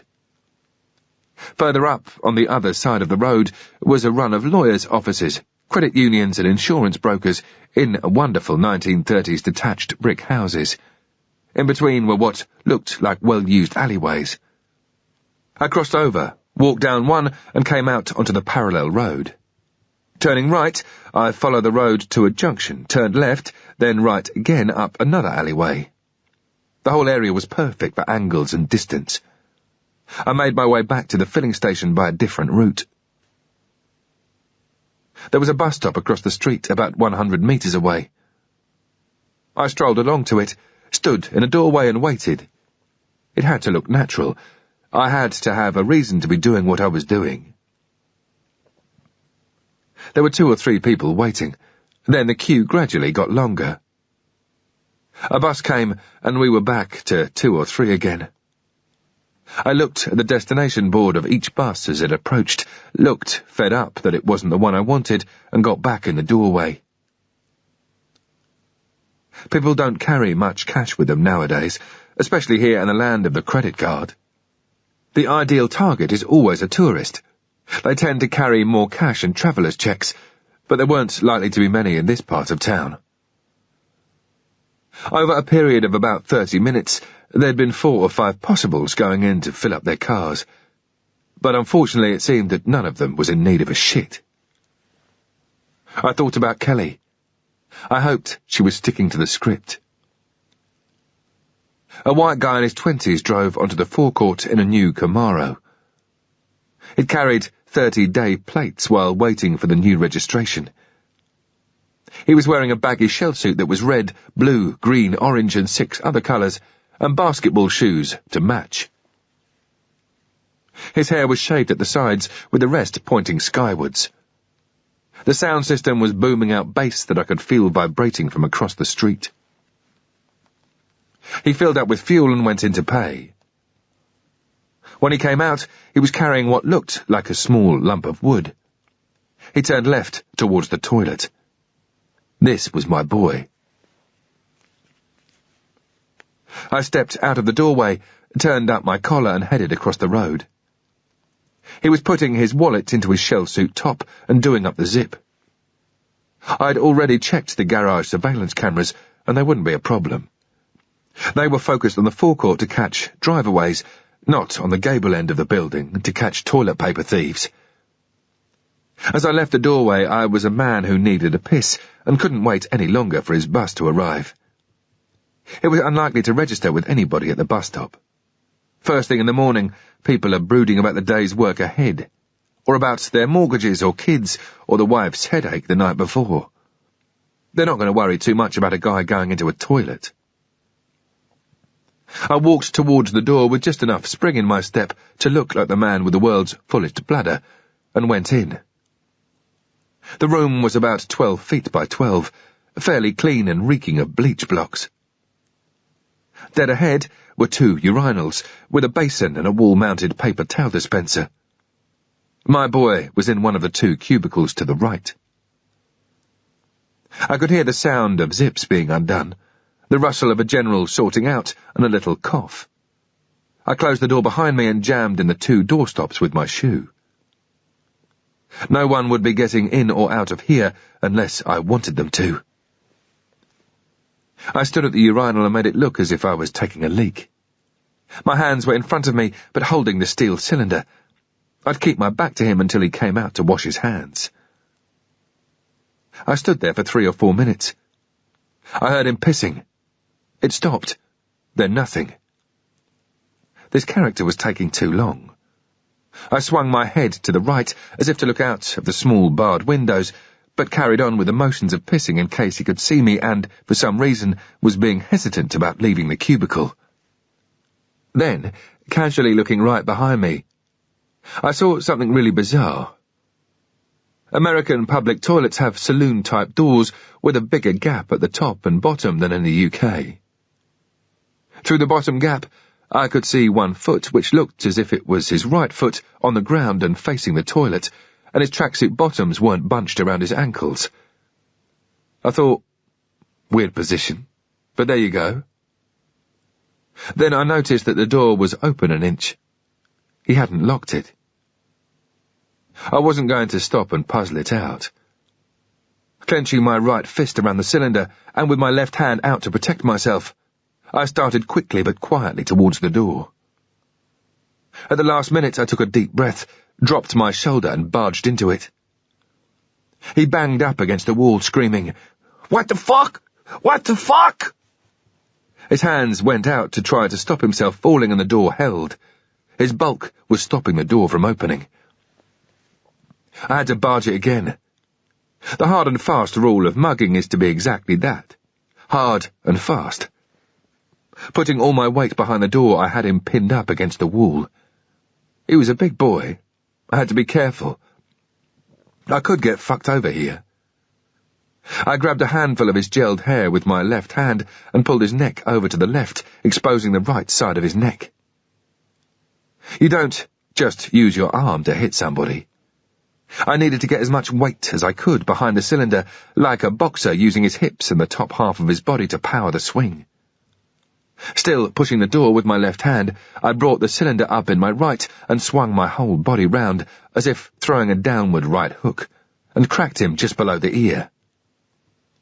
The idea was just to take him down, not kill him or give him brain damage for the rest of his days. If I'd wanted to do that, I'd have cracked him over the head a few times. As it was, it wouldn't be his best day out, but tough shit. Wrong place, wrong time. It had been a good hit. He groaned and went down. He was fucked and, without a doubt, he would have had starbursts in his eyes. That crackling and popping sensation you get when you go down semi-conscious. He'd just want to curl up and get under the duvet and hide. That was why I'd used the cylinder instead of a gun. You can't predict people's reactions to a pistol. He might have been an undercover cop with a gun himself. He might have been some kind of a heroic have-a-go citizen. Not that it mattered now. The old ways are the best. He'd banged his head on the cistern and smashed his nose, and blood was pouring down his chin. There was a high-pitched, childlike moan coming from him. He was in shit state, but he'd live. I gave him another one for good measure. I wanted him down and well out. He stopped making a noise. I put my left hand on his head and held it facing away from me. I didn't want him to be able to ID me. With my right hand I felt under his belly and twisted his shell-suit top round towards me, unzipped it and pulled out his wallet. Then I started to feel down his pockets in case he had another big wad stashed away there. My fingers closed around a plastic bag that filled the ball of my hand. I pulled out what looked like enough white powder to send the guy's entire neighbourhood into orbit, all in neat little plastic wallets, ready for sale. No good to me. I left it on the floor. It was then that I realised what he'd been up to while I was at the urinal. Wrapped tight around his left arm was a rubber tube and there was blood dripping from a small puncture wound. He must have had his left leg up on the toilet seat to support his arm while he was shooting up. I saw the hypodermic on the floor.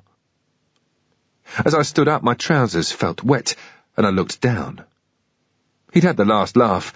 I'd made him lose control of his bodily functions, and he'd pissed himself, and I'd been kneeling in it. I picked up the key from the floor. That, too, was covered in piss. He was starting to come round a bit, and there were a few moans and groans. I got hold of his head and banged it against the toilet to give him the message to stay where he was for a while. I stepped back from the cubicle. There was no time to try to clean my coat. I went to the main door, retrieved the wedges, put them in my pocket, came out and locked the door behind me. I tossed the key into some shrubbery. I was out of breath and had a bit of sweat coming down the side of my face, but I had to make myself look calm and casual.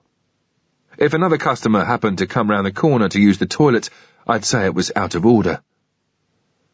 As I crossed the road, I glanced left and behind me. Nothing. I wouldn't look back again. I'd soon know if something was going on because I'd hear all the screaming and shouting, or the sound of people running towards me. Then I'd have to react. But at the end of the day, I was the one with the big fucking gun. I passed the bus stop and carried on towards the first alleyway. After 2 more turns, I took off my coat, wrapped it round the cylinder, and folded the whole lot up. I took off the hat and folded that into the coat as well. I carried on walking, found a bin and got rid of my bundle. That was me sorted. A new man. Or I would be as soon as I put on my glasses. Once out on the road again, I got out the wallet, as if I was checking whether I had my credit card. I opened it up and found that I was a family man. There was a very nice picture of me, my wife and 2 kids. The family of Lance White. I didn't think Mrs. White would be too pleased with the state of me when I got home. There was about $240 in the billfold. White had either just been to an ATM or done some early morning deals. There were also a couple of credit cards, but I wouldn't keep them. It would be time-consuming to sell them, and if I tried to use them for cashback, it could only be in the next hour or so. But why run the risk of the police doing a trace and ending up with my description from a sales assistant? The rest of the stuff was shit. Bits of paper with phone numbers on, probably his client list. As I passed another bin, I jacked everything except the cash. I now had just under $400 in my pocket, enough for the next few days if I couldn't contact Pat or he didn't come up with the goods. The piss on my trousers was starting to dry up a bit as I walked, but it was stinking good style. It was time for a change of clothes. I reached the Burger King and all the other shops near the hotel. I was in and out of a discount shop in about a quarter of an hour, with a hold-all, containing new jeans, sweatshirt and underwear, all bought with cash. Kelly had also got a complete new set of clothes, down to knickers and vests. I had a quick look at my watch on the way up to the room. I'd been gone about 2¼ hours, a bit longer than I'd said I'd be. Before I even got to the door, I could see it was ajar. I looked down and saw a pillow keeping it open. I could hear the TV. Pulling my pistol, I went against the wall, the weapon pointing towards the gap. I felt disbelief, then shock. I felt emptiness in my stomach, and then I felt sick. Chapter 13. I moved into the room. Nothing. I checked on the other side of the bed, in case she might be hiding there. Maybe she was playing some game on me. Kelly? Are you in there? My voice was serious, and she'd have known it. No reply. My heart was pumping so hard my chest hurt. If they had her, why hadn't they jumped me by now? I felt sweat slide down the side of my face. I started to panic, thinking about her in her house, seeing her father being beaten, screaming for her mummy. I understood that feeling of desperation when you want something to take all the scary things away. I forced myself to stop, calm down, think about what I was going to do. I came out onto the veranda again and broke into a run, calling, "Kelly? Kelly!" in a loud semi-shout. I turned the corner, and there she was. Pleased as punch, she was just leaving the Coke machine, wrestling with the ring pull on a can.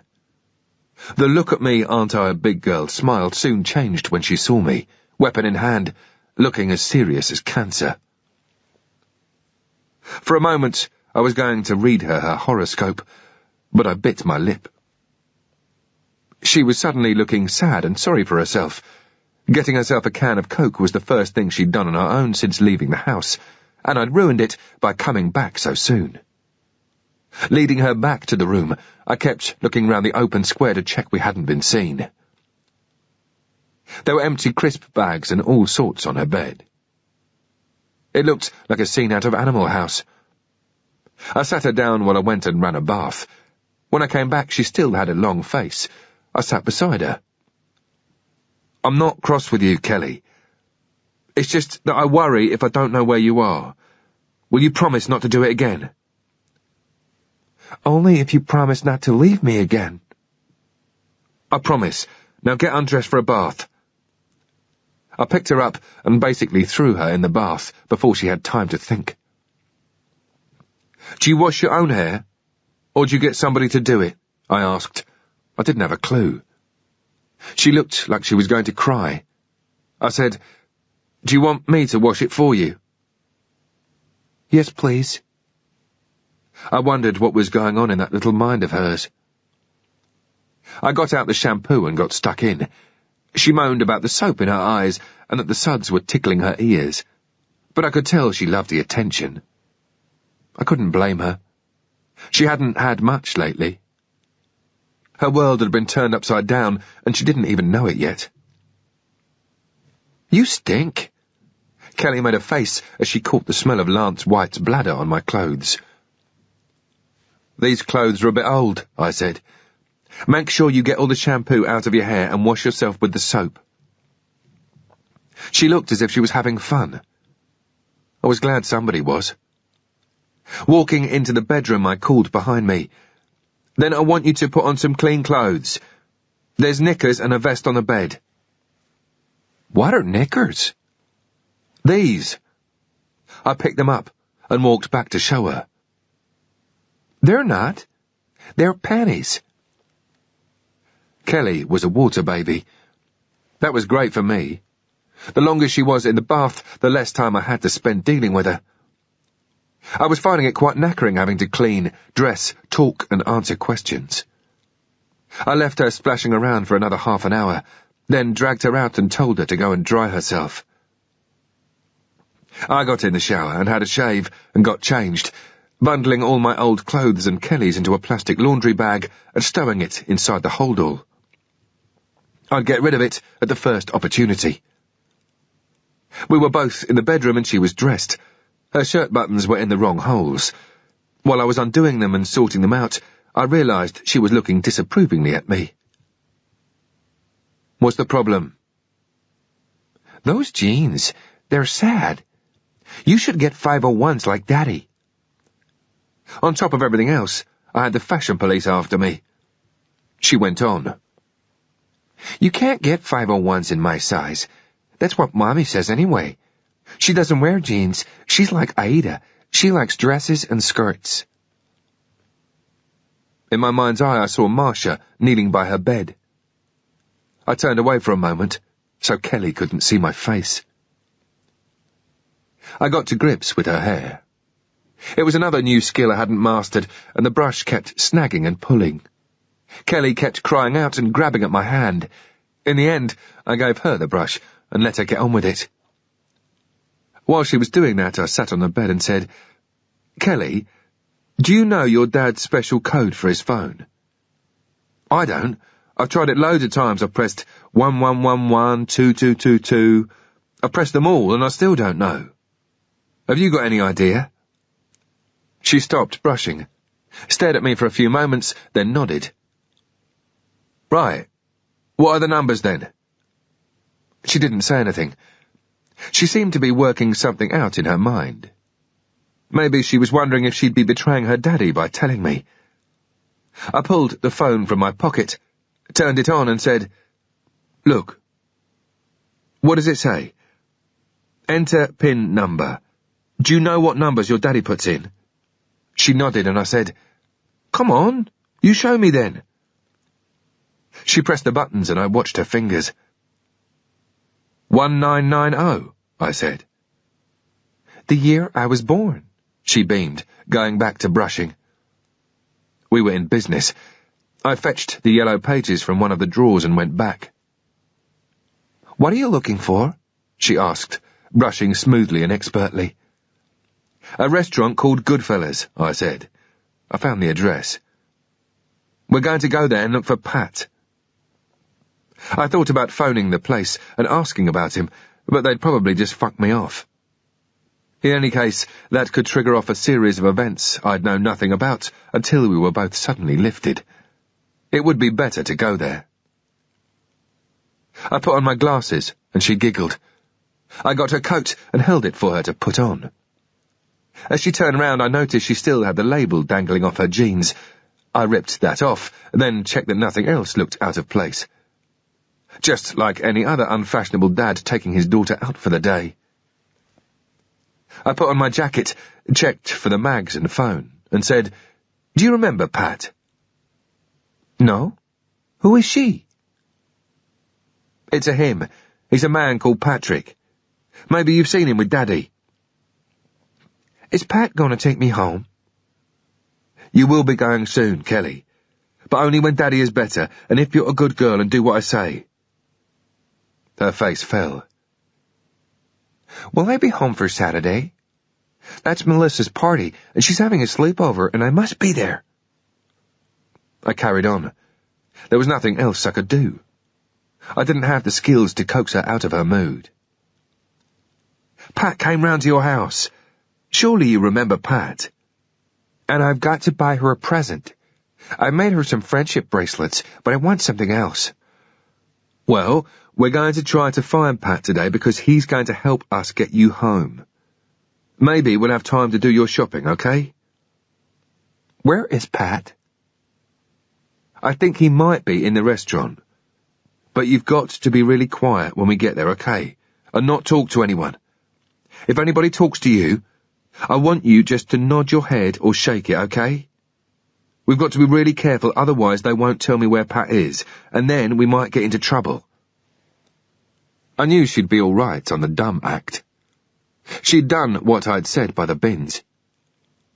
I felt bad, talking about her going home, but I couldn't think of a better way of controlling her behaviour. And anyway, with any luck, I wouldn't be there when she was finally told the truth. There were a couple of other jobs to do before we left the room. I took the bottom left-hand corner of the blanket on my bed and folded it in a neat diagonal pleat. Then I took a matchstick from the book I'd picked up in reception and wedged it between the wall and the long, low chest of drawers that the TV rested on. I put a pen mark, the size of a pinhead, on the wall and covered it with the match head. Finally, I placed the paperclip in one of the drawers under the TV and turned the volume up a shade. I had a quick look round the room to make sure we hadn't left anything compromising lying around. I even put the yellow pages back in the drawer. The pistol was still in the cistern, but there were no problems with that. There was no reason for a cleaner to come in, let alone the police with a search warrant. I picked up a couple of apples and chocolate bars and put them in the pocket of my brand new 3/4-length blue coat.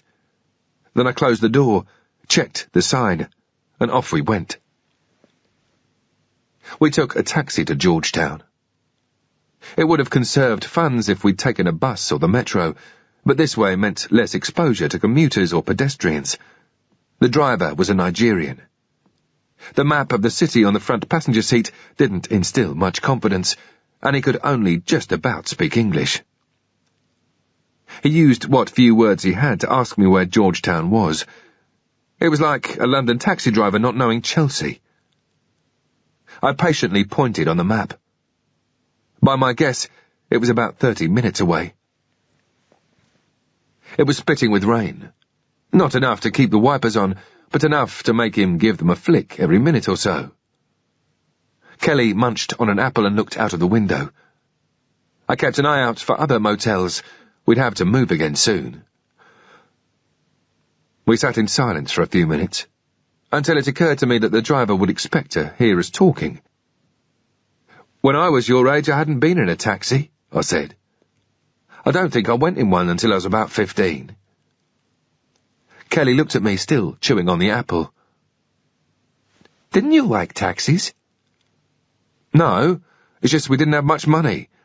My stepfather couldn't find a job. She looked puzzled. She looked at me for a long time, then turned her head and looked out of the window. The traffic was queuing for Key Bridge. Georgetown was just the other side of the Potomac, and it would have been quicker to get out and walk, but it made sense to stay out of sight. By now, Kelly's face would be in the newspapers, maybe even on posters. The police would be putting in a lot of time and effort to find her abductor. I leaned over the front seat, picked up the map and directed the driver to the river end of Wisconsin Avenue, the main north-south drag. I remembered Georgetown as almost self-contained, with a genteel, quaint feel to the townhouses that reminded me of San Francisco. The sidewalks were red brick and uneven, and every car seemed to be a BMW, Volvo, Mercedes, Golf GTI, or Discovery. Every house and shop had a prominent sign warning that the property was guarded by a security firm. Try breaking in, and you'd have a rapid response team climbing aboard you before you even had time to rip the leads from the back of the video. Wisconsin is a wide road, with shops and houses on either side. We found Goodfellas about half a mile up the hill on the right-hand side. As restaurants go, it looked one of the moody designer-type places. The whole front was black, even down to the smoked glass windows. The only relief was the gold lettering above the door. It was now nearly lunchtime. All the staff would have clocked in. We entered through two blackened glass swing doors and were hit by the frosty blast of air conditioning. We were at one end of a semi-lit hallway that ran the length of the frontage. Halfway down was a young receptionist sitting at her desk, looking very upmarket and friendly. I was impressed with Pat's taste. The girl smiled as we walked towards her, Kelly's hand in mine. As we got closer, I realized that the smile was a quizzical one. By now she was standing up, and I could see she was dressed very smartly in white shirt and black trousers. "Excuse me, sir," she said. "We don't—" I held up my hand and smiled. "That's fine. We haven't come for lunch. I'm trying to find a friend of mine called Patrick. He used to come here a lot, maybe 6 or 7 months ago. Does that ring any bells? As far as I know, he was going out with one of your staff. He's an Englishman, speaks like me." "I don't know, sir. I've only been here since the beginning of the semester." Semester? Of course, we were in Georgetown, the university area. Every student was also a waiter or waitress. "Could you maybe call somebody? Because it's really important that I make contact with him." I winked conspiratorially and said, "I brought a friend of his. It's a surprise." She looked down and smiled warmly. "Hi. Do you want a mint?" Kelly took a small handful. I went on. "Maybe one of the people in the back might know him." While she was thinking about it, a couple of boys in suits came in behind us. Kelly was looking up at them, lumps in her cheeks. "Hi, little lady," one of them laughed. "You're a bit young for this, aren't you?" Kelly shrugged. Not a word. The receptionist said, "Excuse me a moment," and went off to do her hostess bit, opening the door beyond the desk for somebody else to meet the two guests and show them to their table. She came back and picked up the phone. "I'll call." I looked down and winked at Kelly. "We've got somebody here with a child, and they're after an Englishman called Patrick," she said with that upward inflection at the end that had started in Ramsay Street and taken over the world. She put down the phone and said, "There'll be somebody here in a minute." It rang again almost immediately, and she took a booking. Kelly and I just stood there. In a minute or two, a waitress appeared from the dining room. "Hi, follow me." Things were looking up. I got hold of Kelly's hand, and we went through the door to the dining room. People here obviously liked eating in semi-darkness, because all the tables were lit only by candles. Looking around, I noticed that all the waitresses seemed to wear small white t-shirts that exposed their midriffs, with tight shorts and sneakers with little ankle socks. On the right-hand side, against the wall, was a bar with overhead lighting. The 2 suits were the only 2 customers. In the middle of the room, I noticed a small, raised stage with spotlights above. I laughed to myself. Good stitch, Pat. Arse or no arse, Slack had always been successful with women. At the time of Gibraltar, he was single like me and rented the house next door. For about a year, he'd been having what he called a relationship, but we all knew better. They'd met at a medieval night fancy dress party at 4 o'clock the next morning and was woken by the sound of a vehicle screeching up outside his house. Then doors slamming and lots of giggling and laughing. We lived in a small estate. The sort of houses they threw up in about 5 minutes all through the 80s, so I could hear his front door crashing and thought, here we go. Then I heard a bit of music and the toilet flushing, which is always nice at 4 in the morning. Then lots more laughing and giggling, and they were away. At noon the next day I was in the kitchen, mincing around with the washing up, when a taxi drew up. And that was when Queen Elizabeth I, one of her young ladies-in-waiting, came scuttling out of Pat's front door, hair all over the place, looking incredibly embarrassed as they jumped into the cab, hoping no one would see them. When we grilled him, it turned out he was doing it with a mother and daughter combo. We hadn't let him hear the end of it ever since. Now it looked like he got his own back. One of the girls waved to Kelly. Hi, honey. Beneath her t-shirt was what looked like a dead heat in a Zeppelin race. Kelly was loving it. I held her hand tight. As we followed the girl, Kelly looked up at me and said, What is this place? It's a kind of bar where people go to relax after work. Like TGI Fridays? Sort of. We came to another set of double doors and went through into a world of bright light and clatter. There were the kitchens on the right, full of noisy chaos. On the left, offices. The walls were dirty white plaster with gouge marks from where they'd been knocked by furniture, or maybe by runaway Zeppelins. Further down the corridor we came to another room. Our friend led us in and announced, Here he is. This was obviously where all the girls hung out. In some cases, literally. If I'd had to imagine a changing room in a lap-dancing bar, I'd have thought of semi-naked girls in front of mirrors with big bulbs around the edges. But this didn't fit the bill at all. It was much more like somebody's sitting room. It was clean, with 3 or 4 settees, a couple of chairs, a few mirrors. There was a no smoking sign, which I could smell was observed, and notice boards full of university meetings and goings-on.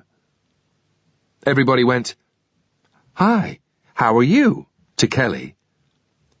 I looked at a policewoman wearing a skirt that was very non-regulation length. I'm trying to find an Englishman called Pat. He told me he came here a lot. Kelly was getting dragged away by 2 of the girls. What's your name, honey? There was nothing I could do to stop it. I said, Her name's Josie. They were all in their fantasy rigs. One held out an Indian outfit with fringed buckskin sleeves, feathers the lot. She said to Kelly, Do you like this? And started to dress her. Kelly's eyes widened with excitement. I carried on talking with Washington's finest. It's just that there's been a big mess-up on the dates. We were supposed to have met Pat so Josie and him can go on vacation. It's no problem. I'll look after her, but she really wants to see him. We haven't seen Pat for ages, but Sherry'll know. She used to go out with him. She's late, but she'll be here soon. If you want to stay, that's fine. Help yourself to some coffee. I went over, poured myself a cup and sat down. I watched Kelly giggling. For me, this should have been like dying and going to heaven, but I was tense about Kelly letting something slip. I could see textbooks lying around. There was one girl on a settee who looked as if she'd come out of a Turkish harem, and she was there with her laptop, tapping away at her dissertation. 20 minutes later the door burst open, and a girl carrying a black sports bag ran in like a thing possessed, out of breath, hair everywhere. "Sorry I'm late, girls. I wasn't on first, was I?" She started to take off her shoes, catching her breath.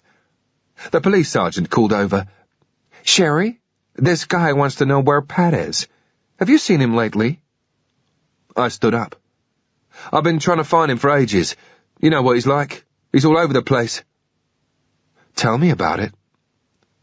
She started to take off her jeans in front of me, as casually as if we'd been married 10 years. "He's been away for a while. I saw him about a month ago when he came back." She shot a glance at Kelly and back at me. "You a friend of his?" "We go way back." "I guess he won't mind. I've got his number here if I can find it." Dressed now only in her bra and pants, she rummaged through her bag as she talked. She looked up at one of the other girls and said, "What number am I?" 4. "Christ, can somebody go ahead of me? Can I go at number 6? I've got no makeup on yet." There was a grunt from behind the laptop. It seemed the Turkish harem girl was going on 4th now. Sherry tipped out an Aladdin's cave of a handbag. "Here we are."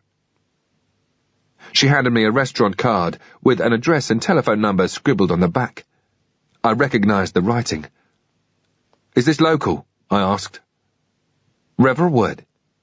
About a quarter of an hour by car, over the bridge." "I'll give him a ring, thank you." "Remind him I'm alive, will you?" She smiled with weary hope. I went over to Kelly and said, "We've got to go now, Josie." She stuck out her lower lip. "Oh!" Maybe it was being in the company of other females, but she looked more relaxed than at any point since we'd driven away from the house. "Do we?" she pleaded, with big round eyes that were covered in makeup. So were her lips. "I'm afraid we must," I said, starting to wipe it off. The policewoman said, "Can't we keep her here? We'll look after her. We'll show her how to dance." "I'd love that, Nick." "Sorry, Josie. You have to be much older to work here, isn't that right, girls?" They helped Kelly to get all her feathers off. One of them said, "You work real hard at school, honey. Then you can work here with us." They pointed to a quicker way out, through the service exit at the back. As we were leaving, Kelly looked up and said, "What do they do then?" "They're dancers." "Why did they put on bikinis and all those feathers?" "I don't know," I said. "Some people like watching that sort of thing." Just as we got to the exit, I heard Sherry shout, "His daughter! The lying bastard!"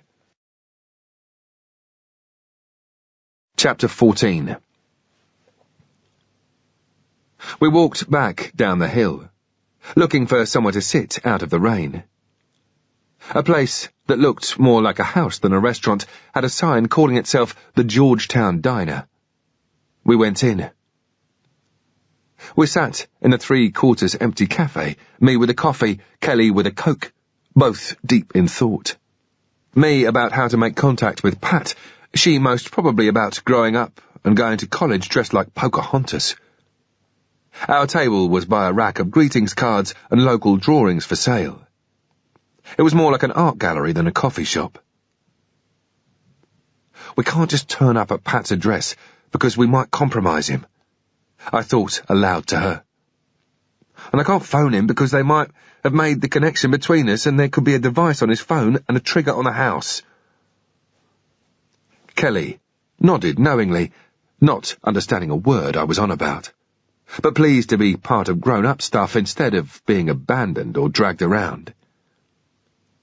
"So annoying, because he's only 15 minutes away," I went on. "What can I do?"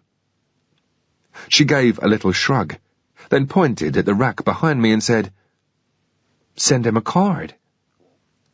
Good idea, but it would take too long. Then I had a brainwave. Well done, Kelly. She grinned from ear to ear as I got up and bought a birthday card showing a velvet rabbit holding a rose. I asked for a pen and went back to the table. I wrote, Pat, I'm in the shit. Kev is dead and Kelly is with me. I need help. It was not me. Call 181-322-8665 from a public landline ASAP. Nick. I sealed the envelope and wrote Pat's address, then asked to borrow the yellow pages. I found what I was looking for, and it was on the same road, seemingly within walking distance. We did up our coats and left. It had stopped raining, but the sidewalk was still wet. I checked the street numbers. We had to go downhill towards the river. The courier firm's office was next door to a weird and wonderful New Age shop, with a window full of healing crystals that could change your life. I wondered which one they'd prescribe if I went in and told them my circumstances. Kelly wanted to stay outside and look in the window, but I wanted her with me. People might look twice at a child on her own outside a shop, and something might register. There was a risk of someone in the shop identifying her, but it was a question of balance between exposing her and making the best use of her as cover. Can you get this to my friend after 4 o'clock today? I said to the guy at the desk. We're in real big trouble because we forgot to post his birthday card, aren't we, Josie? I paid the $15 fee in cash, and they promised to bike it round at 4 p.m. I needed the intervening 2 hours to prepare the ground for a meet. We went into the Latham Hotel. I'd guessed my accent wouldn't stick out in there, and I was right. The large reception area was full of foreign tourists. I sat Kelly in a corner and went to the information desk. I'm looking for a mall that would have a fun zone, or kids have fun, I said. It turned out there were about half a dozen of them in and around the DC area. It was just a matter of looking up all the different addresses in the city guide she'd kindly lent me. There was one at the Landside Mall, not far from the Roadies Inn. I hailed a taxi, and this time the driver knew where he was going. Kids Have Fun is a franchised play centre operation. The idea is that you drop your kids off for a few hours while you go off on your big shopping frenzy. I'd once gone with Marcia to pick up Kelly and Aida from one. The child gets a name tag on their wrist that they can't remove, and the adult is given an ID card that means they're the only person who can collect the child. The girls had been playing up the morning I went, and I remembered that as we approached the centre, Marcia had grinned at the travel agents opposite and said, I always think that's brilliant positioning. The number of times I've been tempted to drop off the kids and pop in for a one-way ticket to Rio. The mall was shaped like a large cross, with a different department store, Sears, Hecht's, JCPenney, Nordstrom, at the end of each spur. There were 3 stories with escalators moving people up and down from the central hub. The food hall was on the 3rd floor. It was as busy as it was massive, and the heat was nearly tropical, probably on purpose, to send you to the drinks counters. I spotted Kids Have Fun on the Hecht's spur. I turned to Kelly. Hey, do you want to go in there later on? There's videos and all sorts of stuff. I know, but I want to stay with you. Let's go in and have a look anyway. I didn't want to put her in there yet because I didn't even know if we were going to get the phone call or not. But I'd still have to do the recce and prepare the ground. I went up to the desk. Do we have to book to come in? Apparently not. We just turned up and filled in a form. I worked out that if I did get a phone call at 4 p.m, I'd only have half an hour at the most to hide her. I had to assume the worst-case scenario, which was that they knew Kev's mobile number and were waiting to intercept it and listen to me giving Pat directions. I wanted her away from that area and safe. Also, I couldn't be sure about Pat. He might be part of a trap. I had to be careful, but at the same time I was desperate to see him. I could see her looking round. It didn't look that bad. We walked out. You can come with me now, but I have to go on my own later, okay? She looked pissed off. Why?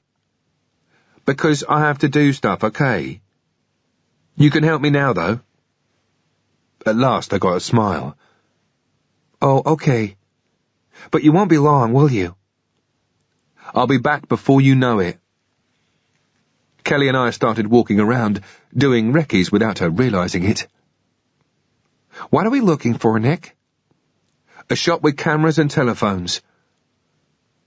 We walked the whole mall, eventually finding one on the ground floor.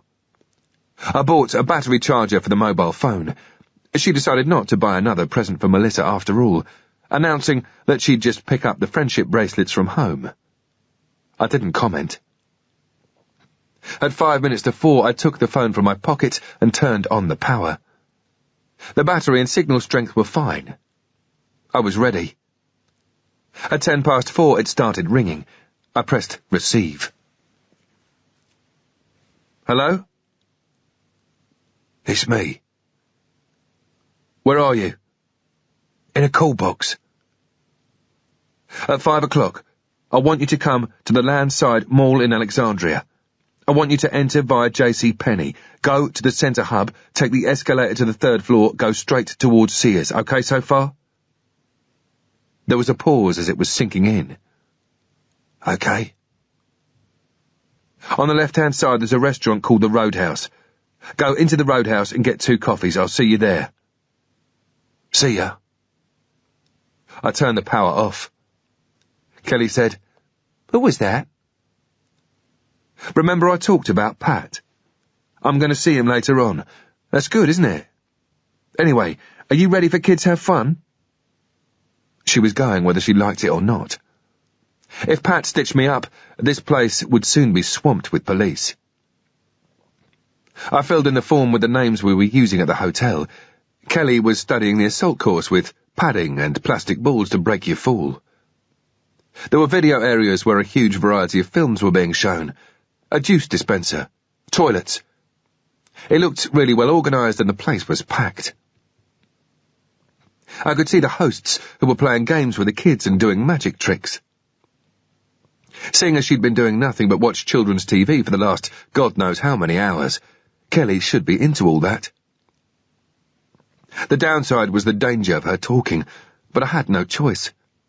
I paid my money plus $20 deposit for the magic key to reclaim my child. I asked her, Do you want me to stay for a while? She was dismissive.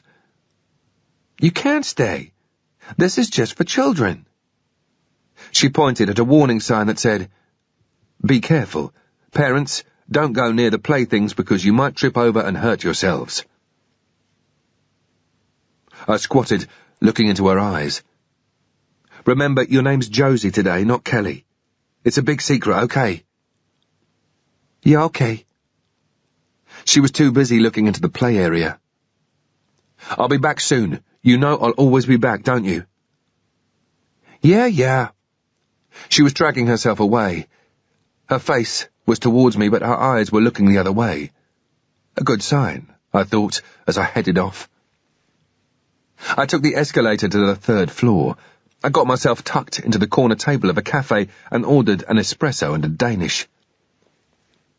I knew that if he was late, he wouldn't move into the RV.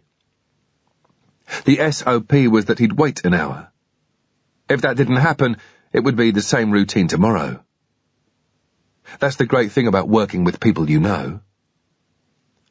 I looked at my watch.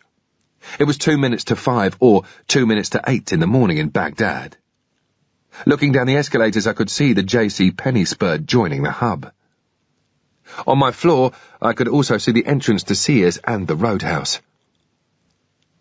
At about 2 minutes past, I saw Pat below me, walking in from the direction of J.C. Penney.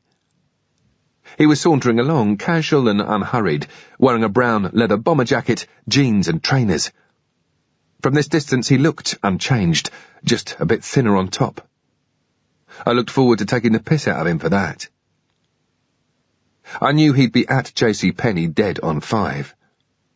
I knew he would have been putting in his own anti-surveillance drills en route, driving into the car park early to check it out, even sitting in his car to time it right. Pat might have his head in the clouds, but when he had to perform he was shit hot. At the moment, however, my only worry was not so much about what was in his head as about what might be up his nose. He walked onto the escalator and I looked away. I wasn't interested in him now. I was watching everywhere else, checking to see if he was being followed. By covering his back, I was protecting my own. I had the easy part, being the third party and aware. The biggest problem would be for the surveillance operators who were following him and trying not to get pinged by people like me. In an urban environment, it's always best to meet people where there's a lot of pedestrian traffic. It looks normal, people meeting people. The downside is that if there is any surveillance on you, they can blend in a lot easier too. However, it is chaos for them because you can walk in and out of shops, stop at a counter, then move on, then turn round and go back to another counter. So if you're going to RV with somebody to talk, go shopping. Pat came up the last escalator, standing ahead of a group of teenage girls. They got off and turned left to the Baskin-Robbins. Pat went right. There were only 4 escalators, 2 up, 2 down. I couldn't see anyone who looked like an operator. I watched him go into the roadhouse. I gave it another 5 minutes, checked again, made sure the girl saw me throw my couple of dollars on the table, and left.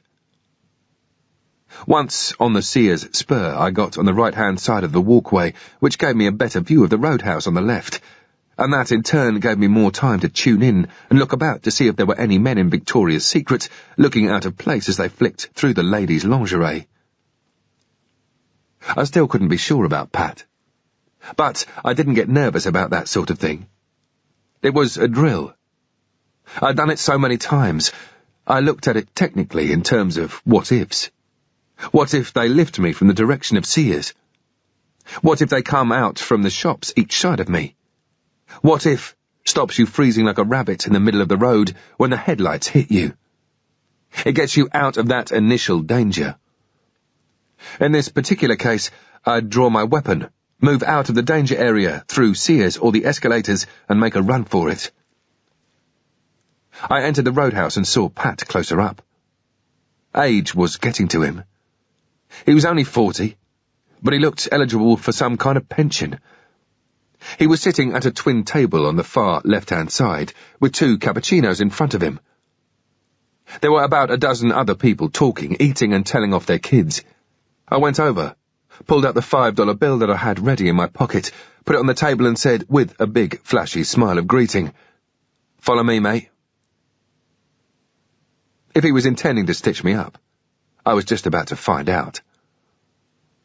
I was sponsoring the RV, so he didn't say anything. He just came with me. We went over to the far wall where the toilet sign was. As we went through the door, we came into a long corridor with the toilets down the bottom on the left-hand side. I'd reckoned this on the walkabout with Kelly. To the right was another door which led into Sears. These were shared toilets, and that was why I'd chosen them. I opened the door, let Pat through and followed him into the babywear department. We took the escalators to the ground, putting in angles and distance. It might not work all the time, but it was the best I could do. From the perfume counter on the ground floor, it was straight out into the car park, and we started to walk along the sidewalk towards a run of smaller shops and snack bars. Not a word had been said. No need. Pat knew what was happening. We walked into a sub-zone, a very clinical, spotlessly clean franchise place selling baguettes with the world's supply of hot fillings. I told Pat to order me a drink and a cheese and meat special. The place was full. That was good. It made life more complicated for anybody looking. I said, "Sit over there, at that table, mate, facing the toilets, and I'll be back in a minute." He stood in line to order. I went through the door to the toilets and on to the far end, where there was a fire escape. I wanted to be sure it hadn't been obstructed by a rubbish bin or anything since I'd last checked. The fire escape door was alarmed, so I wasn't going to test it to make sure it would open. I'd done my recce, so I knew what was on the other side and where to run. Pat was already sitting down with 2 coffees and an order ticket. I was getting caffeine overload. I was also starting to feel like shit. The heat of the shopping mall and now this place, and the energy expended in this last 2 days were taking their toll. But I had to keep on top of that because this was an operation. I sat down opposite him in the booth, looking beyond him at the glass frontage of the shop. I could see everybody coming in and out, and had a pillar and Pat as cover.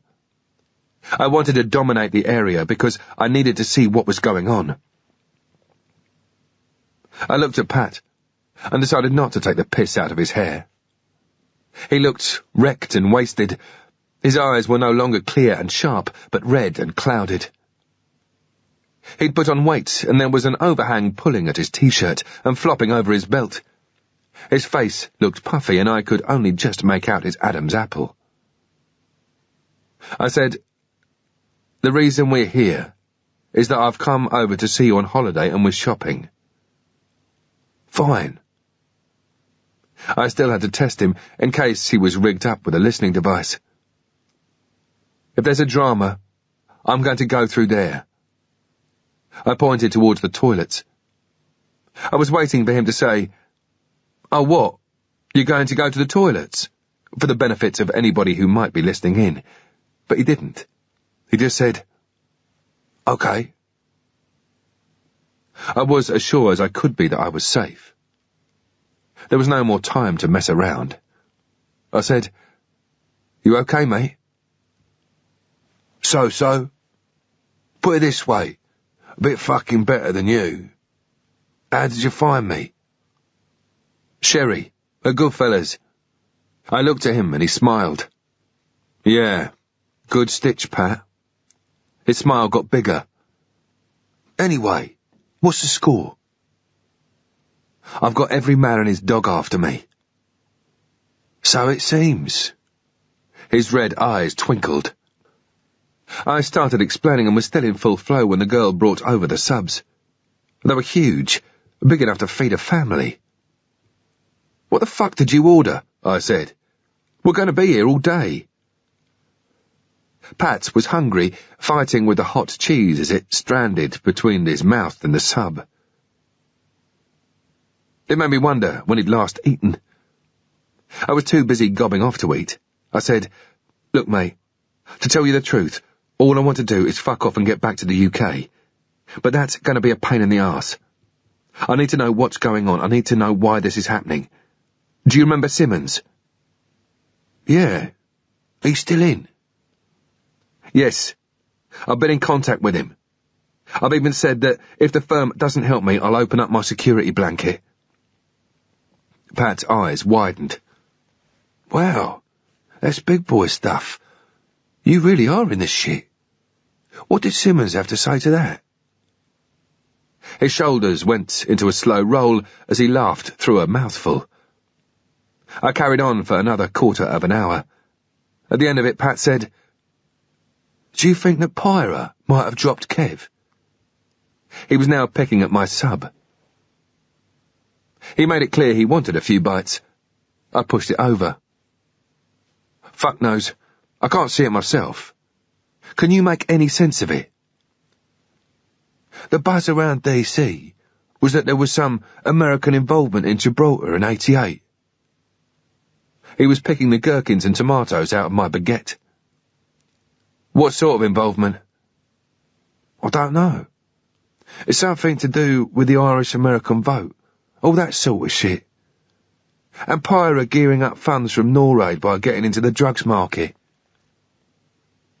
I wondered how Pat knew. Maybe that was where he got his supply. The thought made me sad. My mind ticked over a bit more. Pat just kept on attacking my sub. "Maybe that's where the connection with Kev comes in," I said. "DEA. Drugs. What do you think?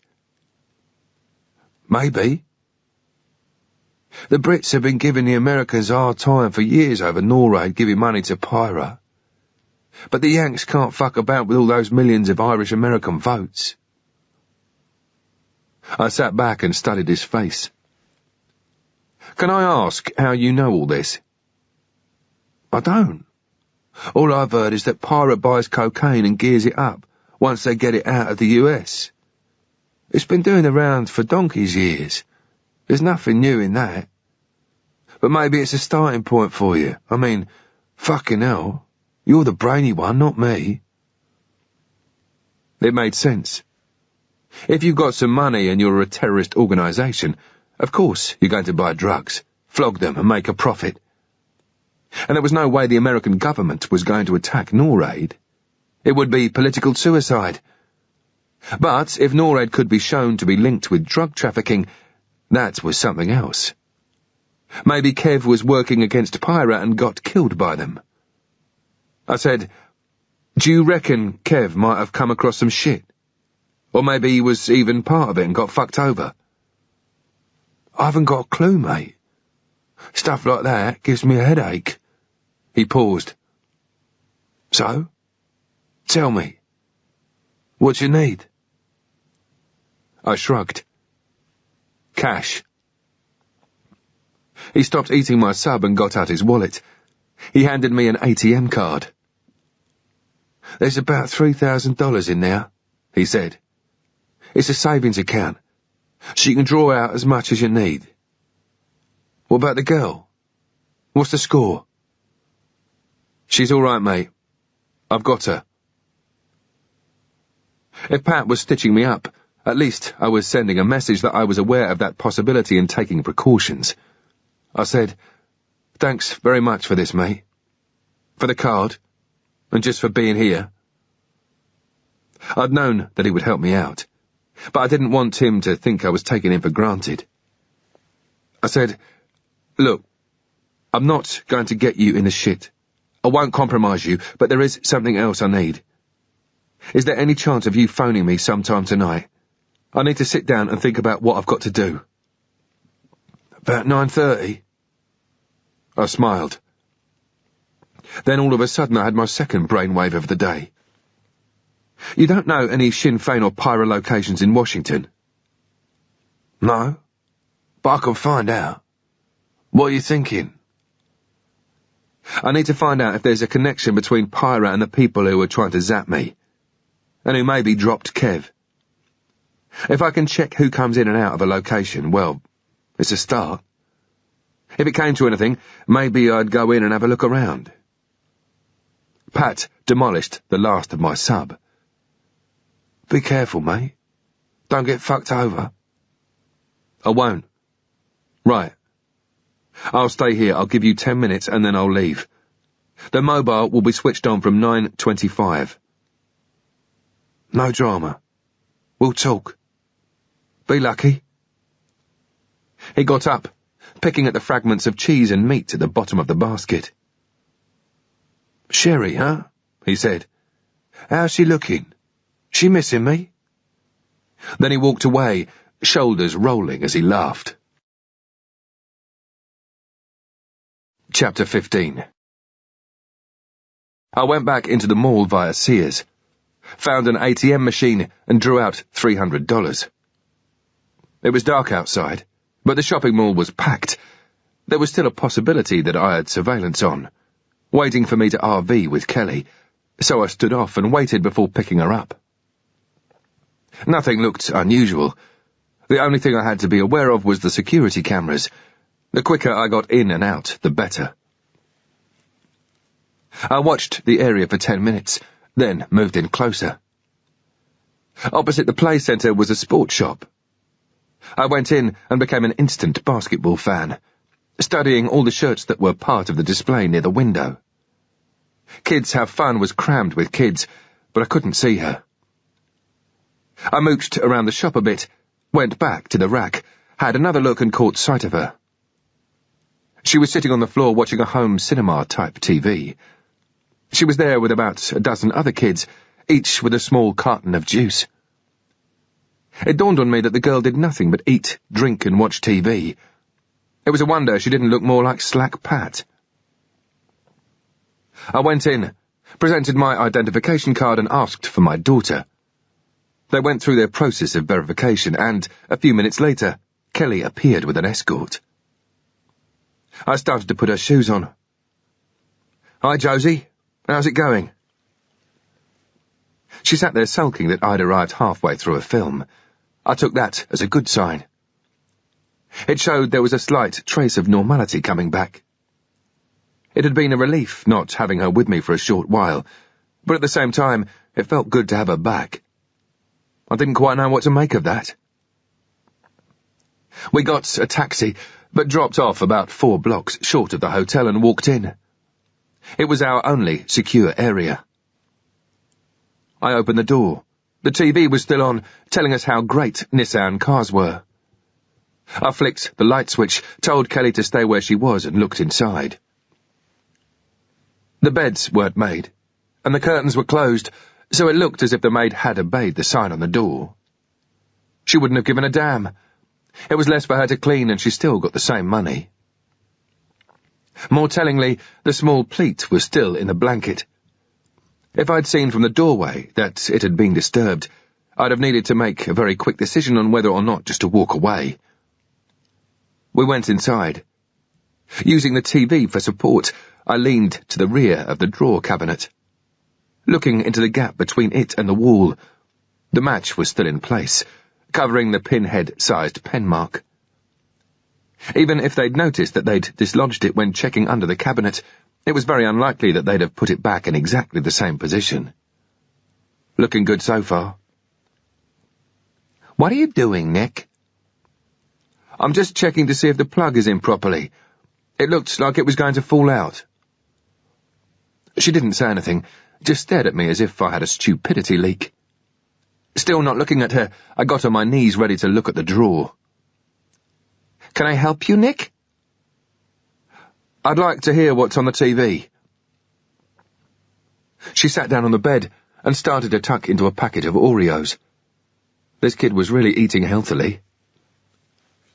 There were 3 drawers in the low chest, and I'd slipped the paperclip in the front left-hand side of the middle one. I got the table lamp and shone it up and down, trying to catch the reflection of the paperclip. I did. The drawer hadn't been opened. I got Kelly sorted out, took her coat off, put her shoes in the pockets and hung it by the door. I cleaned her bed up a bit, gathering up the food wrappers and brushing away the crumbs. "Are you hungry?" I said. She looked at the half-empty packet of Oreos. "I'm not sure. Do you think I am?" "Without a doubt. I'll go and get some food. You can stay here and I'll let you stay up late. But don't tell anybody. It's our little secret." She laughed. "I won't." I realised that I was hungry too. Pat hadn't left me much at Subzone. "You know the score, don't you?" I went through it all over again.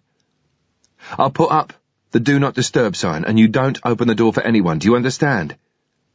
"Without a doubt." I did a double take.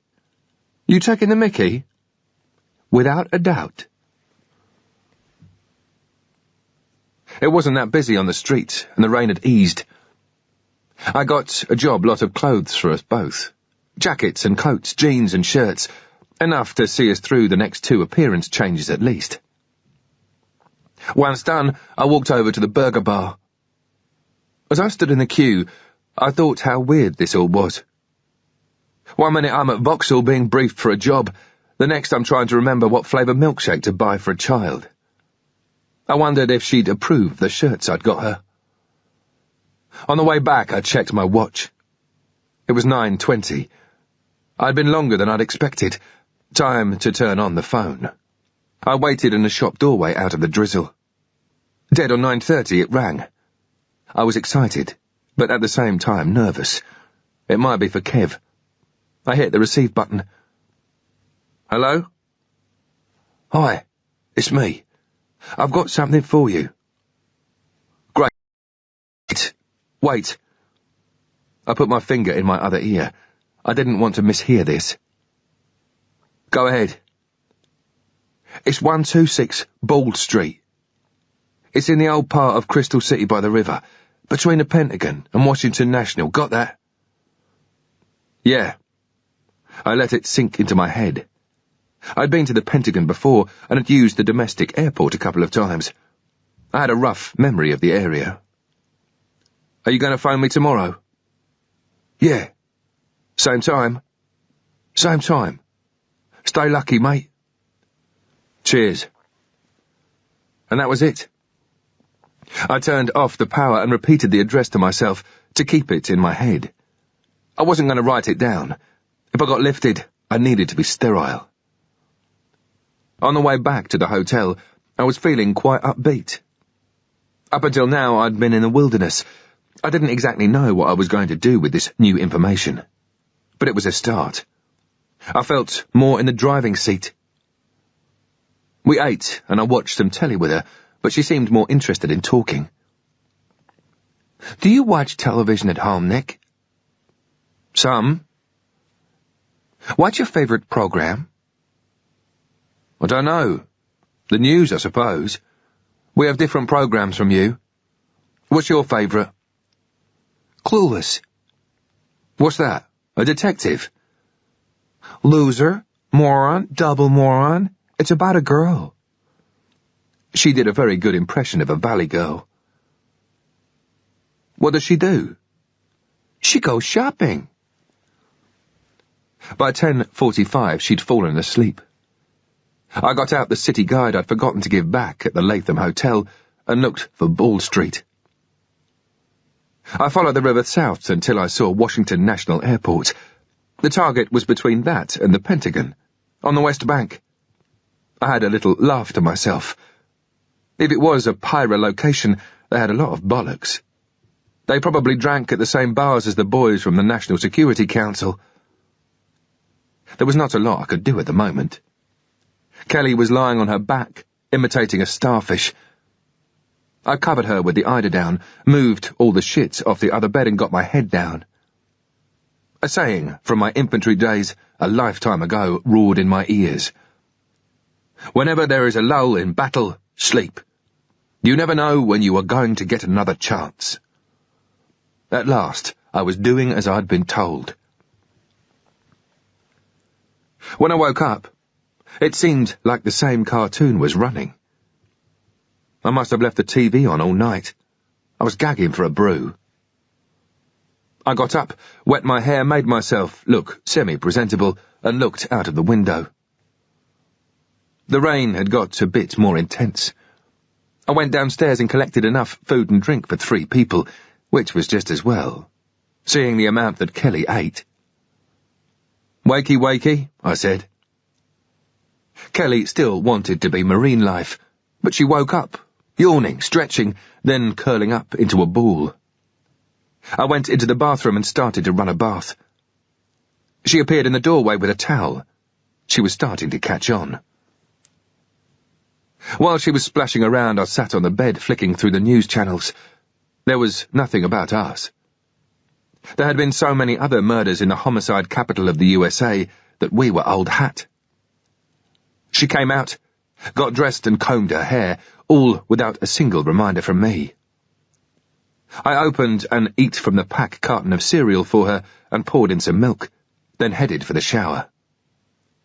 When I reappeared, all clean and presentable, I said, "We've got to move from here today." Her face lit up. "Can we go home now? You said Pat was going to help us go home." I picked her coat off the hanger and helped her put her shoes on. "Really soon, yes, we will. But Daddy needs more time to rest. Pat will find out when it's okay," I said. "But first, we've got to do stuff. It's really difficult for me to explain to you what's going on just now, Kelly. But it won't be long. I promise you will be home soon." "Good, because Jenny and Ricky are missing me." My heart missed a beat. Had I fucked up? Had there been other people in the house? She must have read my mind. "They're my teddies." She laughed, then her face went serious. "I miss them. And I want to go to Melissa's party. I started patting the top of her head. She looked at me. She knew she was being patronized. I changed the subject. Look, I'll show you where we're going. I got out the map. This is where we are now, and that's where we're heading, just by the river. We'll get a taxi, find a nice hotel, and we'll make sure they've got cable, so we can watch films. If they haven't, maybe we could go see a movie. Can we see Jungle to Jungle? Sure we can. What the fuck was that? Never mind. At least we'd got off the subject of family. After checking out and, to my surprise, being offered a one-night rebate, I went upstairs to collect Kelly and the blue nylon sports bag. I left the USP in the cistern. It only had one magazine of 9mm, and I was carrying 3 of 45 with the SIG. Leaving the hotel, we turned left and immediately left again. I wanted to get out of line of sight of reception before somebody thought of asking, "Where's the wife?" We hailed a cab, and I asked for Pentagon City. The driver was an Asian in his 60s. He had a map on his seat, but didn't bother to look at it. We seemed to be heading in the right direction. Kelly had her hat on. I thought of teasing her that she looked like Paddington Bear, but it would have taken too long to explain. The driver asked where exactly I wanted to be dropped. "The metro stop, please." I didn't have a clue where that was, but it sounded as good a place as any. I paid the old boy his cash, and off he drove. The whole area looked new and high rent, both shopping and residential. There was a Ritz-Carlton hotel and, a few minutes away, the Pentagon. I got my bearings and led Kelly towards the mall. I wanted to visit an ATM to celebrate the start of a new financial day. We exited and walked across the supermarket car park, then on towards the river. It was strange because, for the first time, I felt like I was really responsible for her. I still held her hand when we were crossing roads, but now it seemed natural to keep holding it on the sidewalks too. I had to admit, it felt good to have her with me. But maybe that was only because I knew it looked natural and therefore provided ideal cover. We walked under the concrete freeway bridge that led to downtown DC.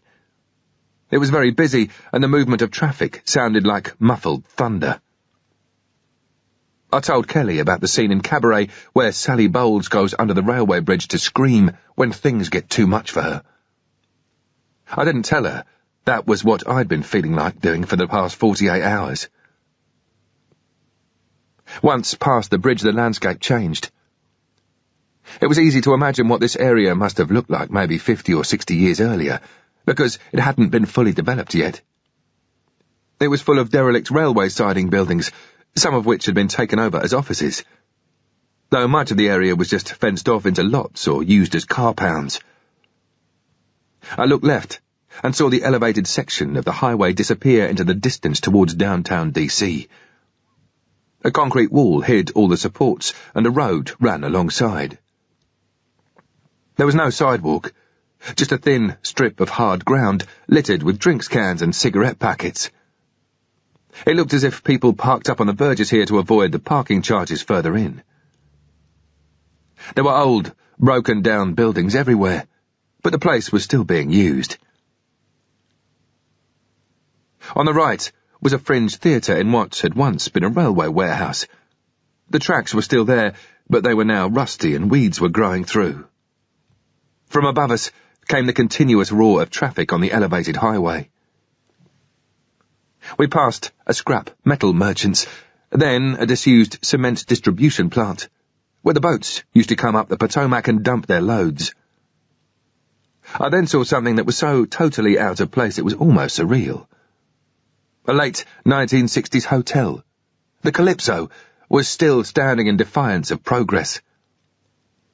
It was marooned in the middle of an ocean of chrome, smoked glass and shiny brick, as if the owners had decided to lift a finger to the property developers who were slowly taking over this dying area. It was a very basic 4-story building, built in the shape of an open square, In the middle was a car park crammed with cars and pickups.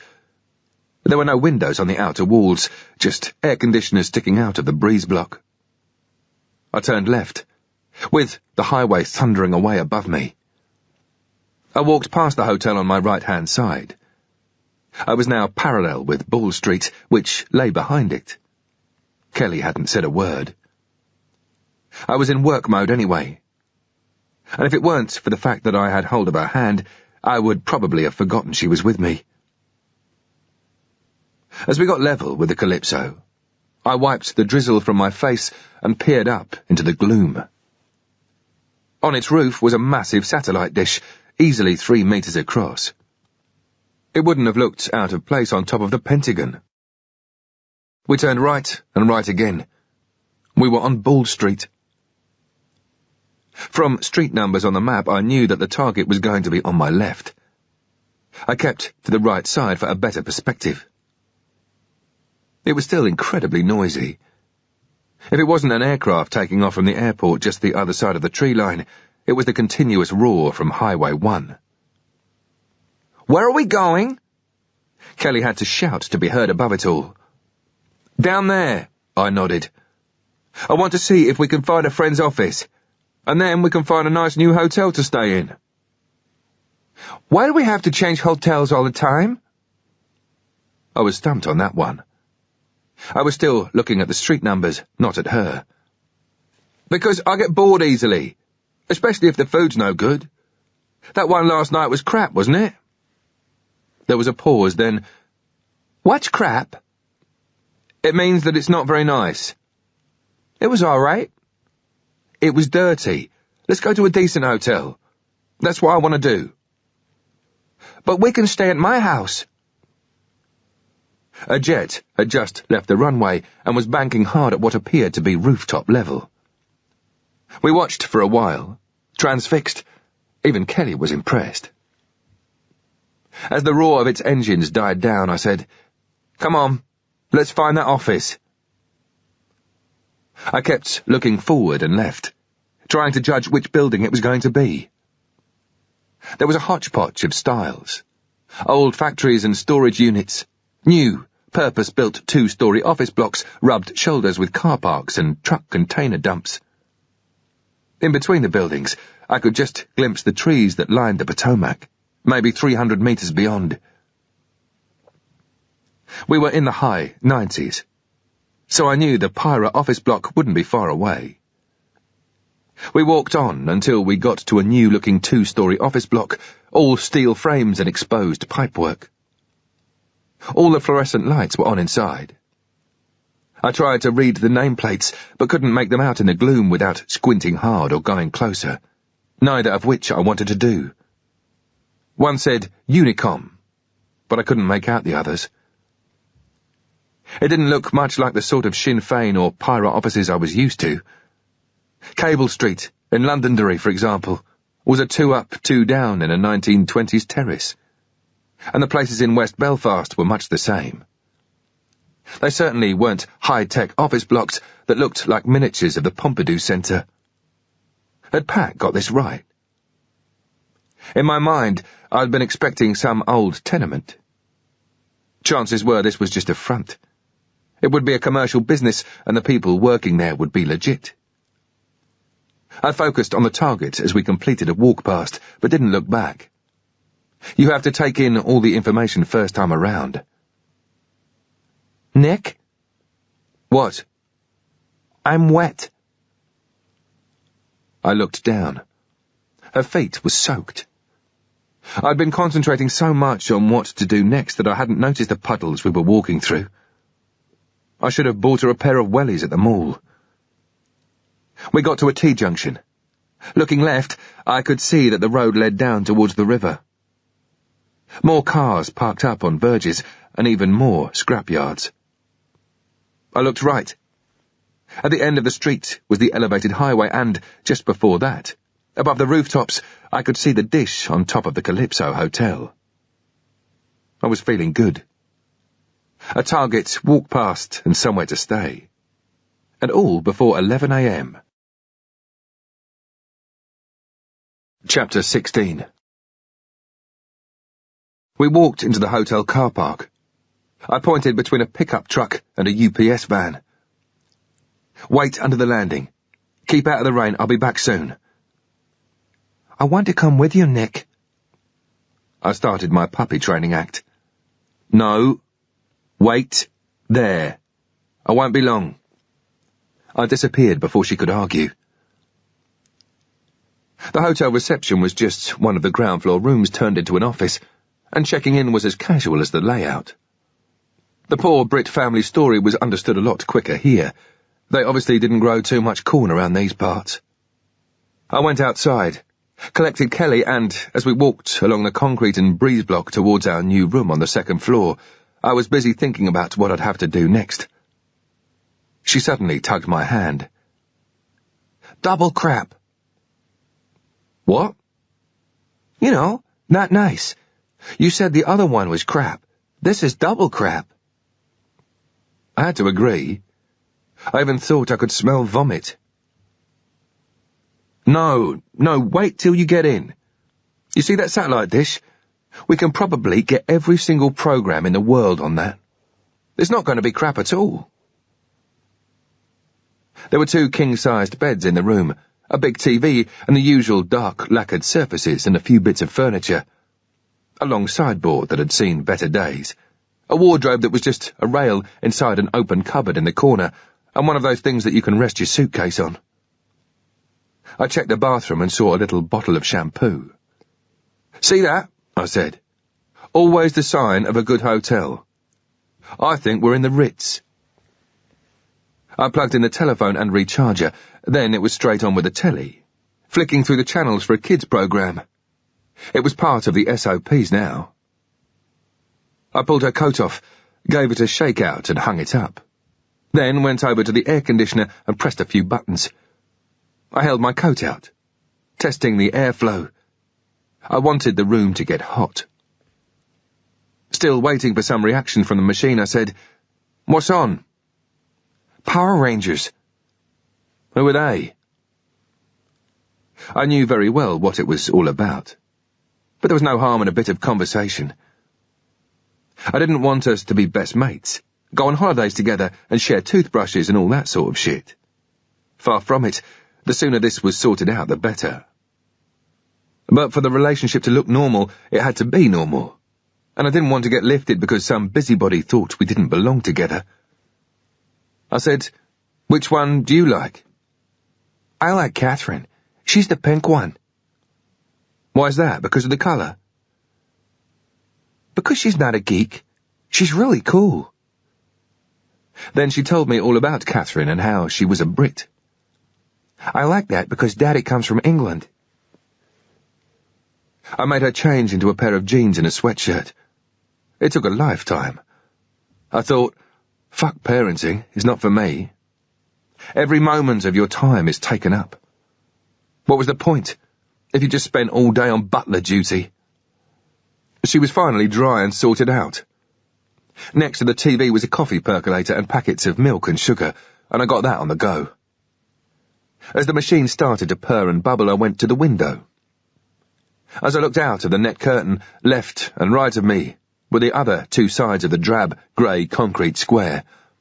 Below was the car park, and across the road and higher up was the highway. I realised that my mood matched the view. Rain was still falling. I could see the plumes of spray behind the trucks as they rolled along the highway. It wasn't heavy, but continuous, the kind that seeps into everything. I was suddenly aware of Kelly standing next to me. "I hate this type of weather," I said. "Always have. Ever since I was a teenager and joined the army. Even now, on a really wet and windy winter's day, I'll make myself a mug of tea and sit on a chair by the window and just look out and think of all the poor soldiers sitting in a hole in the middle of nowhere, freezing, soaking wet, wondering what they're doing there." A wry smile came to my face as the percolator stopped bubbling and I looked down at Kelly. What wouldn't I give to be back on Salisbury Plain, just sitting in a soaking wet trench, my only worry in the world how to stop being wet, cold and hungry. I went and lay on the bed, working out my options. Not that there were that many. Why didn't I just make a run for it? I could steal passports and try my luck at an airport. But the chances of getting away with it was slim. There were less conventional routes back. I'd heard that you could get all the way from Canada to the UK by ferry and land hopping, a route popular with students. Or I could go south, getting into Belize or Guatemala. I'd spent years in the jungle on that border, and I knew how to get out. I could go to an island off Belize called San Pedro, a staging post for drug runners on their way to the east coast of Florida. From there, I could get further into the Caribbean, where I'd pick up passage on a boat. More bizarre still, one of the blokes in the regiment had flown a single-engine Cessna from Canada to the UK. The tiny fixed-wing aircraft had no special equipment apart from an extra fuel bladder in the back. The radio wasn't the right kind, and he had to work out the antenna lengths with wire hanging from the aircraft on a brick. He wore a parachute, so that if anything went wrong he'd open the door and leap out. How I'd sort that out I didn't know, but at least I knew it could be done. However, there was too much risk involved in all of these schemes. I didn't want to spend the rest of my days in a state penitentiary. But at the same time, I didn't want Kelly and me to be killed in the process of escaping. Simmons had presented me with the best option. If I turned up in London with what he wanted, I wouldn't exactly be home and dry, but at least I'd be home. I had to stay and tough it out. It all boiled down to the fact that I needed to see who and what was going into and out of the building on Ball Street. Kelly, you know what I'm going to say, don't you? Without a doubt, she smiled. I'd obviously been forgiven for drying her hair and putting her into nice dry clothes. 10 minutes, all right? I closed the door, listened, heard her put it on the latch and hung the sign on the door. Further to my left was a small open area that housed the Coke and snack machines. I bought a can, then walked back past our room towards the lift. To the left was the fire escape, a concrete staircase leading up and down. I knew the safety regulations meant that there had to be an exit onto the roof. In the event of a fire down below, the rescue would be by helicopter. I went upstairs as far as I could. Double fire doors led to the roof. Pushed the bar and they'd open. There was no sign warning that the doors were alarmed, but I had to check. I looked around the doorframe but couldn't see a circuit break alarm. I pushed the bar and the door opened. No bells. The roof was flat, its surface covered with 2-inch diameter lumps of gravel. I picked up a handful and used it to jam the doors open. An aircraft was landing at Washington National, and I could just see its lights through the drizzle. The satellite dish was on the far corner of the roof. There was also a green aluminium shed, which I guessed was the lift housing. A metre-high wall ran around the edge of the roof, hiding me from the ground but not from the highway. I walked across the gravel to the side facing the river. Looking down at the target building from this angle, I could see the flat roof and its air ducts.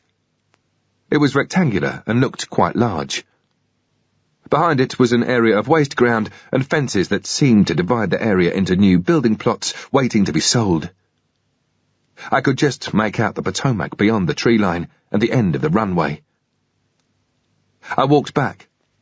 Stepping over a series of thick electricity cables, I stopped at the lift housing. What I wanted now was a power source. I could use batteries to power the surveillance equipment I'd be using, but I couldn't guarantee their life.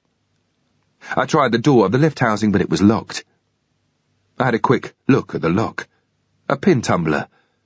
I'd be able to defeat that easily. Back in the room, I got out the yellow pages and looked for addresses of pawn shops. Then I went into the bathroom, sat on the edge of the bath and unloaded the .45 ammunition from the magazines into my pocket, easing the springs. It's not something that you have to do every day, but it needs to be done. The majority of weapon stoppages are magazine-connected, I didn't know how long it had been left loaded. I might squeeze off the first round, and the second one wouldn't feed into the chamber because the magazine spring had stuck. That's why a revolver is sometimes far better, especially if you're going to have a pistol lying about for ages and don't want to service it. A revolver is just a cylinder with 6 rounds in it, so you could keep it loaded all year and it wouldn't matter. As soon as you pick it up, you know the thing will work. I emptied the magazines into my pocket so that I then had the ammunition, magazines and pistol all on me. I came out of the bathroom and wrote myself a shopping list of kit that I was going to be needing, and checked how much money I had. There was enough for today. I could always get more out tomorrow. I wasn't worried about Kelly. She had loads of food and was half asleep anyway. I turned up the temperature dial even higher on the air conditioner. She'd soon be drowsy. I said, "I'm going to go and get you some colouring books and pencils, and all that sort of stuff. Shall I bring back a Mickey D's?" "Can I have sweet and sour sauce with the fries? Can I come with you?" "The weather's terrible. I don't want you catching cold." She got up and walked to the door, ready to drop the latch without me having to ask. I went downstairs and walked to the metro station. Chapter 17. The Washington Metro is fast and quiet, clean and efficient, everything an underground should be. The tunnels are vast and dimly lit, somehow soothing, which is maybe why passengers seem more relaxed than in London or New York, and some even exchange eye contact. It's also about the only part of the capital where you won't be asked by a 17 or 77-year-old Vietnam vet if you can spare some change. I got out after 7 or 8 stops and one platform change. The place I was looking for was just a few blocks away, but it was in a neighbourhood I bet didn't feature in anybody's holiday brochure. I was used to the Washington where those who had really had. This was the part of town where those who didn't have had absolutely fuck all. The single-storey building was set back from the road and looked more like a supermarket than a pawn shop, with frontage that was at least 50 metres long. The whole facade was glass, with bars running vertically. The window displays were piled high with everything from drum kits to surfboards and bedding. Fluorescent yellow posters promised everything from 0% interest to the best gold price in town. 3 armed guards controlled the doors and watched me enter. Looking along one of the aisles to the rear, I saw a long glass showcase that also formed the counter. Behind it were more than a dozen assistants, all wearing a similar red polo shirt. It seemed to be the busiest department in the shop. Then I saw all the handguns and rifles behind the glass. A sign announced that customers were welcome to test fire any weapon on the range out back. I carried on towards the camera department. In an ideal world, what I was looking for would be something like a security camera, with a long lead connecting the camera itself to a separate control box that also housed the videotape. I could put the camera in position on the roof, leave it where it was and hide the control box elsewhere, maybe inside the lift housing. That way it would be easier for me to get to it to change the tape, and, if I couldn't find mains power, the batteries, and all without having to disturb the camera. Unfortunately, I couldn't find anything like that. But I did find something that was almost as good, and that was a high-8 video camera, the type favoured by a lot of freelance TV journalists. Certainly I'd be able to change the lens to give me more distance. I remembered working in Bosnia and seeing guys running around with high-8s glued to their eyes. They all thought they were destined for fortunes by selling the network's bang-bang footage. I caught the eye of one of the assistants. "How much for the high-8? I said in my usual bad American accent. "It's nearly new. Hardly out of the packaging. $500. I smirked. "So make me an offer," he said. "Has it got a spare battery and all the attachments for external power?" "Of course. It's got it all. It's even got its own bag. Can I see it working? Of course, of course. All right, 400 cash. He did what every plumber and builder throughout the world does when discussing prices. Started sucking air through his teeth. I'll tell you what, 450. Done. I also want a playback machine, but it mustn't be a VCR. I have exactly what you want. Follow me. The machine he retrieved from the back of a shelf had a $100 price tag. It looked about 100 years old, complete with dust. He said, I'll tell you what. Save the trouble. $90 and it's yours. I nodded. I also want some lenses. What sort are you after? At least a 200mm to go on this, preferably Nikon. I worked on the basis of 1mm of lens for every meter of distance to target. For years, I'd been stuck in people's roof spaces after breaking into their houses and removing one of the tiles so I could take pictures of a target. And I'd learned the hard way that it's wasted effort unless the result is good, ideable images. He showed me a 250mm lens. How much? $150. He was waiting for me to say it was too much. All right, done. If you throw in 2 4-hour tapes and an extension lead. He seemed almost upset at the lack of fight. What length? More haggling. He was gagging for it. The longest one you've got. 20 foot? Done. He was happy now. He no doubt had a 40 foot. I came across a Walmart a couple of blocks short of the metro. I ducked inside and wandered around looking for the items I'd need to help me set up the camera. As I moved down the aisles, I found myself doing something I always did, no matter where in the world I was. Looking at cooking ingredients and cans of domestic cleaner, and working out which would go with what to make chaos. Mix this stuff and that stuff, then boil it up and stir in a bit of this, and I'd have an incendiary device. Or boil all that down and scrape off the scum from round the edge of the pot, then add some of this stuff from the baker cake counter and boil that up some more until I've just got a sediment at the bottom. And I'd have low explosive.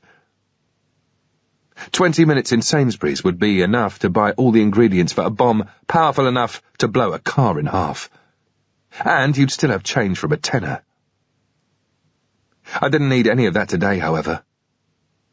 What I was after was a 2-litre plastic bottle of Coke, a pair of scissors, a roll of bin liners, a mini Maglite torch with a range of filters, a roll of gaffer tape, and a selection pack of screwdrivers and pliers. 21 pieces for $5, and an absolute rip-off.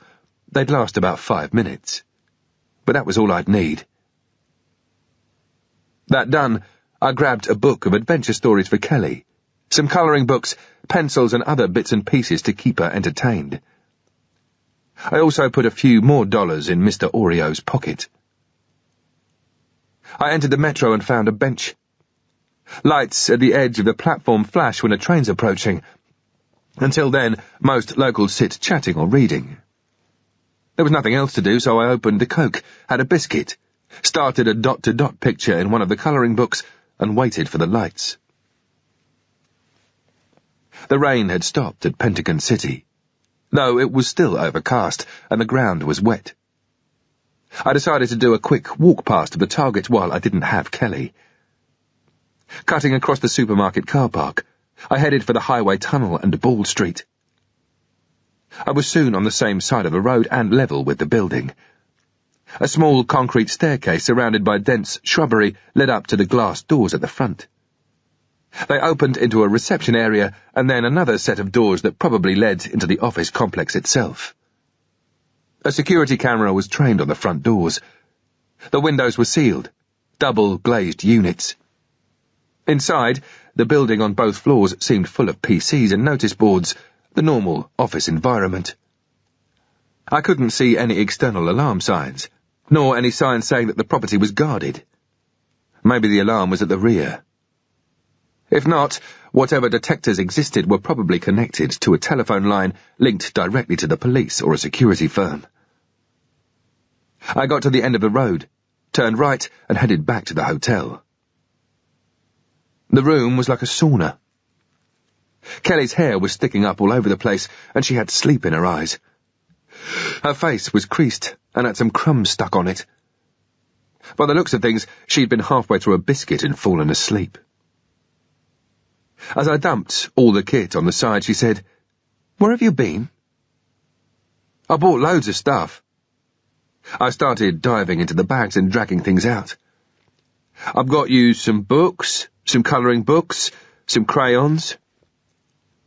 I laid them on the bed and stepped back, waiting for some form of appreciation. Instead, she looked at me as if I was some sort of madman. "I've done those." I hadn't known. I thought a colouring book was a colouring book. I'd quite enjoyed doing my dot-to-dot. "Never mind. I've got you some sandwiches and some Coke. And you're to drink as much as you can because I need the bottle for something." "Aren't we going out for something to eat?" "There's some biscuits in there." I pointed into the bag. "I don't want any more cookies. I hate it in here all the time." "We've got to stay in the hotel today. Remember, we've got people who are looking for us at the moment, and I don't want them to find us. It won't be for long." I suddenly thought, shit, what if she knows her home number and starts using the phone? While she was pouring out some Coke, with both hands around the bottle that seemed as big as she was, I stretched around the back of the small cupboard between the two beds and pulled out the telephone jack. I looked at my watch. It was 4:30. The best part of 5 hours to go until Pat made contact again. I wanted to get the camera sorted out. I wanted it working at first light. I might even be able to get in an hour of filming before last light today. Kelly got up and looked out of the window, a bored, caged-up kid. I poured myself some Coke and said, "Do you want some more of this before I tip it away? I need the bottle." She shook her head. I went into the bathroom and tipped the remainder down the sink. I ripped the wrapper off and, with the scissors I'd just bought, I made a cut at the top where the bottle started to curve into the neck. I also cut at the base, so I was left with a cylinder. I cut a straight line up it and pushed the resulting rectangle of plastic down flat to get rid of the curve. I cut a circle, by first trimming off the corners of the rectangle, then developing the shape. That was me, ready to burgle. I came back into the room and checked the leads and made the camera ready for use, by battery or mains. "What are you doing, Nick?" I'd been hoping she wasn't going to ask. But I should have known better by now. I had a lie all prepared. "I'm going to make a film so you can say hello to Mummy, Daddy and Aida, because you said you were bored. Here, say hello." I got the camera to my eye. "Hello, Mommy, Daddy and Aida," she said into the camera. "We are in a hotel room, waiting to come home. I hope you get well soon, Daddy." "Tell them about your new clothes," I said. "Oh, yes." She walked over to the wall. "This is my new blue coat. Nick got me a pink one also. He knows my favorite colors are pink and blue." "I'm running out of tape, Kelly. Say goodbye." She waved. "Bye, Mommy. Bye, Daddy. Bye, Aida. I love you." She came skipping over to me. "Can I see it now?" Another lie. "I haven't got the leads to plug in the TV, but I'm seeing Pat soon. Maybe he'll get some for me." She went back to her glass of Coke, a very happy bunny. She picked up a crayon, opened the colouring book, and was soon engrossed. Good. It meant I was able to put a tape into the camera without her seeing. I picked up 2 plastic coffee cups, got the rest of the kit together, put it all in the video bag and said, "Sorry about this, but—" She looked at me and shrugged. I made my way up to the roof.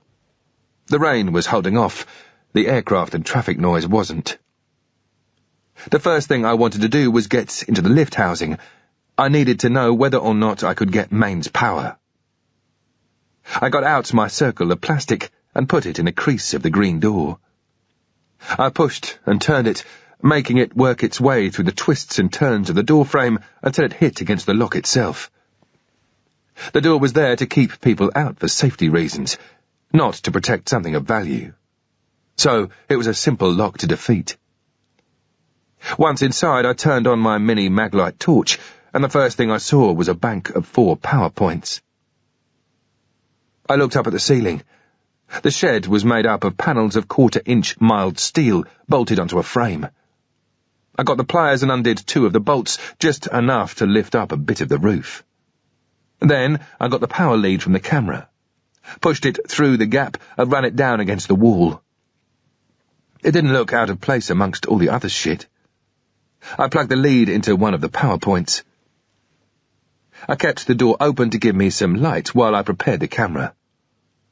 I got 2 bin liners and put one inside the other, then put the camera inside, pushing it against the plastic at the bottom until the lens just burst through. I then took the 2 plastic coffee cups, split them both down the sides, cut the bottoms off both, put them into one another, and fed them over the lens as a hood.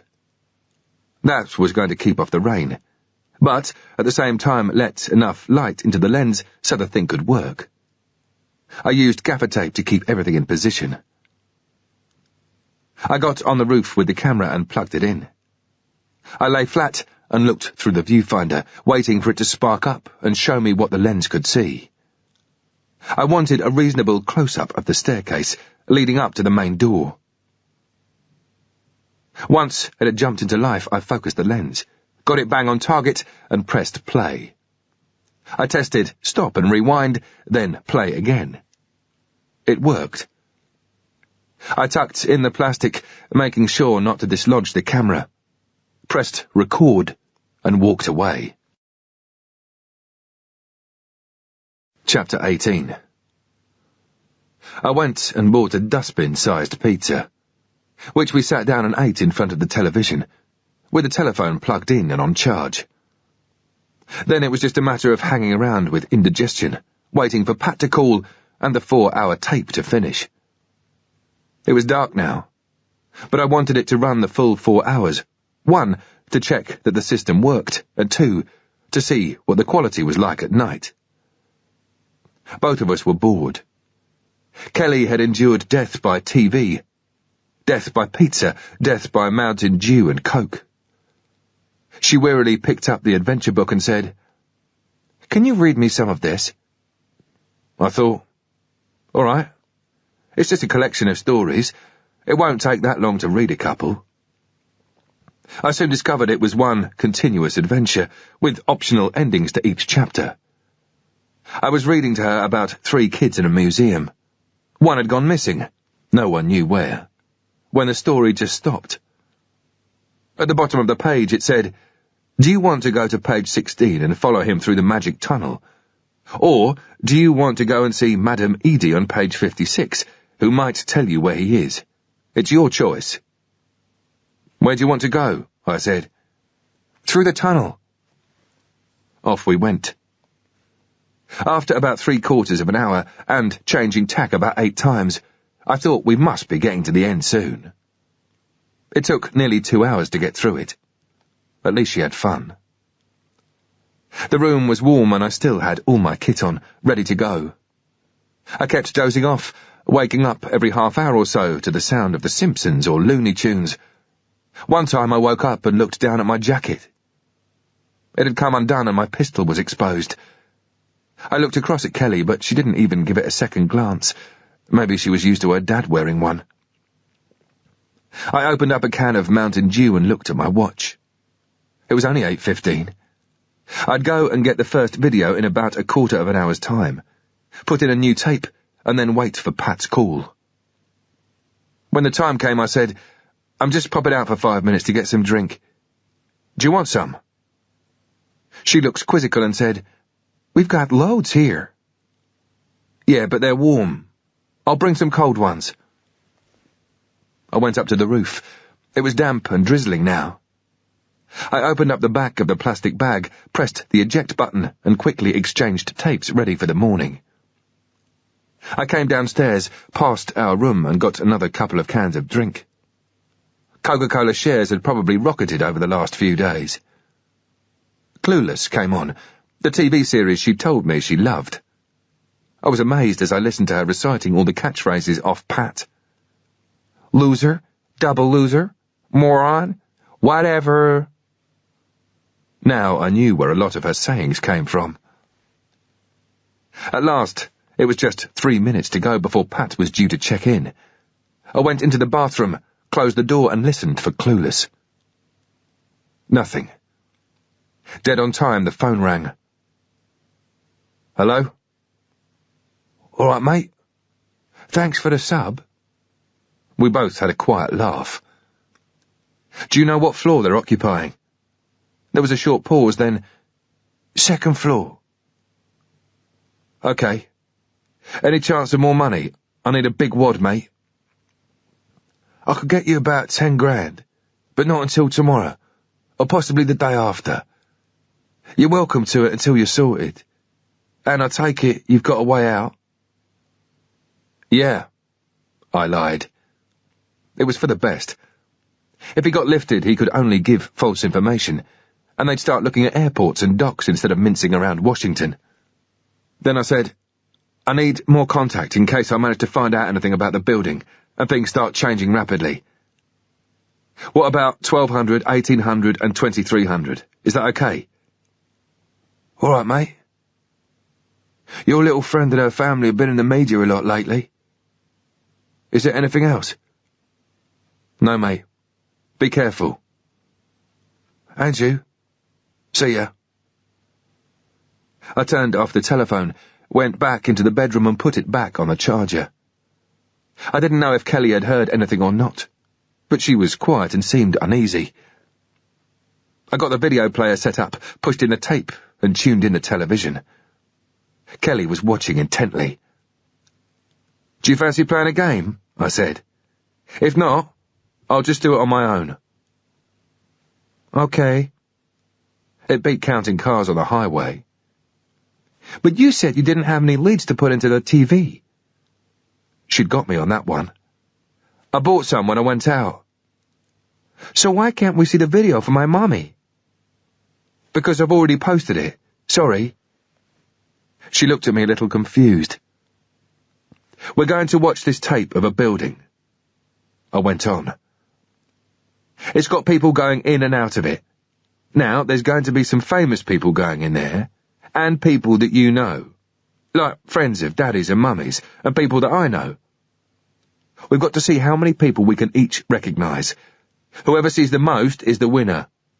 You want to play?" "Yeah." "You've got to be really quick because I'm going to fast forward it. Every time you see somebody moving, you've got to tell me. Then I'll stop and rewind and we'll have a look at it."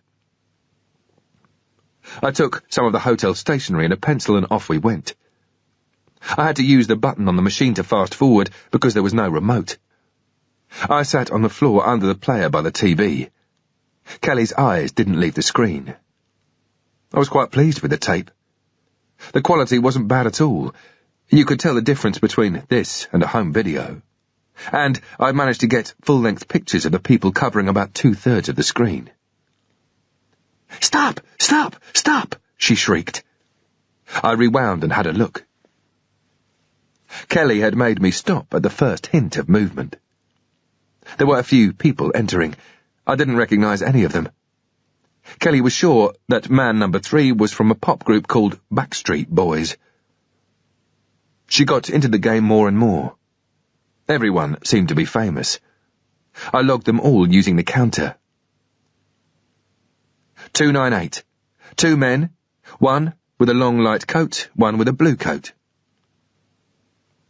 People think that being a baby spy is all James Bond.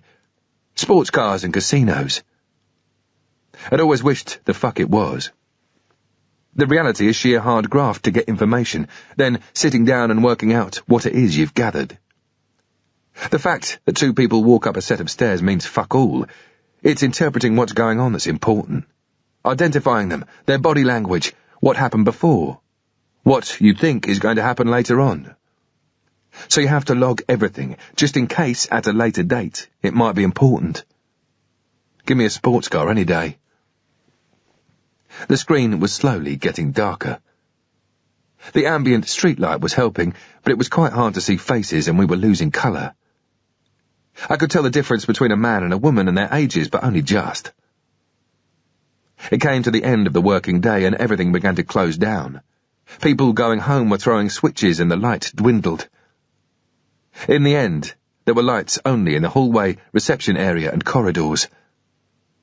I left the tape running at normal speed. What I now wanted to know was whether there was a night watchman around, but I couldn't see anyone. Kelly was loving it. She'd seen 4 actors, 2 of the Spice Girls and 1 of her school teachers. Not bad at all. But what if she did recognise somebody? I couldn't be entirely sure of what she said. I'd have to take it with a pinch of salt. After all, she was only 7. But I'd have nothing to lose by believing her. Do you want to do this again tomorrow? Yes, I like it. I have more points than you. So you do.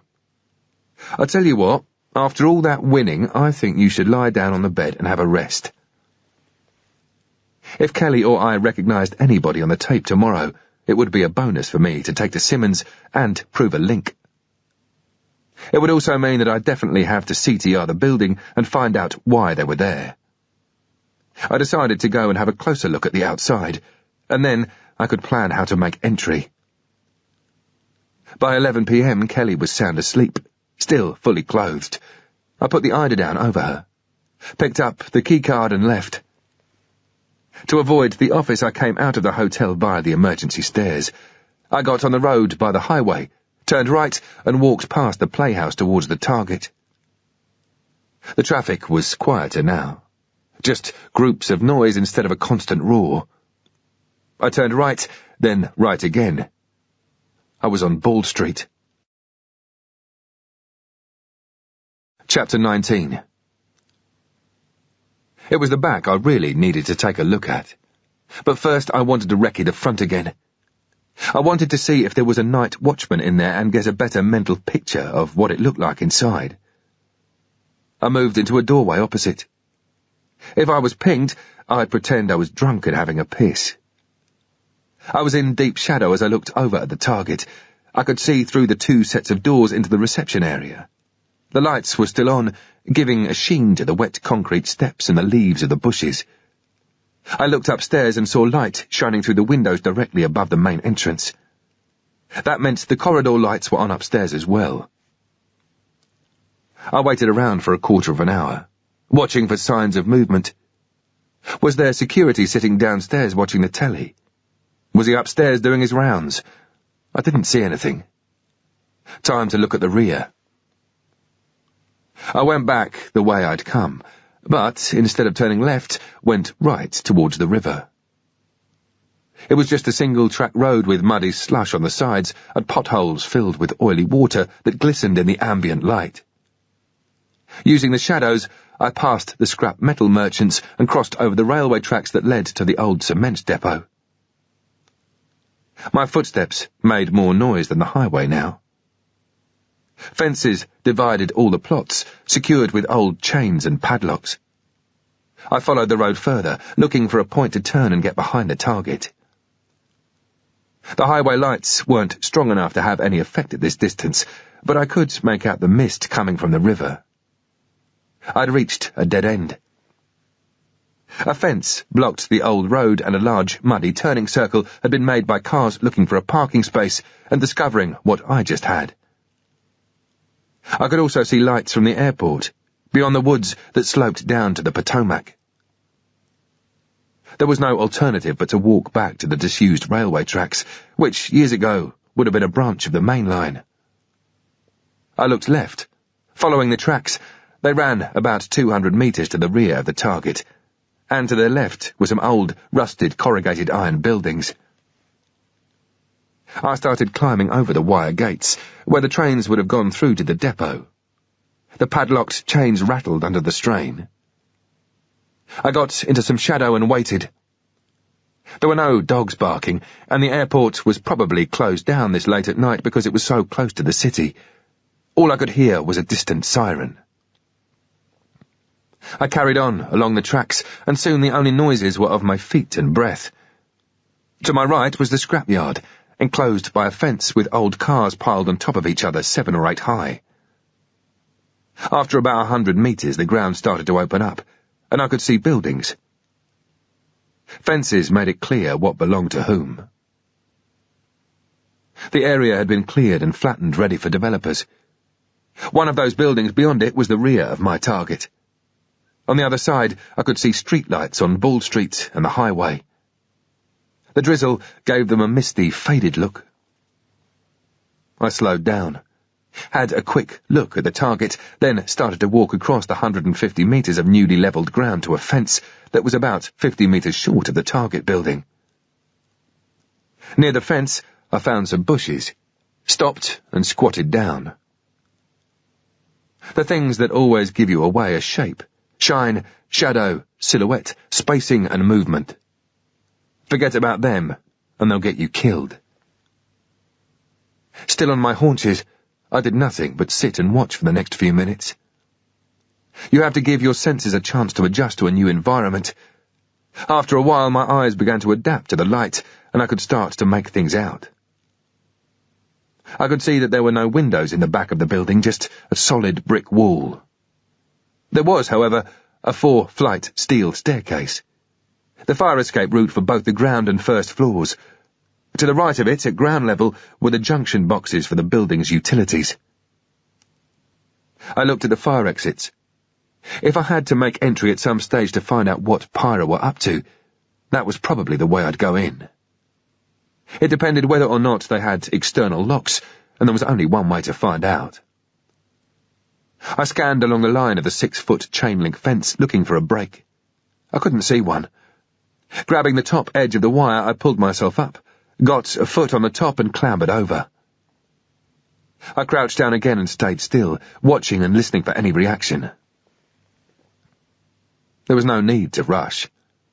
Slow movement meant that not only did I reduce noise and the risk of being detected, but I could also control my breath and hear more around me. I used the shadows created by the building and trees, moving from one pool of darkness to the next, all the time keeping eyes on the target and the surrounding area. Once I got close enough, I stopped at the base of 2 trees and stood against one of the trunks. Looking at the rear wall, I noticed a motion detector that had been fixed at a height and angle to cover people walking up the fire escape. I had no way of knowing what the detector triggered, whether it was an alarm, a light, or a camera, or maybe all 3. I couldn't see any cameras, but I could see 2 light fittings, one above each fire exit. They weren't on. Were they what the motion detector triggered? Probably. But why wasn't there also a camera covering the rear, so that security could see what had triggered the light? It didn't matter. I'd treat the detector as if it triggered everything. I noticed 3 wooden pallets to the right of the building by the fence. I could use those. I looked at the doors. They had sheet steel covering them, together with an extra strip that went over the frame to prevent anyone tampering with the gap. Close up, I could see that the locks were pin-tumbler type, similar to British Yale's, but bigger. Piece of piss. I could defeat them. A quick check of the utilities boxes and dials showed me that gas, electricity, water and telephone were all exposed and ready to be played with. I was feeling better about this all the time. I was still worried about the possibility of a night watchman. In some circumstances, it can actually be a bonus. You can try to get him to come and open the door, and, hey presto, You've got an unalarmed entry. However, if I had to go in, it would be covertly. The car park was empty, which could be another indication that there was no one inside. I had to confirm it one way or another. I decided to be slightly pissed, walk up to the main entrance and take a leak. While I was doing that, I could get a better look inside. If there was anyone in the foyer, he might come out and fuck me off. Or I might see him watching telly in the back somewhere. I followed the same route all the way back and walked onto Ball Street. I was quite damp now. The drizzle and wet, rusty fences had done their work on my clothes. I walked on the opposite side of the road towards the target. As I got nearer, I started to cross at an angle that gave me more time with eyes on. Head down, conscious of the camera covering the door, I started to stumble up the steps, and about 3/4 of the way up, as soon as I was able to see into the right-hand window, I turned, opened my flies and started pissing down onto the bushes. Almost instantly, a male voice roared, "Fuck you! Fuck you! Fuck you!" And there was an explosion of movement in the shrubbery. I nearly jumped out of my skin. I took my hand straight off my cock and onto the cig.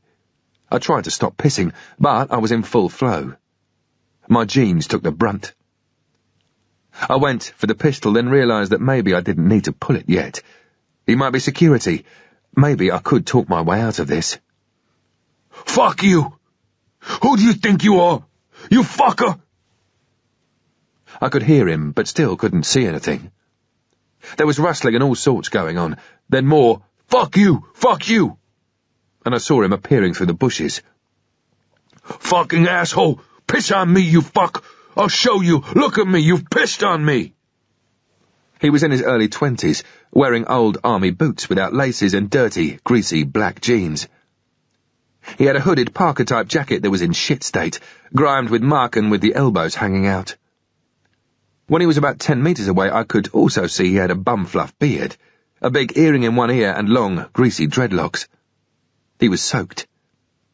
The moment he saw me, his face lit up. To him, I was the accidental tourist, Mr. Hushpuppy lost at the wrong end of town. I could almost see the cogs turning. He thought he'd cracked it here. He was going to get some easy money out of this punter. "Fuck you, asshole! You owe me a new sleeping bag! Look at my clothes, you've pissed all over me, fucking animal! Give me some money, man!" He was certainly going for an Oscar. "Do you know who I am? Fucking piss on me, man! I'll fucking kick your ass!" I needed to take advantage of this. I went up to the window and started banging hard. If there was security, he should come to investigate. I'd just play hush-puppy man needing protection from this madman. I banged so hard I thought the glass would break, making sure all the time that I had my back to the camera. It sparked up New Age Man even more because he thought I was flapping. He started to come up the stairs. I carried on looking inside the building. There were no used ashtrays in sight, no magazines lying open on chairs, no TV on, no evening paper. The furniture was well arranged. The chair by reception was neatly under the desk. There was nothing to show that anyone was there. Nearly on top of me now, I heard, "Fucking asshole!" I turned, opened my jacket and put my hand on the pistol. He saw it and stopped in his tracks. "Ah, for fuck's sake! Fucking hell!" He backed off and started to walk backwards down the stairs, his eyes fixed on the pistol. "Fucking cops!" he muttered. I had to try hard not to laugh. "Fucking cops! Piss on me every fucking which way!" I waited for him to disappear. New Age Man thought he had problems. This was the second time in 2 days that I'd had piss all over me. All the same, I felt sorry for him. I thought about all the time he'd probably spent finding himself a snug little basher, well concealed from predators and nicely warmed by the air-conditioning outlets and other machinery tucked underneath. Then some dickhead comes and empties his bladder all over the show. It took me 1/4 of an hour to get back to the hotel. I opened the door nice and quietly, Kelly was in child heaven, not having had to clean herself or tidy her mess. Just falling asleep surrounded by candy and cookies. I got undressed, had a shower and a shave, then binned the clothes in the hotel laundry bag. The holdall was now getting pretty full of dirty and blood-stained clothes. I was down to my last change. I got dressed again, tucked the pistol into my waistband, put on my coat, and set the alarm for 5:30. Chapter 20. I was half awake anyway when the alarm went. I'd been tossing and turning all night, and now I couldn't really be asked to get up. People must feel like this when they go to a job they really hate. I finally got myself to my feet, went over to the window and opened the curtains. We were just below eye level with the highway and almost in its shadow. Headlights lumbered silently towards me from out of the gloom. In the other lanes, taillights disappeared back into the darkness like slow-moving tracer. It wasn't time yet. I let the curtain fall and turned down the heating, got the coffee machine gurgling and went into the bathroom. As I took a leak, I looked at myself in the mirror. I looked like a scarecrow, with creases on my face where I'd been lying on some crayons. I took off my jacket, turned in the collar on my polo shirt, and splashed my face in a basin of water. I went back into the bedroom. The brew wasn't ready yet, and my mouth felt as if a gorilla had dumped in it. He'd certainly been in the room while we were both asleep, throwing food and drink cans everywhere. I picked up an already opened can of Mountain Dew and took a couple of flat, warm sips.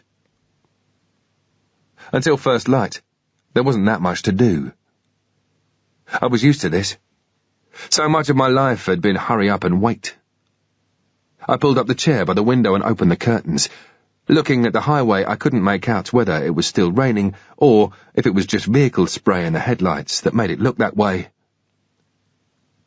By the end of a quarter of an hour, I could begin to make out the shape of the cars as well as their headlights. It was time. There was no need to wake Kelly. The more she slept, the easier my life would be. I checked I had the keycard and moved up to the roof. Rain danced on the metal roof of the lift housing. I pulled myself up and lay there, getting soaked front and back as I pressed the play button on the camera. I checked that I still had the correct sight picture and that the lens hadn't missed it up. It had. I honked at myself because I should have put on another plastic bag to stop the moisture getting in overnight. I started to wipe the moisture off with my cuff and suddenly had the feeling that I was between two worlds. Behind me roared the early morning traffic. Yet in front, towards the river, I could just about hear birds giving it their early morning song. I was almost enjoying it. The moment was soon shattered when the first aircraft of the day took off and disappeared into low cloud. Lens dry, I rechecked the camera position, made sure it was recording and closed the bin liners. It was now nearly 6 a.m. I went back to the room and my chair by the window, coffee in hand. I smiled as I watched a couple come out of the room next door hand in hand. Something about them didn't quite match up. I made a bet with myself that they'd leave in separate cars. For the 100th time, my mind drifted to the telephone call I'd had with Kev. Pat had said that if it was Pyra, there could be a connection with drugs, Gibraltar and the Americans. My hard drive went into freewheel because something about the Gibraltar job had always puzzled me. 1987 had been Pyra's annus horribilis, and, as debt operators in the province, Ewan and I had done our fair share to fuck them over. At the beginning of the year, they'd made a promise to their faithful of tangible success in the War of National Liberation, but it hadn't taken long for that to turn to rat shit. In February, Pyra fielded 27 Sinn Féin candidates in the Irish general election, but they only managed to scrape about 1,000 votes each. Few people in the south gave a toss about reunification with Northern Ireland. They were far more concerned with other issues, like unemployment and the crippling level of taxation. It showed how out of touch Pyra were and how successful the Anglo-Irish Accord was proving. Ordinary people really did believe that London and Dublin could work together to bring about a long-term solution to the Troubles. Pyra couldn't take that lying down, and must have decided they needed a morale booster. Their knee-jerk reaction was the murder on Saturday the 25th of April of Lord Justice Maurice Gibson, one of the province's most senior judges. Ewan and I saw at first hand the celebrations in some of Pyra's illegal drinking dens that weekend. We even had a few drinks ourselves as we hung around. The players loved what had happened. Not only had they got rid of one of their worst enemies, but recriminations were flying left, right and centre between London and Dublin. The Anglo-Irish Accord, which had done so much to undermine Pyra's power base, was itself now in question.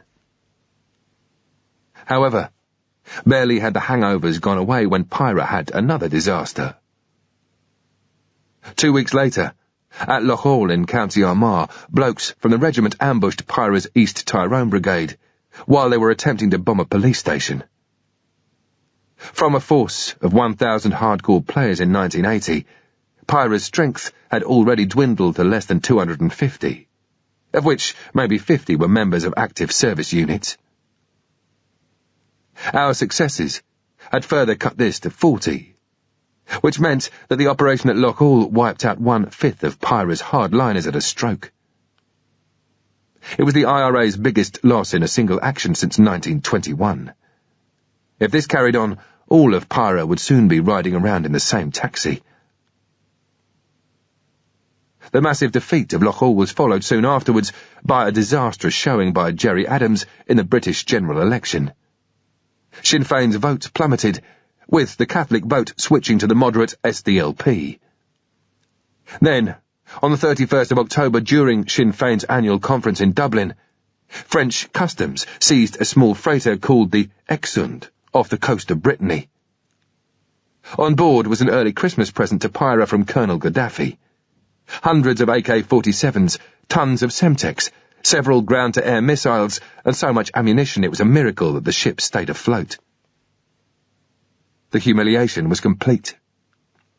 No wonder Gerry Adams and Pyra wanted revenge, and some sort of publicity coup to show people like Gaddafi and those Irish Americans who contributed to NORAID that they hadn't completely lost their grip. On the 8th of November, Remembrance Day, they planted a 30-pound bomb with a timer device at the town memorial in Enniskillen in County Fermanagh. 11 civilians were killed in the explosion, and more than 60 were seriously injured. Outrage at the atrocity was instant and worldwide. In Dublin, thousands lined up to sign a book of condolence.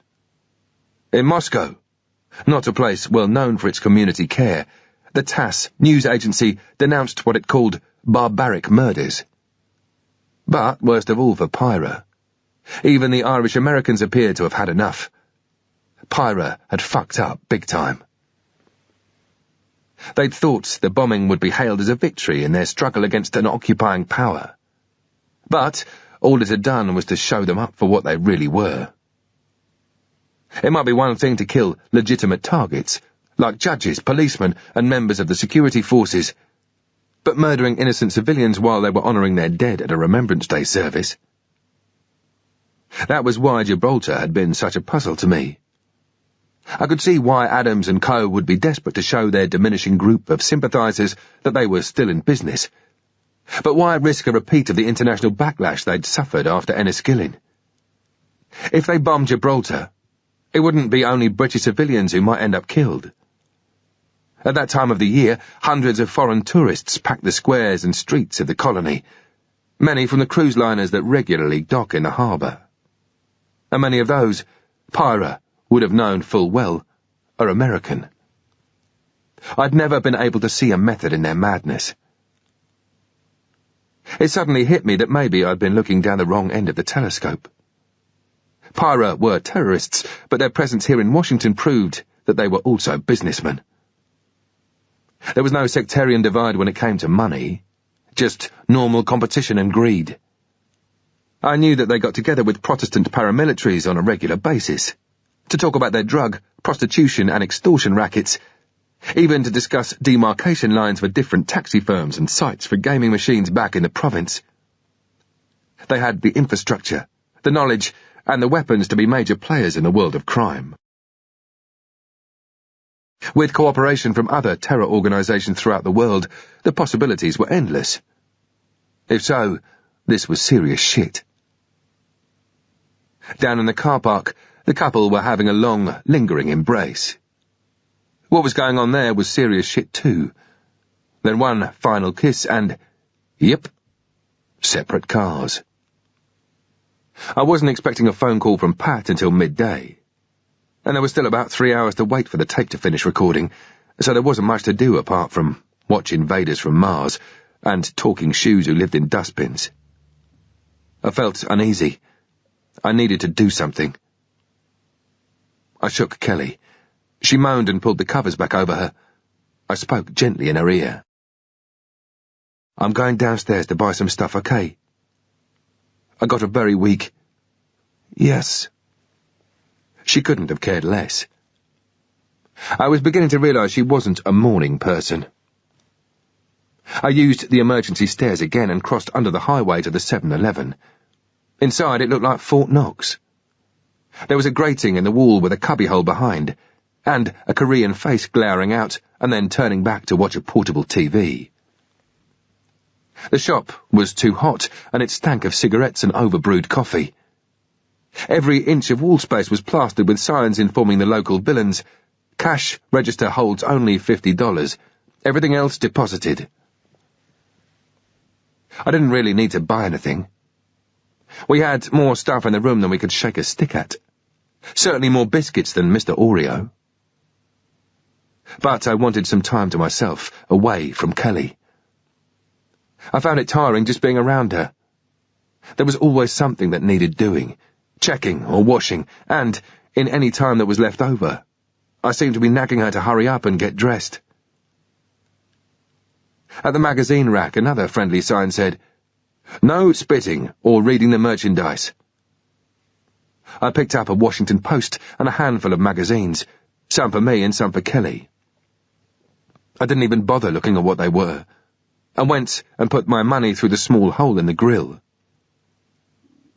The Korean looked disappointed he hadn't been forced to use the machete I was sure he had under the till. I strolled into reception to collect breakfast. The room was full. There was a TV mounted on a wall bracket above the food and drink collection point. As I started to load up 3 paper plates, I could hear the anchorman talking about George Mitchell and his part in the Irish peace process. I listened to a couple of soundbites from Sinn Féin and the British government, both pouring scorn on the other side's statements, both claiming that they were the ones who truly wanted peace. A woman's voice interrupted my thoughts. She was presenting the local news and, as I poured an orange juice for Kelly, I could feel my skin tingle all over. She was talking about the Browns. I didn't dare turn round. One of the barbecue pictures could be appearing on screen at any moment. The woman told viewers that police had not come up with any new leads, but that the investigation of the kidnapping of 7-year-old Kelly had moved forward with a computer image of the man seen leaving with her. She gave my height, build, and hair colour. There wasn't room to pour any more coffee or juice, and the tray was overflowing with food. But I didn't dare move. I felt as if every pair of eyes in the room was fixed on me. I put a bagel into the toaster and waited, drinking coffee, not looking up or round. I felt I was in a cocoon of silence apart from the voice of the newsreader. I prayed for her to turn to a new subject. The bagel popped up. Shit. I put some spread on it. I knew people were looking at me. They must be. I'd run out of things to do. I took a deep breath, picked up my tray and turned round. The noise of the room came back. No one was looking. They were too busy eating, talking and reading the papers. Kelly was still asleep. Good. I put her food on the side and started to munch my Cheerios. I switched on the TV, muted it, and flicked through the other channels, looking for local news. There was nothing more about the situation in Hunting Bear Path. I attacked the newspaper. We were famous. Well, sort of. A small piece on page 5. No pictures. A police spokesman was reported as saying that they were reluctant to come up with any theories until they had more concrete evidence. But yes, the murders were being treated as drug-related. Luther and co. would be pleased about that. Other than that, there were no new leads. I wasn't the only one in the dark. I had to try to cut all the conjecture from my mind, because it was getting far too confusing. As the policeman said, without information it was pointless spending time and effort trying to think of different scenarios. I determined to focus all my effort into 1. Protecting Kelly and myself. 2. Keeping the video on target to discover if there was a connection between Pyra and Kev's death. 3. Getting some money from Pat so that I could arrange my return to the UK. And 4. Getting hold of Ewan for help in dealing with Simmons. Or, if I had nothing for him, to help me negotiate with him. I looked over at Kelly. She was on her back, with her arms out in a star shape, dreaming she was Catherine, the pink one.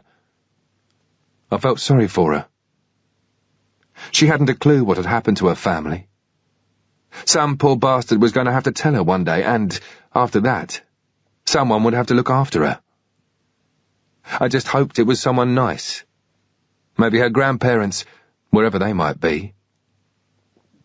At least she was alive. Those boys must be flapping now.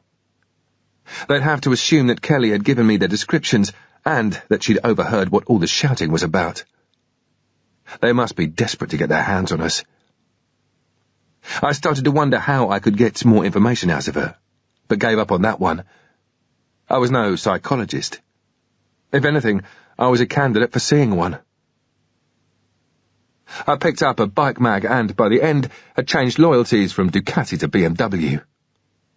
Then I read in a fishing magazine how wonderful Lake Tahoe was for men with long Wellington boots, and was lost in a whole new world of hook sizes and rod materials. When all of a sudden there was a knock on the door. No time to think.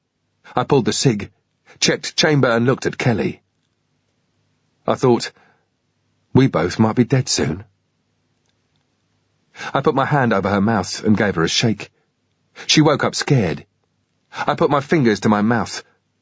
It wasn't in a nice manner. It was saying, shut the fuck up. Don't say a fucking thing. I called out, 1 minute. 1 minute. I went through and turned on the shower, came back out, then went up to the door sounding disorganized. Hello, who is it? A pause. Housekeeping? I looked through the spy hole and saw a woman, black, in her 50s. She had a cleaner's uniform on and a trolley behind her.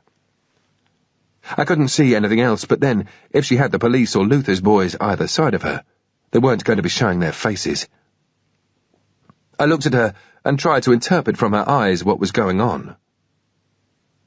They would soon tell me if there were 10 policemen around the corner, bristling with body armour and firepower. I said, It's okay, not today, thank you, we're sleeping. I saw her look down and heard, Sorry, sir, you didn't have your sign on. Oh, okay. Would you like some towels? 1 minute, I'm just coming out of the shower, I'll get some clothes on. It would be natural to be wanting towels. I put the weapon in my left hand, undid the lock and opened the door just a fraction. The weapon was pointing through the door on the left-hand side. If any fucker pushed past her to get in, it would be the last thing he did. I opened the door a little more, held it with my leg and put my head in the gap. I smiled. Oh, hiya. The gun was pointing at her behind the door. I didn't put my hand out to get the towels. I didn't want someone grabbing it. All I did was put my hand up and say, I'll put the others out later on. I just need 2 big towels, that'll be fine. And have you got some more shampoo? She gave me what I wanted. I said, thank you, and she smiled back. I closed the door. Kelly was lying on the bed open-mouthed, watching my every move. I shrugged. Don't you just hate it when people do that? She started laughing. So did I. They nearly had us that time, I said. Her expression changed, and she slowly shook her head. I know. You won't ever let them get me. It was 10:30. Another 20 minutes to go before I went up and changed the tapes. I picked up the one we'd been watching the night before, slapped it back into the player and rewound it, ready for its next session. I only had to smile at her, and she jumped up and went to the door, ready to drop the latch. While I'm out, I want you to have a shower. Will you do that? She shrugged. I get all the good jobs. I went upstairs to the roof. The weather was still crap. Chapter 21. There was still an hour to go before the midday call. We sat down together to watch the latest footage. I said, It's really important. We might see somebody we know. Then we can give the tape to Daddy and he can find out who was shouting at him. Anybody that you think you might know, like Melissa's dad or the man at the grocery store, or even the men who came to see Daddy. Tell me, and we can have a closer look, okay? I started to fast forward, stopping the tape whenever there was traffic. I logged what they looked like. Male, female, black, white, Asian, and what they were wearing. Black on blue, red on blue. The game wasn't as much fun for Kelly the second time round. What about him? I enthused. No. That lady? No. You sure you've never seen this man? Never. At last, she spotted somebody she knew. I rewound the tape. Who is he? Mr. Mooner, on Fox Kids. Okay, I'll write that down. Another guy started to walk up the stairs. I stopped the tape and rewound. Do you know him? She shook her head. I said, Well, I know somebody who looks exactly like him. I used to work with a man who could never remember where he left things, and one day we hid his false teeth, and he had to eat soup all week. She had a little laugh, and it kept her going a bit longer. At 11:45 we were still going through the tape and logging. I stopped at two men who were going in together. Do you know either of them? Because I don't. I can't think of anybody who looks like them. I was racking my brains, trying to think of another story to keep her interested. No, I don't know them. Oh, all right then. Just a couple more, then we'll do something else. I started to fast forward, saw a figure coming out of the building, rewound and played it. She moved to the edge of the bed. I know that man, she said. I pressed freeze frame. I was looking at a black guy in his mid-30s. Who is he? He came to see Daddy with the other man. I tried to sound calm. What's his name? Do you know any of their names? Can I go home and see Mommy now? You said I could go home tomorrow, and now it's tomorrow. We have to sort this out first, Kelly. Daddy needs to know their names. He can't remember. I was trying to do the psychology bit, but I knew more about fly fishing now than I did about child psychology. She shook her head. Daddy knew them though, didn't he? Yes, he knew them. They came to see Daddy. Can you remember anything else about them? Were they smoking? I don't know. I don't think so. Did any of them have glasses? I think this man had glasses. I looked closer at the screen. He wore thin wire frames. Okay, were they wearing rings or anything? I don't know. I tried the colour of the car, their shoes, their coats. Did they talk to each other using different names? Were they American? She was starting to get upset, but I had to know. I said, Kelly, are you sure this man came to see Daddy the day I found you? Her eyes were welling up. I'd gone too far. Don't cry. I put my arm around her. It's okay. This man came with the other men, yes? I felt her nod. That's very good, because I can give this information to Daddy when I see him, and that will help catch them. You see? You've helped him. She looked up at me. There was a slight smile under the tears. If she was right, then what we had was one of the people who'd killed Kev coming out of an office that was fronting for Pyra. There was still more tape to run. I tried to sound upbeat. Okay then, let's have a look and see if we can see the other men. They were black too, weren't they? No? Wait. Oh, yes, of course. We carried on through the tape. I came out with a possible ID of Nelson Mandela, and she saw Michael Jackson. Apart from that, jack shit. Can we go home now and show this to Daddy? He must be better now. You said so. If we saw anyone... I was digging myself deeper. No, not yet. I have to make sure that he is the man who came to see Daddy, but not long now. Not long. I lay on the bed pretending to read the fishing mag. My heart was beating loud and slow. I was trying to keep to my game plan of only concentrating on the matter in hand, but I couldn't. Why would Kev be killed by people who knew him? Were Luther and Co. the same group? They must be. What did Kev know? Or what was he involved in? Why would he tell me about his problem if he was corrupt? Were the DEA investigating Pyra and drug dealing? Maybe Kev was, and the murders were carried out by Pyra or the drug dealers because of something he had done or was about to do.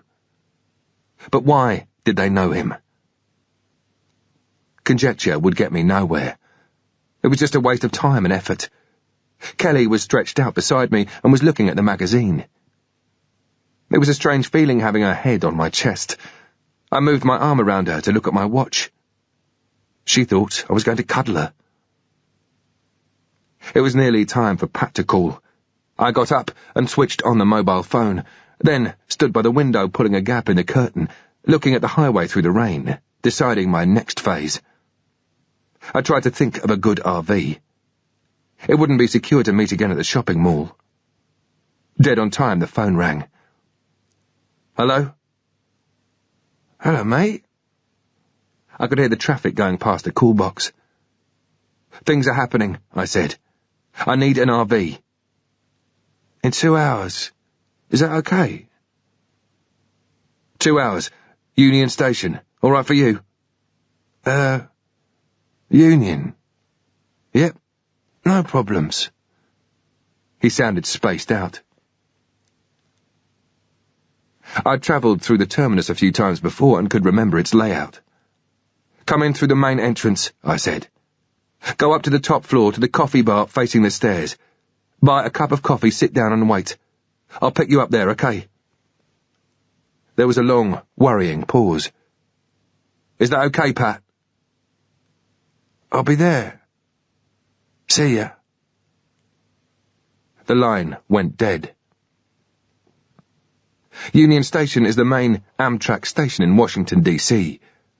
It is so grand and elegant that it should be in Paris, not here in the home of the breeze block and dark wood veneer.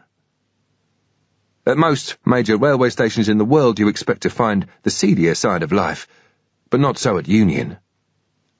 The ticketing, check-in and baggage handling areas look like part of a modern airport. There's even a first-class lounge. You don't see the trains because they're behind screens, and in any case, you'd be much too distracted by the shopping mall, the food hall, the coffee shops, even a 5-screen cinema. More importantly for me, however, I remembered it as a big, busy location, and, because of the Easter holiday, I knew there'd be a big transient population of people from out of town, who would know nothing of the events at Hunting Bear Path. A cab got us to the station early. There was just under an hour to kill, so I made the most of it, shopping for items I'd be needing for the CTR of the Pyra office, besides the stuff I'd already bought at Walmart. Now that Kelly had confirmed the black guy, the only option was to get in there and have a look around. I bought a Polaroid camera and 6 packs of film, a pair of cheap and nasty fibre coveralls, more rolls of gaffer tape and sellotape, heavy-duty scissors that promised I could cut through a shiny new penny with them, a Leatherman, a tool that's a bit like a Swiss Army knife, trainers, rubber gloves, batteries, cling film, a plastic bottle of orange juice with a large spout, a box of large drawing pins, a box of 12 eggs, and a quartz kitchen clock, 9 inches in diameter. Kelly looked at it all and raised an eyebrow, but didn't ask. By 1:40, I had a couple of carrier bags full of gear, as well as the books and time-wasters I'd had to put in her basket to keep her involved. I remembered the beautiful tiled flooring in the entrance hall, but I'd forgotten the cathedral high ceilings. In the middle was a rotunda shape, with a newsstand and groups of tables outside. Above it, reached by a flight of stairs, was a restaurant. It was absolutely perfect for what I needed. We were greeted at the top by a waitress. I smiled. "Table for 2, please." "Smoking or non-smoking?" I pointed at a table right at the back. "Can we have that one?" We sat down, and I put the bags under the table. I couldn't see the main entrance, but I'd be able to see Pat heading towards the coffee shop, because that was further into the main part of the station and upper level. The waitress came to take the drinks order. I asked for 2 Cokes and said, "I'm ready to order now, if that's all right. We'll take a 9-inch pizza." Kelly looked up. "Can we have extra mushrooms, please?" I nodded at the waitress and she left. Kelly smiled. "I am just like my mommy. We both like extra mushrooms. Daddy says we must be forest pixies." She smiled again, wanting a reaction. "That's nice," I said. This was a conversation that needed nipping in the bud. Kelly got stuck into her Coke, obviously enjoying being able to watch real people for a change. Pat was early and wore the same clothes as a VDM, visual distinguishing mark. Either that or the fucker simply hadn't changed. As he walked past and below me, something about him didn't seem right. There was a very slight stagger in his stride, and I knew it wouldn't have come from drinking too much beer. I feared the worst. I carried on doing my checks, covering his arse to protect my own. I gave it about 5 minutes, got up and said to Kelly, "I have to go to the toilet. I won't be long." On the way out, I asked the waitress to keep an eye on Kelly and our bags. Another set of doors took me into the main ticketing and train area. The place was heaving. Half of the USA must have been on the move. Even the air conditioning was finding it too much. The combination of heat and wet from the people made it feel like a greenhouse. I joined the packed crowds, slowly shuffling up to the top floor. He was in the queue at the coffee shop with about 3 or 4 people ahead of him. Very hale and hearty, I went over and slapped him on the back. "Pat, what are you doing here?" Reciprocating my big smile, he said, "I'm here to meet somebody." His pupils were as big as saucers. "Me too. You got time for a Mickey D's?" Yeah, why not?" We started to walk beyond the coffee shop, following exit signs through automatic doors, and took the escalator up to the multi-story car park. Pat was a step or 2 above. He looked down at me, puzzled. "What the fuck's a Mickey D?" "McDonald's," I said, as if he should have known. But then he didn't have a 7-year-old on his case day and night. "Come on, mate, get with the program." He started to do a Michael Jackson moon dance. By now we were nearly at the bus station level. I said, "If there's a drama, I'm going to the bus station area, turning right and out of an exit." "Fine. No problems." He sounded okay, but looked shit. The cars were on the 2 levels above. We walked up the bare concrete stairs, stopped at the first level, and got into a position that looked back the way we had come. I didn't have time to fuck about. "2 things, mate. I've got a list here I didn't fancy reading to you over a landline." I passed it over. I need all that kit. And the other thing, what's the score on the money? He was already looking at the small notebook I'd handed him. Either he was amazed at the contents, or he couldn't focus. Without looking up, he said, "I got some money for you today, but fucking hell, most of it's going to be used up on this gear. I'll be able to get you some more probably tomorrow or the day after. Fuck me." He shook his head. "When do you want all this by?" Then he started to giggle as if he'd just had a funny in his head and wasn't going to share it with me. "Actually, tonight, mate. You reckon you can do it or what?" I moved my head to get eye to eye. The giggle became a laugh until he saw me looking serious. He cleared his throat and tried to switch on. "I'll do my best, mate. I'll see what I can get on this list." "I'd really fucking appreciate it," I said. "Don't let me down, Pat.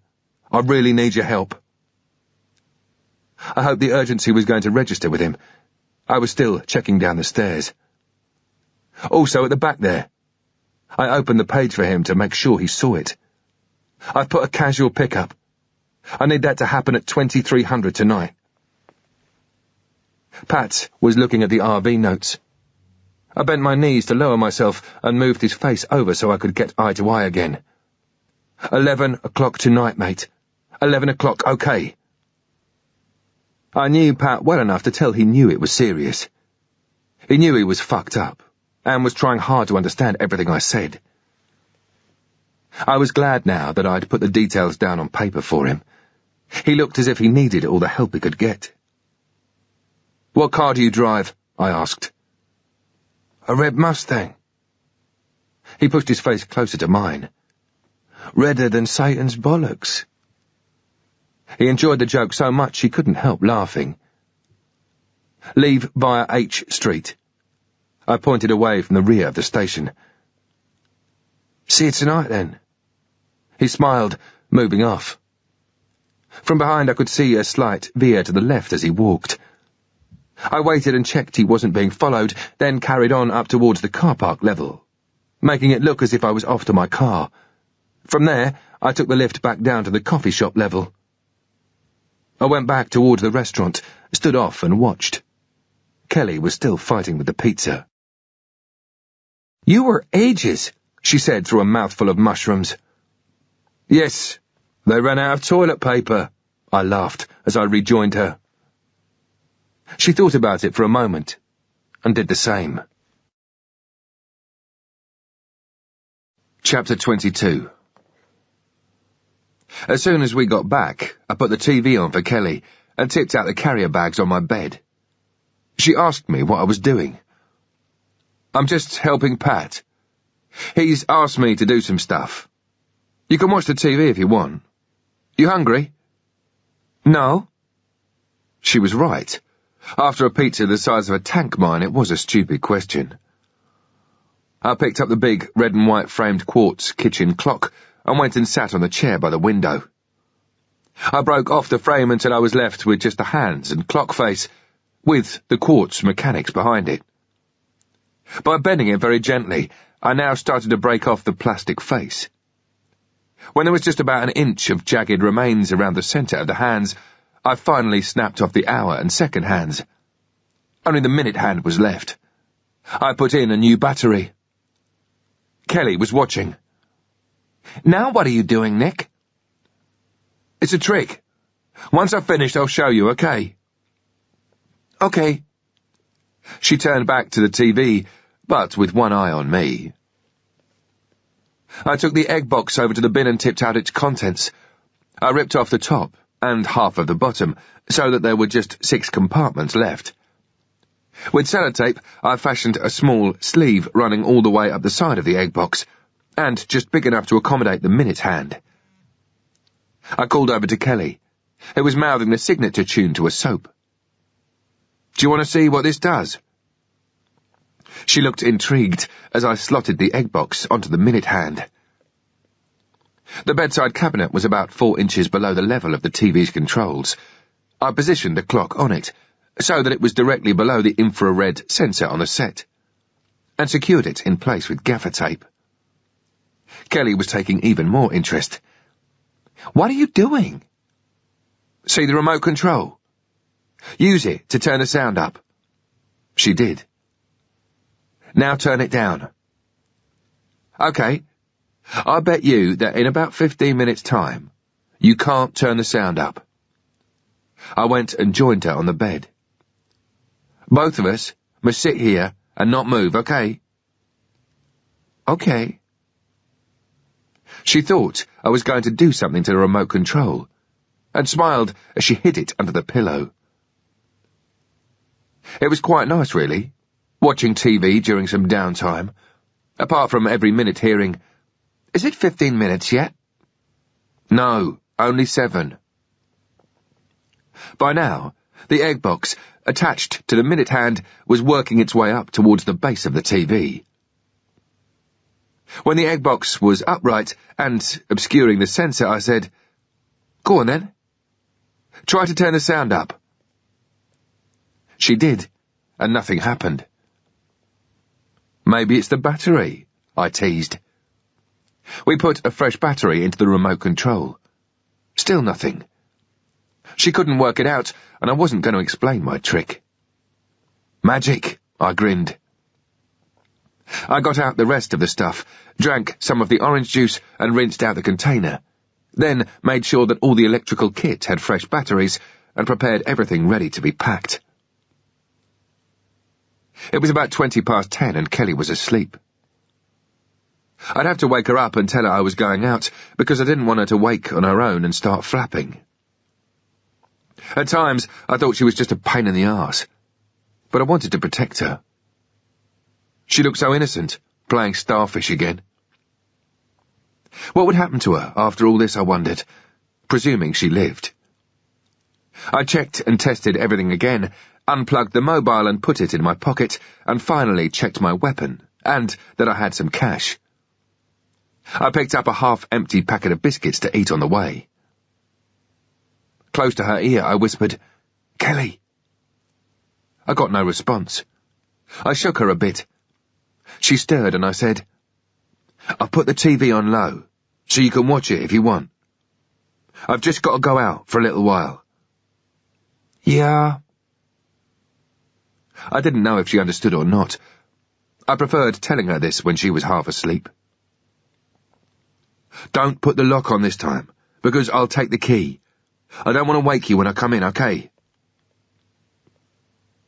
I left, went down in the lift and onto the road. The highway traffic rumbled above me. At last, no rain, just air that smelled damp.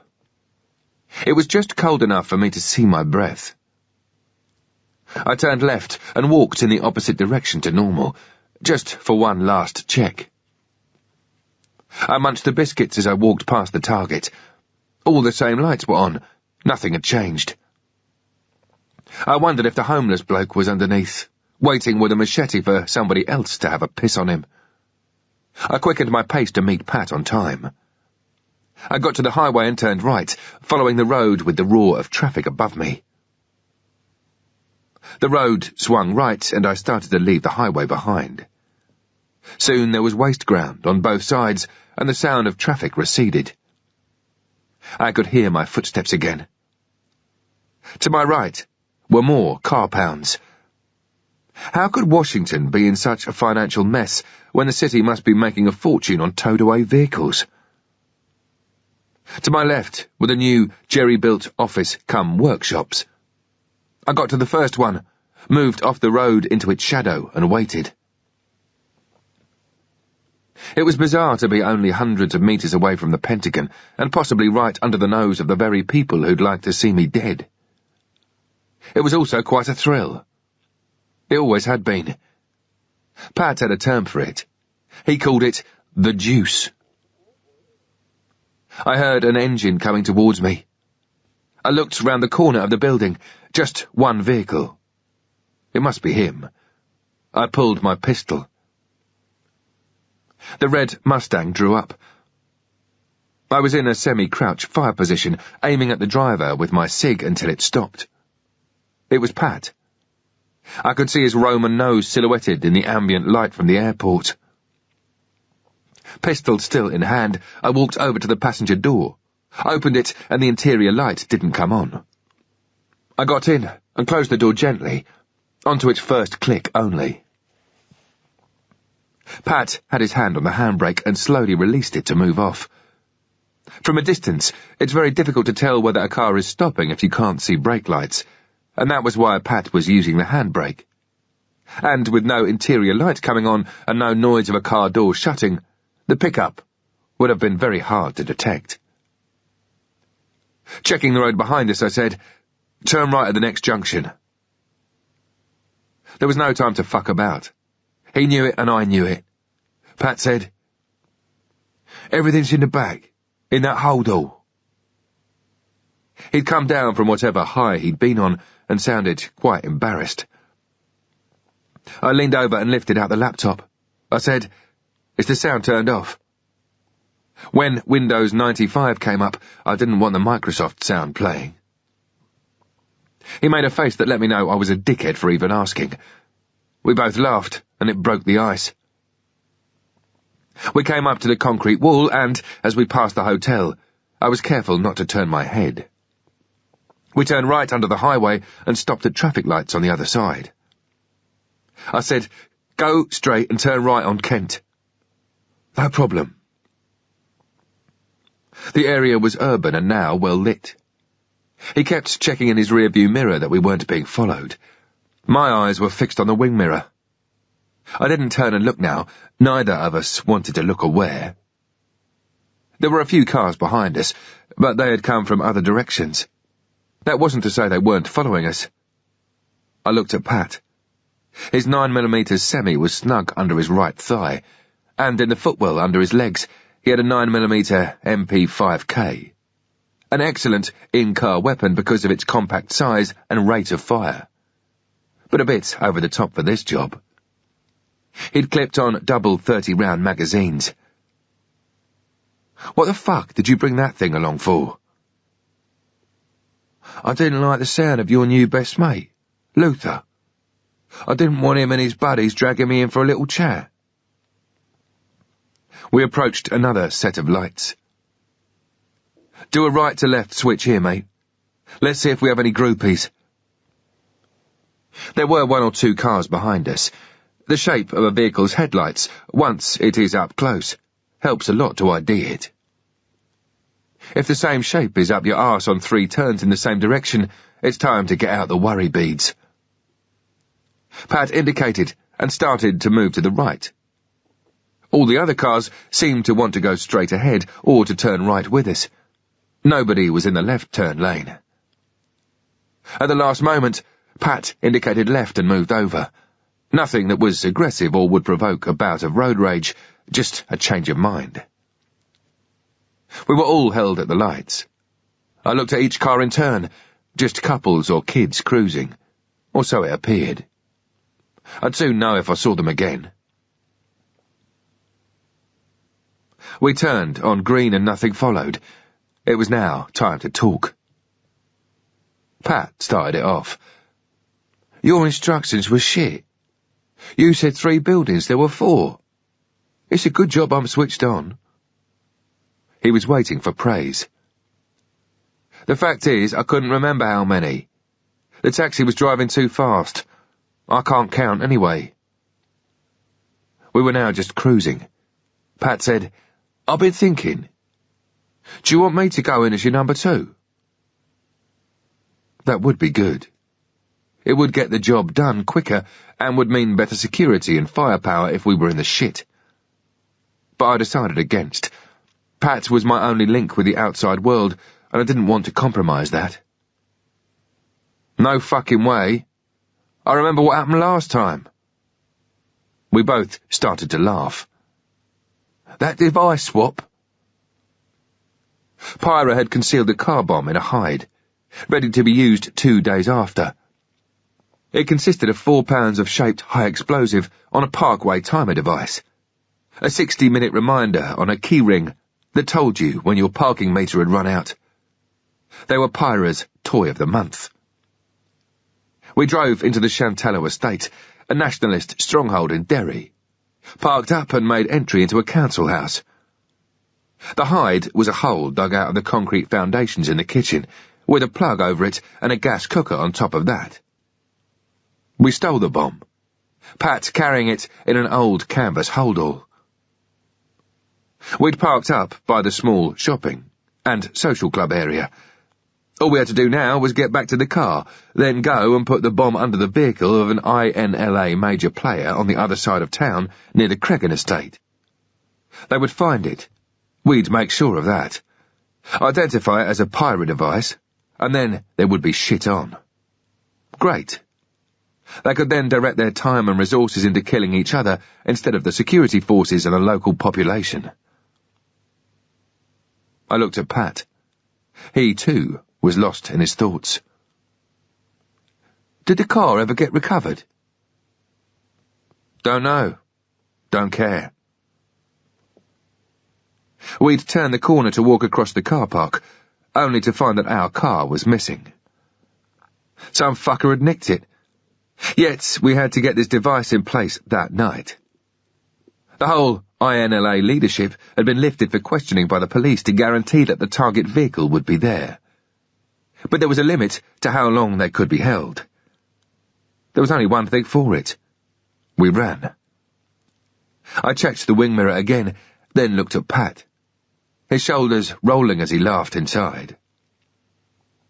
I smiled at the memory of coming across 2 army foot patrols and bluffing our way through. It wouldn't have been easy trying to explain away a holdall full of high explosive to 8 very wet and pissed-off soldiers pointing their SA-80s at your head, each of them itching for a kill so they'd get the reward of extra leave. It was great to have some light relief. It was even better seeing Pat back on planet Earth. Take us back to the Pentagon City Metro stop, will you, mate? I started to prepare for the drop-off and got into acting mode again. He put his indicators on. Everything correct, nothing untoward. Nice, slow approach and into the curve outside the metro. I got out and put my head back in through the open window. Thanks a lot, mate. See you later on. I retrieved the black nylon bag from the back seat. My mindset was that I'd been playing softball with him all night, and now I was going home. He'd just dropped me off after a drink. I closed the door and tapped the roof a couple of times, and off he drove. I suddenly felt very alone. Had I made the right decision about Pat not coming on target with me? I made distance and angles before doing a circuit back to the hotel, arriving at about 11:50. I quickly sorted out and double-checked all the stuff that Pat had given me and packed what I needed into the bag. I emptied my pockets of change and anything else that might rattle or fall out. Then I cut off most of the top end of a bin liner, put in my passport and wallet, wrapped it into a small bundle, and put it into my coat pocket. Once I'd done that, I jumped up and down one more time to check for noise, picking up the bag and shaking that as well. Guess what, Kelly? I'm going to go out again in a minute, but I'll be back very soon. Will you be okay? But she was out of it. I left the hotel and walked towards the target. Chapter 23. The bag had 2 handles and a long shoulder strap. I walked towards the river with it slung over my shoulder, following the same route as last night. The rain was holding off, and I could now see the stars and my own breath. Nothing had changed, except that the lights from the highway were a bit brighter tonight without the mist. At the fenced gate, I used the handles of the holdall to put it on my back like a Bergen and climbed over. I'd keep it on my back now. If I was confronted, I could run and still keep the kit, or, as a last resort, draw down on them with the SIG. I got level with the target building, with the waste ground and fence in between. There was no sound apart from the hum of the highway. I started to pick my way through the clutter of the waste ground. It was muddy, not deep, squelching mud, because the earth was quite hard. but I still needed to take my time to get through. I didn't want to slip over and make noise, because my wet friend in the shrubbery might not be the only homeless person around here. I got to the fence near the Pyra building. Using the bush as cover, I eased the bag off my shoulders and sat on it. The first bound was completed. It was time to stop, look, listen, and take everything in. I needed to be extra careful because I was on my own. Really, this was a job for two people, one watching, one doing. I spent a few minutes more just tuning in. Visibility was a bit better tonight because of the stars. Looking left, the car park was still empty. To the right, the pallets were still where I'd seen them. From my coat pocket, I pulled out the bin liner protecting my docks. At the base of a bush, I dug a shallow hole in the mud with my hands, threw in the bundle and covered it over. This was my emergency cache, my hidey hole, as Kelly would say. If I got lifted, I would be sterile, and if I got away, there would always be the chance of coming back and retrieving it. I wiped the mud off my hands onto a small tuft of grass and started to get myself ready for the job. I gently unzipped the holdall and got out the pair of cheap and nasty navy blue coveralls, probably just like the ones Kev's friends had worn. I was set for the next bound, although bound wasn't the right word for it. The problem with getting over a high fence with a 40-pound bag is that you could spend more time getting stuck and making noise than actually crossing it. I pulled the draw cord from the centre of my coat and put it between my teeth. Moving as near to the steel stake support as I could without breaking cover, I then lifted the bag up to shoulder height. Using my shoulders to support its weight, I tied the handles as near to the top of the fence as I could with a quick release knot, throwing the free end of the cord over the top. Checking that my weapon was secure, I reached up, put my fingers through the chain link and started to climb. Once on the other side, I again stopped, looked and listened. Only then did I climb back up and lift the bag over the chain link. I climbed down once more and then got hold of the free end of the cord and pulled. The bag came free from the fence and I took its weight. Then squatting, I watched and listened again. Working alone on a job takes a lot of concentration, because you can't look and work at the same time, yet both have to be done. So, you do one or the other. You either get on with the job, or you get on with looking. Try to do both and you'll fuck up.